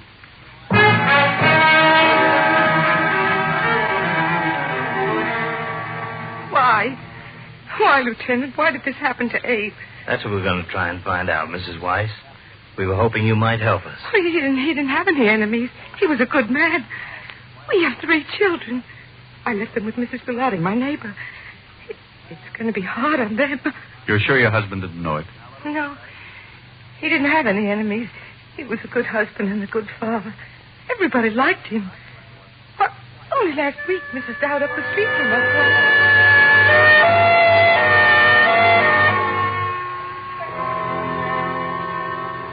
We'd like a list of your brother's friends, Mr. Weiss. Where he worked, people he had business with, anyone you can remember who might give us a lead. Been sitting out there thinking about that. There just isn't anyone that I know would want to kill Abe. He was a good guy, did his job, took care of Louise and the kids. Didn't bother nobody. How long were Louise and Abe married? 6 years. Maybe a little more. Nice girl, Louise. Oh, the best. Good wife. What happens to her now? I'll take care of her. You're not married, huh? No. Quite a job taking care of a widow and 3 kids. I'm doing all right. It's the least I can do. You got a girl? Yeah, why? Maybe going to get married, huh? Well, I'm engaged. I've been thinking about it. It'll have to wait for a while, I guess. Until Louise gets back on her feet. Okay. Tell us about some of your brother's friends. Well, I guess his best friend was Art Brearley. They was awful close for years. He told us about everyone he could think of. Gave us a dozen names and addresses we could check. Like Louise, Martin couldn't figure why anyone would want to kill Abraham Weiss. The next was Mrs. Rebecca Weiss, tired. The hurt in her eyes enough for all the mothers who had raised a son and lost him. We'll try not to keep you too long, Mrs. Weiss. It's all right, Lieutenant. You want to help? Would you like a glass of water? No. When will I be able to see Manson? It's right that I should see Manson. A few questions first, if you don't mind. I know you're trying to help. Just a few questions. As many as you like, Lieutenant. Not long with Mrs. Rebecca Weiss. Nothing that would help to catch her son's killer. So we checked the people who had known Abraham, and there were plenty. His boss gave us a few more names to add to the long list. All of them friends who couldn't imagine why anyone would want to kill a nice guy like Abe. At 7:30 the next morning, Walt looked at reports and poured more coffee. Here. I'll put sugar in it. Thanks. If that phone call was on the level, why would a guy kill like that? Call us and tell us he was going to do it. What would be his reason? Well, couldn't guess. But if that guy who called did do the killing, you can bet he'll phone again. Why? Well, he bragged he was going to do it. He'll want the credit. Well, I'm going to get some rest. A couple hours anyway. Let's both get a couple.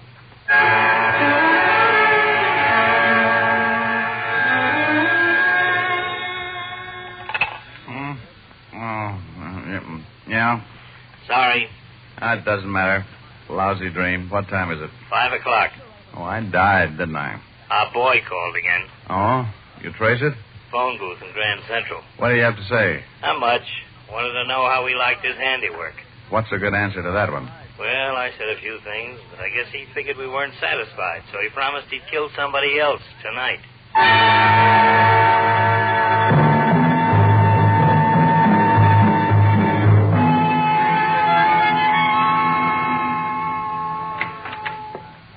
Hello, Rick.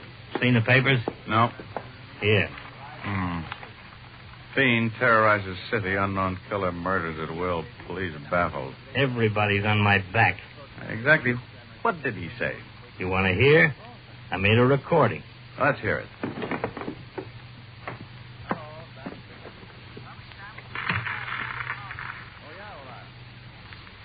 Okay, Otis, put him on. Hello, Lieutenant. Yeah? What do you think now, Lieutenant? I did what I said I was going to do, didn't I? Look, who is this? The man who called yesterday and said he was going to kill someone at 8 o'clock last night. I don't believe it. Well, certainly you do. You'd like to stall so you could have this call traced. Well, you'd better listen. I want everybody to know just how stupid the police force really is. I'm going to kill again tonight, and there's nothing you can do about it. Look, you, whoever you are, if it's the last thing I ever do, I'll... Tonight at 8, another innocent victim will die because the police can do nothing about it. Hello? Otis! The call came from a phone booth in Grand. He said another innocent victim. Yeah, so he's a nut. For some reason, he hates the police force. There's your motive. Well, I guess it's possible, but something sticks in my craw. Yeah? What? 8 o'clock. Why pick 8 o'clock both times? Well, I guess, like you said, he wants the credit. We're liable to get a couple of killings in an evening. He wants us to be sure which one he did. Okay, so he makes it 8 o'clock the first time. Why the second? Why not 6 or 7 or 10 or... Just following a pattern, I guess. Maybe so. Well, what'll we do? I got every man possible on the streets. But, Rick, let's face it, this is a pretty big city. And it's 6-2 and even. If he does kill again, it won't be anywhere near the scene of his first stabbing. I guess we just wait. Yeah. A little over an hour to go. So we waited. Walt got the coffee going, and I went through a whole package of cigarettes.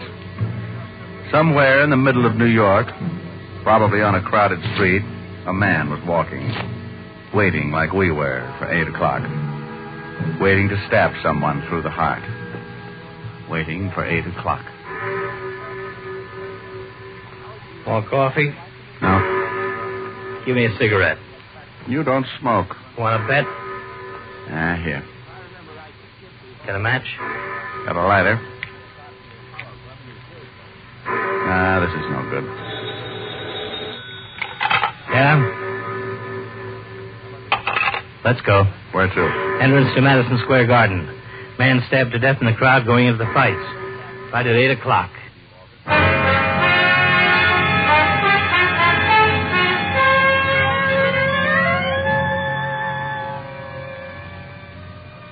A man murdered going into Madison Square Garden to see the fights. Stabbed through the heart while he stood in the middle of the large crowd. We went through the same routine. Identify the body. Question witnesses who had been close to him. See his friends. Anyone who knew him. Name's Leon Ellis. Small-time fight manager. No family. Handles a young kid named Billy Martin. Wasn't fighting last night. At 10 o'clock the next morning, we found Billy Martin working at the East Side Gym. We talked to him for a while, but he couldn't help much. So we kept going, making our list of names, talking to everyone, all morning and into the afternoon. By 4:30, we were holding each other up. Look, we're working with a madman who kills anybody close to him so he can show how helpless we are to stop him. The whole city's in a panic. The newspapers are blasting everybody in the department, yours truly in particular. Yeah? I got him on the line again. He even bragged to me about this last killing. Trace it as fast as you can. Right. Start that recorder, Rick. It's our boy again. Okay. Go ahead. 5th Precinct, Lieutenant Levinson. You can skip the formalities, Lieutenant. Your sergeant told you who was on the line. Well, I did it again last night, didn't I, Lieutenant? Okay, so we can't stop you. I admit it. I'll admit it to the papers. That should make you happy. The police department can't do anything about it. That's what you want, isn't it? Again tonight, Lieutenant. One more person will die. Now, wait a minute. At least give me a chance to talk to Why, you. you trace the call? No. Tonight at 8 o'clock, and you can't stop me. Hello? Yeah? Call came from a phone booth in Rockefeller Center. Pick's the right place to call from. We look pretty silly rounding up everybody in Rockefeller Center.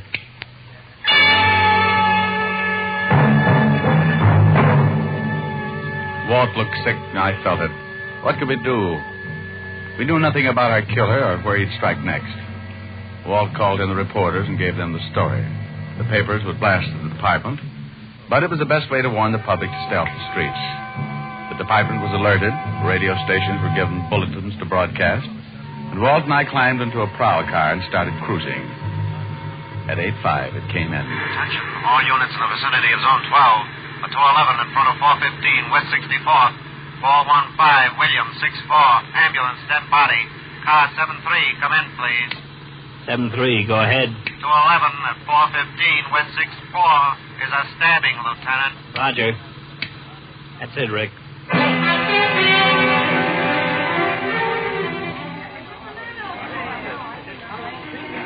The victim was an elderly man dressed expensively and lying face down on the sidewalk. Again, no witnesses to the killing. Most of the people who had seen the man fall realized almost immediately what had happened because of the publicity on the last two killings. But like one man said... Well, how are you going to see who killed him in a crowd like this? Maybe 100 people on the block when it happens. Boy, you guys better start doing something.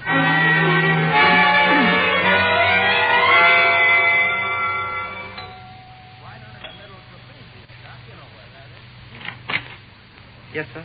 Does Mr. Arthur Reeves live here? Yes, sir, but Mr. Reeves is not in at the moment. I'm from the police. Lieutenant Levinson, homicide. Homicide? I'd like to talk with everybody in the house. Certainly, sir. Has something happened to Mr. Reeves? He's been murdered. Oh, no. No, not Mr. Reeves. How many people in the house? Myself, the maid, and Mr. George Reeves, Mr. Reeves' nephew. Tell him I'd like to talk with him. And we talked with the three people in the dead man's house. The maid, the butler, and George Reeves, the nephew. I warned him not to take his walk tonight. I showed him the papers. Did he usually take walks at night? That's for the past 15 years. Know why anyone would want to kill him? Mr. Reeves? Of course not. You know very good and well it was that fiend what did it. How about you? Can you think of why anyone would want to kill your employer? No, sir. I've been with Mr. Reeves for over 20 years. I'm acquainted with most of his friends and associates. Look here.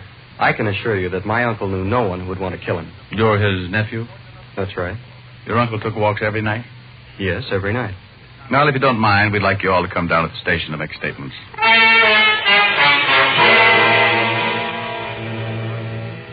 Okay, we got the statements, another list of names, and a long one. None of these killings tie together. Nobody on the first list has any connection with anybody on the second list.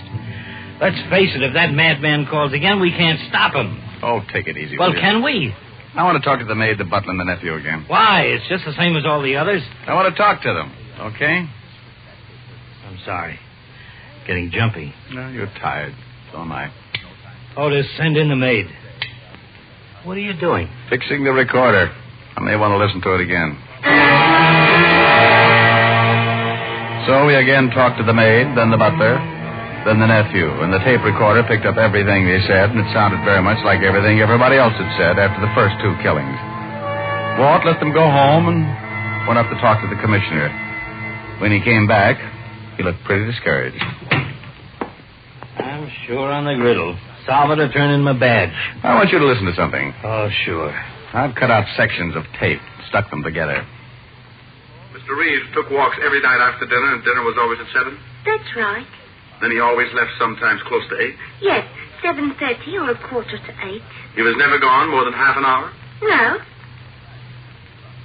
What time did he leave tonight? About 7:45. Weren't you worried when he didn't come back within half an hour? Well, certainly. Both the maid and I were very anxious. Were you all in the house between 7:15 and the time we arrived? Yes, sir. Where was Mr. Reeves' nephew? In his room. He went up right after dinner. How wealthy was your employer? He was very wealthy. Mr. Reeves, who inherits your uncle's fortune? Why, I do. Was Mr. Reeves ever longer than half an hour with his walks? Never more than a few minutes, one way or the other. Who handled your uncle's affairs, Mr. Reeves? Well, Richard B. Gregg. He's been my uncle's attorney for many years. Young Mr. Reeves has always been excitable. Got in a lot of trouble in the past. Yes, he argued with his uncle many times. No, Mr. Reeves didn't come down and ask why his uncle had been gone so long.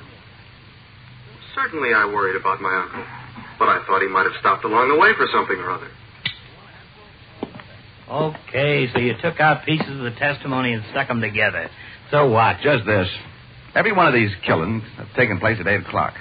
I know, and it's worried you. Now, this is the first time that one of our victims was certain to be out on the streets at 8 o'clock. Coincidence? Maybe.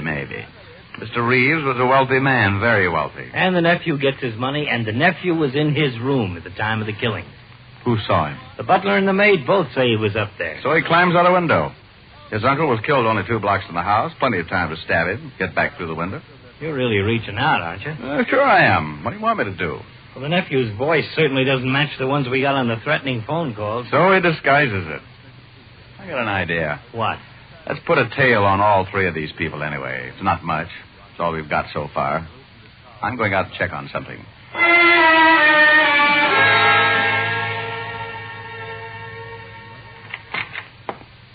Well, here's something that'll make your hair curl. I just saw the attorney for the Reeves estate, and he said the old man was planning on changing his will, leaving all his money to charity, not his nephew. He was supposed to meet with Mr. Reeves this morning. And Reeves gets killed last night. Pretty convenient for the nephew. We can't arrest him on that.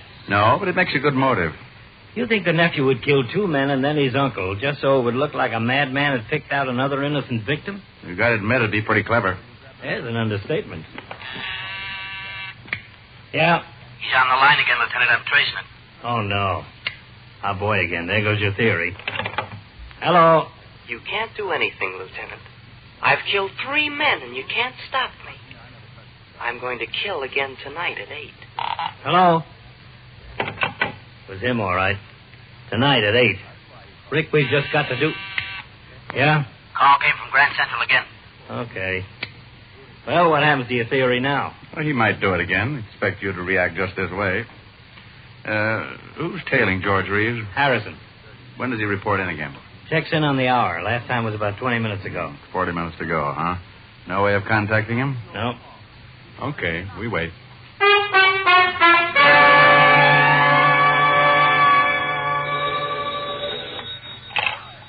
Yeah? Yeah? Where was he at 4:46? Don't let him out of your sight. Well? At 4:46, George Reeves made a phone call from a booth in Grand Central Station. He's home now.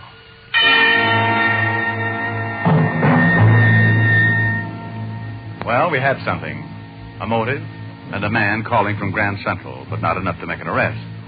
We waited until 7 and then headed for the Reeves house. The area is surrounded. He'll have 2 men on him no matter where he goes. He's still in the house? According to Harrison. No, I want to do more than pick him up with a knife. Here he comes. Yeah. Climbing into his car. Attention, cars 31415. Suspect heading east. Proceed east on your street. We tailed him, keeping in contact with the other cars as they stayed parallel. When Reeves turned off, we went on ahead, notified the car in our right or left to pick him up. That way Reeves wouldn't suspect a tail. About 7:30, we got a call that Reeves had parked. We headed for the spot in a hurry. Suspect is heading north on Coulter. So get ahead of him. Park at the corner of Davis. We'll pick him up there. We stopped at the corner and got out of the car. We waited until we spotted Reeves walking in our direction and then let him pass and followed, staying close. We kept after him until 5 minutes to 8. He swung out on Broadway and was pushing his way through the crowd. Then it happened. Where'd he go? We've lost him. Come on. 3 minutes to 8. Let us through, please. Well, I never... Get out of the way. Oh, you push. Shut up. You see him turn off? No, he's got to be... Walk, crossing the street. Let's go. Reeves. What? No. Look out for the knife. No. Let me go. Drop it. You okay? Yeah. Here's the knife. Young man, what right have you got to hit that nice gentleman? He was helping me across the street. I have a good mind to report... Lady. If this man was helping you across the street, just forget about him. Go bet on a horse or something. This is your lucky night.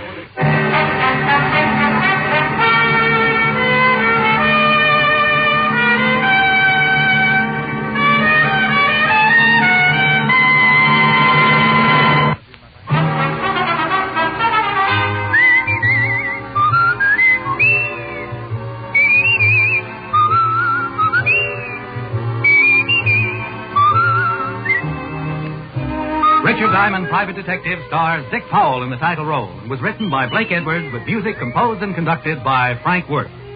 This is Bill Foreman speaking. Richard Diamond, Private Detective is transcribed in Hollywood by Jaime Del Valle.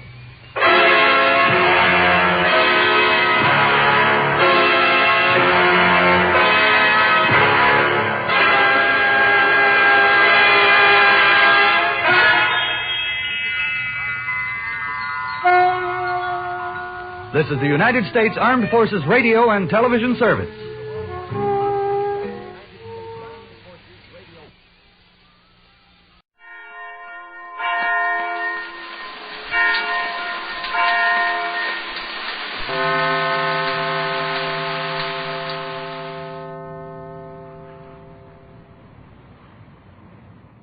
The National Broadcasting Company presents The Adventures of Sam Spade, Detective.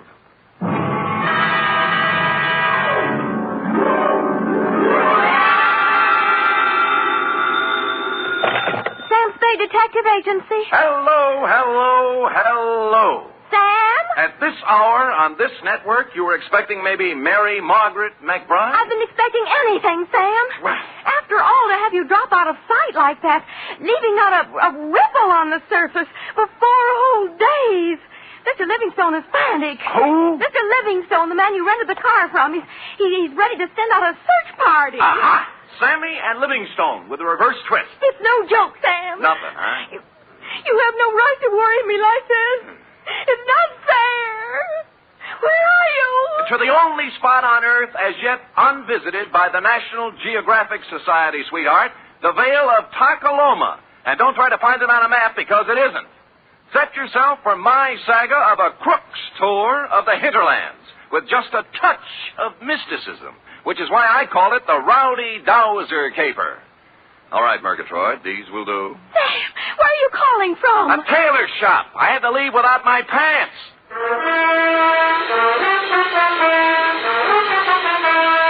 For NBC, William Spear, radio's outstanding producer-director of mystery and crime drama, brings you the greatest private detective of them all, starring Stephen Dunn in The Adventures of Sam Spade.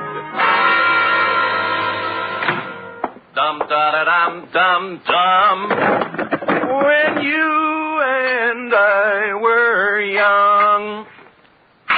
Effie. Sam? Who else? Are you decent?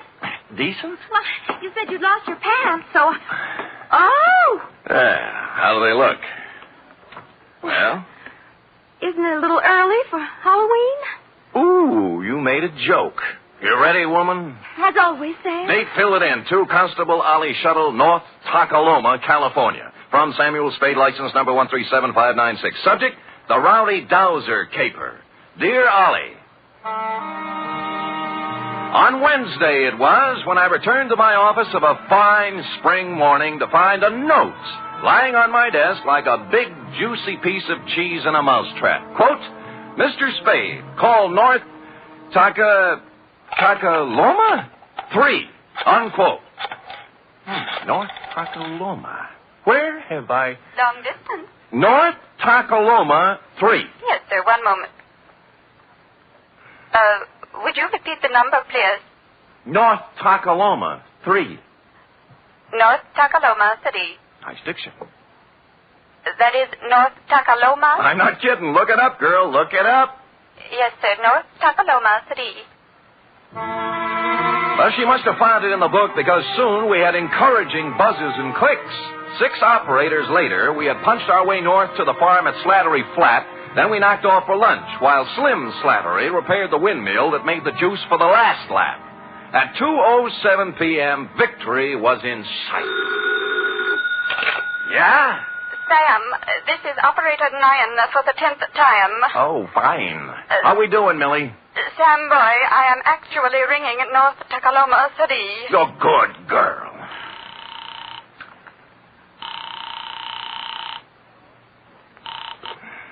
Hello? Hello, this is Sam Spade. I have a note here. Oh, yes, Mr. Spade.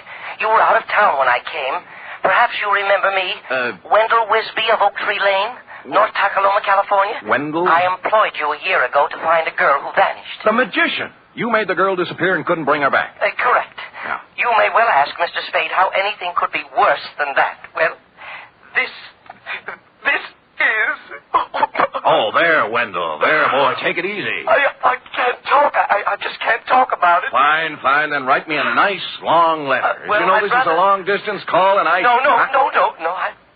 I am sorry, Mr. Spade, but this has affected me very deeply. Look, you promised you'd lay off the magic, Wendell. What'd you do? Misplace half a woman this time? No, I have given up magic, Mr. Spade. I am currently employed as 3rd Vice President of the 2nd National Bank of North Takaloma. All that? Yes, sir. Oh, my star was rising. My future seemed assured, but now a shadow has fallen over my good name. Boot it along, will you, Wendell? This is costing me money. I cannot tell you more on the phone, Mr. Spade. You must come at once. It is extremely urgent. I see. Well, frankly, Wendell, I have a feeling I'll be tied up. But I left There's your a collection retainer I under have your to make, desk, and, well, the Butler. chances are I'll... What was that? I just said there's $100 under your desk blotter for a retainer. I left it when I came with the note. But if you have a collection to make, suppose Wendell, that is the collection. And so it befell that shortly before lunch on the following day, I guided my rented hack across the ford at Crowbar Creek, up the high road through Possum Notch, and down into the Vale of Takaloma, where I muscled my way through a flock of geese in the main street and tied up before the imposing stone facade of the 2nd National Bank. Inside, sitting in front of the door marked Urban Root President, sat a secretary whose facade looked colder and even more imposing than the bank's. She was shriveling one of the customers, a meek little milquetoast in a salt and pepper soup. But as I informed you, my good man, President Root is extremely tied up at the moment. Oh, I'm quite aware of that, miss. I wouldn't bother him for the world, but you see, No, I don't see. And since you refused to state the nature of your business... Did I refuse? You most certainly did. Oh, dear me, I didn't mean to refuse anything. It's just that, well, it's sort of personal, and may I go in? You may sit down until I tell you to go in. Is that clear? Yes, ma'am, yes, I understand. I don't mind waiting. Don't mind at all. And now you, sir. What do you want? I have an appointment with Wendell Wisby. Mr. Wisby is in conference with the President Root. Thanks. If you'll sit down, I'll... just a minute, sir. Just a minute. And you must understand, President Root, this is a matter of family honor. Yes. I shall... Oh. Hi, Wendell. Oh, Mr. Spade. Now, sorry I couldn't get here sooner, but it's a long haul. Well, Mr. Spade is a friend of mine, President Root, from my salad days as a magician. A very competent detective, I might add. Well, thank you, Wendell. I see. We are indeed fortunate to have him with us in this matter. Good, good. Please sit down, Mr. Spade. Thanks. You are aware, Mr. Spade, this matter is to be held in strictest confidence. Word must be kept from the depositors at all cost until... But remember, President Root, remember the code of the Wisbys. Should worst come to worst, I shall make good. I shall make good if it takes me... I understand, Wisby. I understand. Well, mind if I admit I don't? What is it, Wendell? Snatcher. Snatch whom? Uncle Purse. Our former cashier, Mr. Spade. Purse Snatcher. Wisby's uncle. Purse Snatcher. What about him? Everything. He has disappeared. Absconded. That is a harsh word, President Root. I would prefer to say he disappeared until we have further proof. The money's gone, isn't it? How much money? $53,000. From Uncle Purse's accounts. Huh. It may be he has absconded, President Root, but we must remember that despite the Snatcher surname, Uncle Purse is a Wisby. And a Wisby never lived who got away with $53,000. All right, Wisby. He disappeared. Yes, may I ask when he disappeared? Last Friday night, about 9 o'clock. Anyone see him go? Almost everyone. His car stalled at Main and Persimmon. Several people saw him trying to start it. He was acting very strangely. Oh, how was that, Wendell? Well, Clem Clobber and Charity Fid and several others spoke to him from the curb, but he wouldn't answer them. He didn't say a word to anyone, which is not at all like Uncle Purse Snatcher. Wisby, man to man. Would you feel sociable with a satchel full of stolen money on the seat beside you? Well, there you have a point, President Root. I can't blame you for the way you feel, President Root, but I must continue to believe the best of Uncle Purse until Mr. Spade discovers the worst. Oh. And in that dismal eventuality, please know I intend to pay off the $53,000 plus interest on the installment plan. $5.37 per week for 48 years. Oh. You have my word on it, sir. The word of a Wisby. With which solemn pronouncement, Wendell marched out, closely followed by me. Salt and Pepper Suit Milk-Toast was still fingering his hat brim, looking hopefully at Miss Icewater for the sign.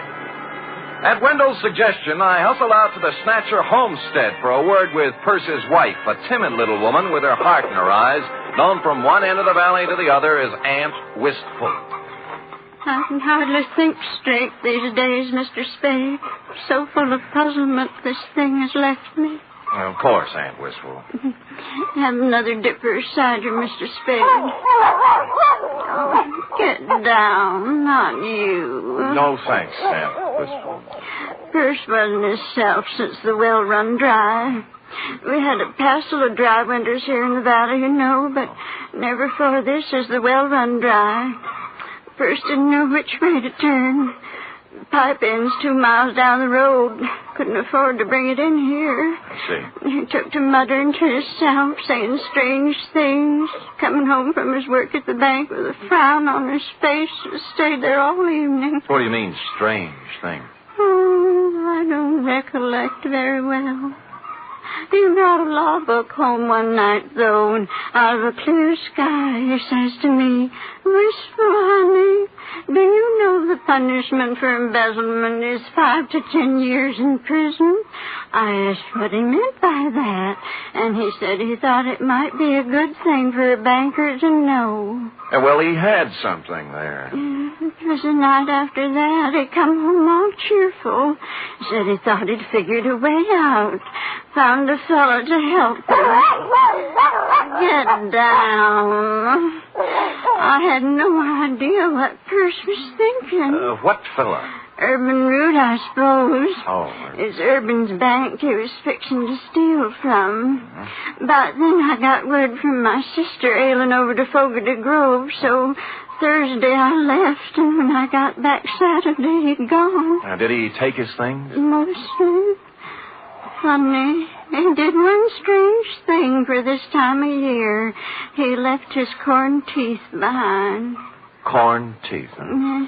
A spare pair of store teeth for corn on the cob. Oh. Purse will miss him now the summer coming on. Yes, he will. Bless him. You know, ever since spring, I've been after Perce to spade up my flower bed by the window. He did it before he left, now that there's no water to grow things with. I loved him so much, Mr. Spade. Isn't this awful way for marriage to him? Get down!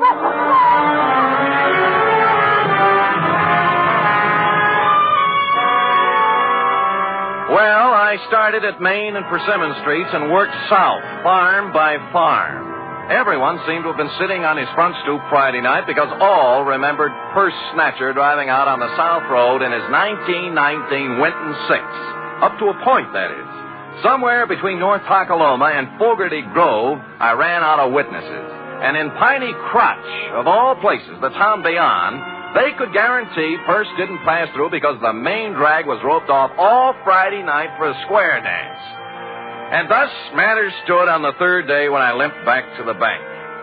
For some reason, a crowd had gathered in the alleyway next door. Writing it off as a floating crap game, I walked inside, bowed formally to Miss Icewater, then plunked myself down at Wendell's desk. Oh, Shaw. I just found I miscalculated on the interest. At $5.37 per week, I won't have this paid off until I'm 134. And who knows, by then you may even have a wife and children to support. Look, don't you think you were a little impetuous with that retainer? What retainer? Mine, the $100. $100? Wendell, the $100 you stuck under my desk blotter when you hired me. I hired you? You came to my office while I was out of town, Wendell. You left a note for me to call you. I talked to you on the telephone. Well, didn't I? Mr. Spade, something is very wrong. I did not talk to you on the telephone at all. What? I thought you were employed by President Root. Well, where is President Root? I don't know. He stepped out some time ago, and there's someone waiting for him in his office. Oh? Do-do-do-do-do-do. Hi, Miss Icewater. Oh, tell me, pretty mean, are there any more at home like you? Well, toast. But with a difference. The salt and pepper suit had gone. Beret, bow tie, plaid sport jacket with a racing form sticking out of the pocket. Maroon plus fours and wool socks with tassels. He took one of President Root's cigars out of his pocket, bit off the end, and lit it. Then smiled, or rather leered, at Miss Icewater. Well, honey? I'm sorry, Oh, sir. 23 skidoo, sweet stuff. President Root will be back shortly if you... Oh, don't be a back number, beautiful. But, sir, I... Papa love Mama? Well, I don't know what to say. You'll learn. Tell Cookie I'll be back, huh? Yes, sir.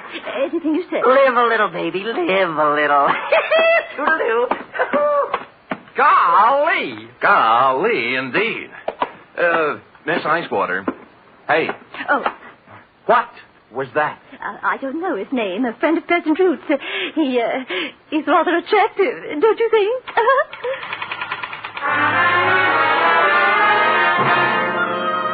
Only now, as I went outside in his wake, did I see what had caused the crowd in the alleyway. The first sport model convertible in Colocoma Valley since Wally Reed came through on location. And the first pink one I'd ever seen. Pondering the new milk post, I walked into the drugstore, found a phone book, and checked all 25 names. North Takaloma 3 belonged to the Atomic Auto Courts and Restaurant. Charity Fidd, proprietress. She was riding herd on a griddle full of lamb chops when I pulled up at the counter. How's that again, Sonny? Short, you say? Short. And scalped on top with a fringe of hair like so? Yeah, and a wicked leer in his eye. That's my man. Well, he wasn't wearing no barrack hat nor plaid coat when I seen him. Salt and pepper suit it was. Yeah, I know. Who is he? Well, he didn't register, but they say he's Dowser. Dowser. Don't know his first name, do you? Nope. Now, where he come from? Stayed in room 6 till 2 days ago. Ain't seen him around since. When did he come here? Let me see now. Codfish balls. Beg pardon? Oh, that'd be Friday night, late. And the funny thing now, think of it, he'd come afoot. Not by the road to Fogarty Grove, mind you, but by the trail over the ridge. Well, where does it go to, Aunt Charity? Winds up the old Clobber place, Bandon now. Oh, thanks. I'll be back. You'll be nothing. You just sit right down where you are and you wrap yourself around this. Ain't no growing boy going hiking over the ridge without supper. Clean it up now, every scrap. Yes, Ma.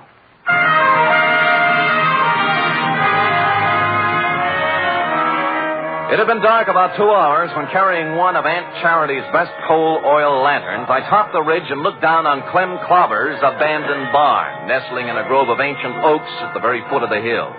The moon was bright enough to show up the pair of grassy ruts leading from the rear of it down the gully toward the road to Fogarty Grove, a couple of miles away.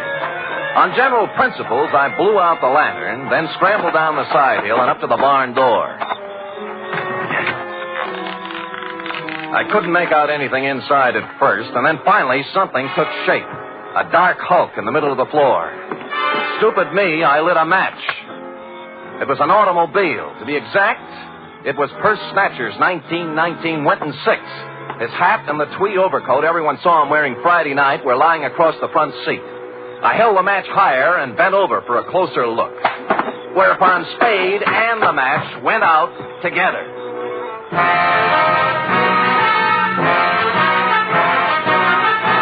You are listening to the weekly adventure of radio's most famous detective, Sam Spade.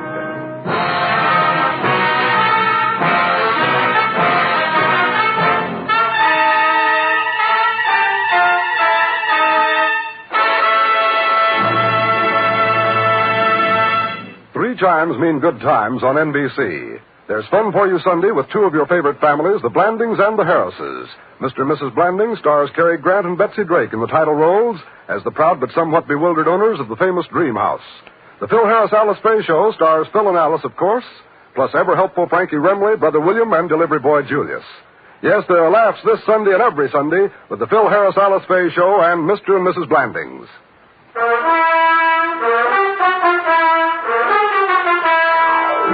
And now, back to the Rowdy Dowser caper, tonight's adventure with Sam Spade.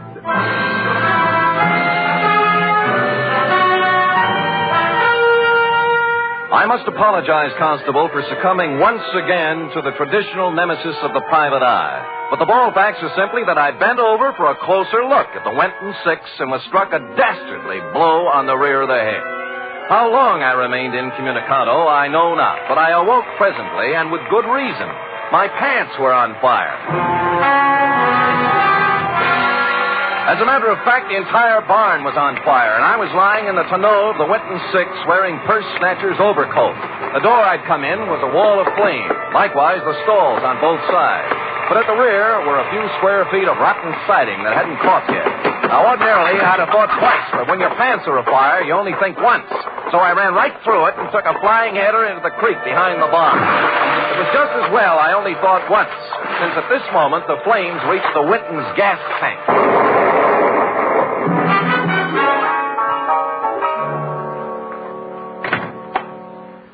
Hi.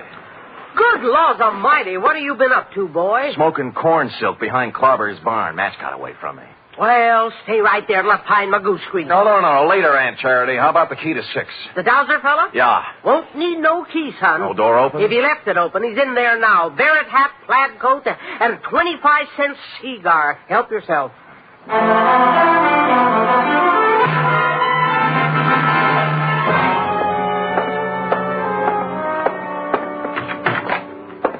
Well. Well, hey, Mr. Spade, isn't it? Right, and you're Dowser. Dowser?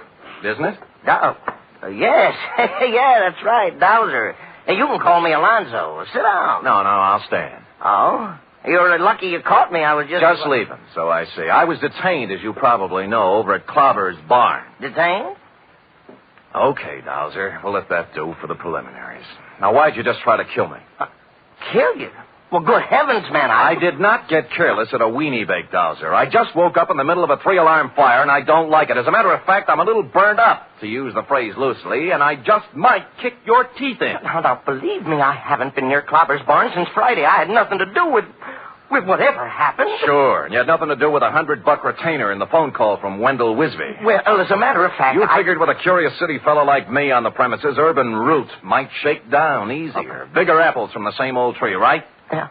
All I did was negotiate a personal loan. Drop it, will you? Root had his hand on the till at the bank. A big hand, $53,000 worth, and Snatcher found out about it. What about you? How'd you get into the act? The loan. The shakedown. Where's Uncle Purse, Alonzo? Out of town somewhere, I suppose. Look, I can't tell you, Mr. Spade. Purse got as far as the road to Clem Clobber's barn last Friday night. Or did he? No, he didn't get that far. You know, I'd begun to suspect as much. How far did he get? I'm sorry, I can't tell you any more. Root killed him, didn't he? No. You Now, saw let him. me go. How come? I don't know anymore. Please. Come on, let's have it, Dowser. What'd he do with the body? Root wore the coat and drove Percy's car out of town so everyone would see him. Now, where's the body? Let me go. Let me go. Dowser! Dowser!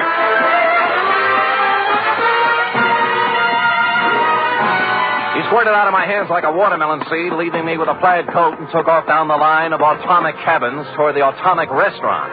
A nice high-knee action for a little guy, and what with my burns and contusions, I'm forced to admit he was widening the gap between us when he rounded the corner of the Atomic Restaurant, making possibly the gravest error of his career. Aunt Charity was rounding the same corner, coming the other way with an armload of wood.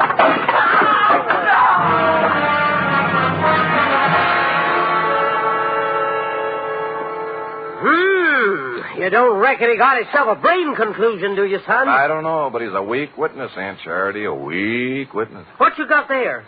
Oh, shoebox for $1,500. A few odds and ends. And this. Well. Yeah, looks like an oversized slingshot fork. Slingshot? What do you mean, slingshot? Well, who cares? So he whittles. Where'd you get the idea his name was Dowser? Huh? Driver's license in his wallet. Alonzo P. Scoggins. Who said his name was Dowser? You did. I never said his name was Dowser. I said he was a dowser. Oh. And what's a dowser, Aunt Charity? A guy who finds water for people, that's what. Well, that's nice. If you could... Finds water? Yeah. How? Well, I'm no expert, Sonny, but as near as I can recollect, you take this here slingshot fork so, and...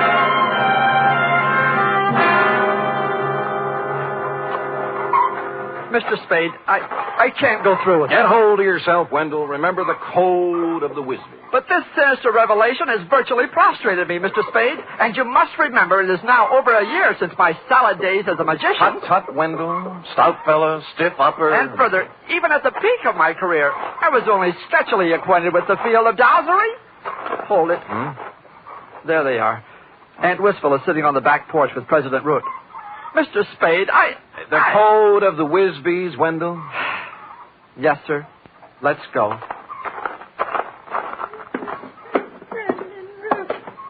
I just can't tell you how full up with gratefulness I am. Now, Aunt Wistful, don't take on so. It's nothing at all. It's, You remember Mr. Spade, President Root? Wait, of course. Of course. Hardly seems any time at all since we met President Root. Oh, Mr. Spade, President Root's going to buy the farm. Isn't that wonderful? Touching. And he's allowing me $10,000 on it against the money Persto. Well, that's a generous offer. I thought so. Considering there's no water on the farm. Perst said many times it wouldn't be worth $40 an acre for that water. Well? Did you say something, Wendell? Yes. Aunt Wistful, I have great news for you. It may not be necessary to sell the farm. What do you mean, Wendell? We've made a deal here. Maybe the signals are off for now, President Root. You recall Uncle Percy said he found a man to solve his problem, Aunt Wistful? I am now ready to step forward and bring it into the open. I am that man. You? What do you mean, Wendell? Since entering the banking field, I divorced myself from magic and the allied dark arts, Aunt Wistful. So I wish to keep my other talents sub rosa. What are you talking about, Wisby? President Root, I am a part-time dowser. And he just happens to have his dowsing rod along, right, Wendell? Right. I have reason to believe there is water here, if I can just douse it out. Wendell, you're out Shut up. Douse away, Wendell, douse away. Very well. Now, I hold the dowsing fork before me, thus. Then I turn, thus... Where does it point, Wendell? Let me see. Toward Aunt Wistful's flower bed. But this is ridiculous. Shut up. Proceed, Wendell. Proceed with the dowsery. 1 step, 2, 3, 4... Well, the rod's pointing down. Well, I never. Right in the middle of my flower bed. Listen, Aunt Wistful. I'll make that $20,000 for the farm. Cash, see? Not credit. Cash. Hold out. 25. 30. Right here is where we dig. 35. 35,000. Well, it's already been dug up. Looks as if Uncle Perce had dug a hole and then filled it back up. Last Friday night, just before 9 o'clock, right, President Root? No. You came down for a showdown on those shortages he turned up. Found him digging the well here and got a better idea. Please, no. I've talked to the guy who saw you do it, Root. All right. I killed him. He's right here. Yes, he's right here.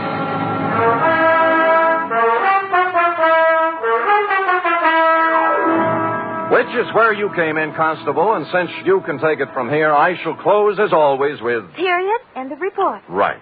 Another triumph, Sam. Another new sphere of effort. No field is safe from my talent, sweetheart. You will please preserve it for posterity during the following 15-second announcement. Scoot. Scoot.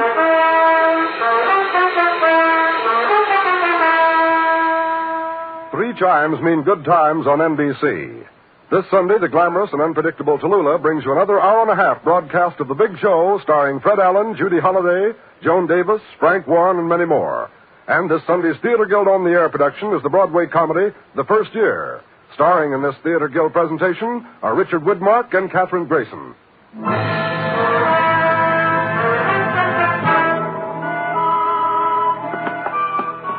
Here it is, Sam. Ah, efficient girl.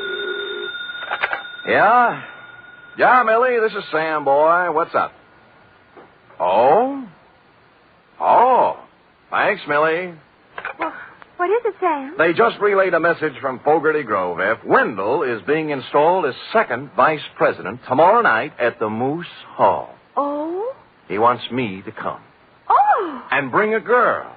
Are you game, little one? Well, that's one way to get the report to Constable Ollie Shuttle. I'll do it, Sam. Good girl. Pack up an emergency ration of sorghum and hominy grits. I'll pull up at your doorstep in the morning at 8 o'clock. Well, I'll wear my sunbonnet and Mother Hubbard. Oh, good night, Sam. Good night, sweetheart.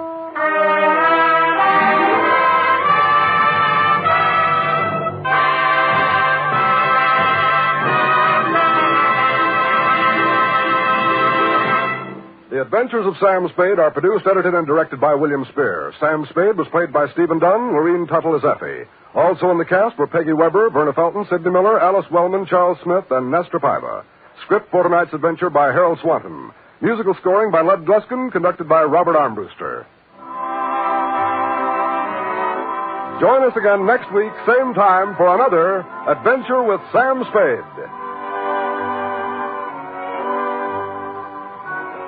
Tomorrow, your hit parade plays the hit tunes on NBC.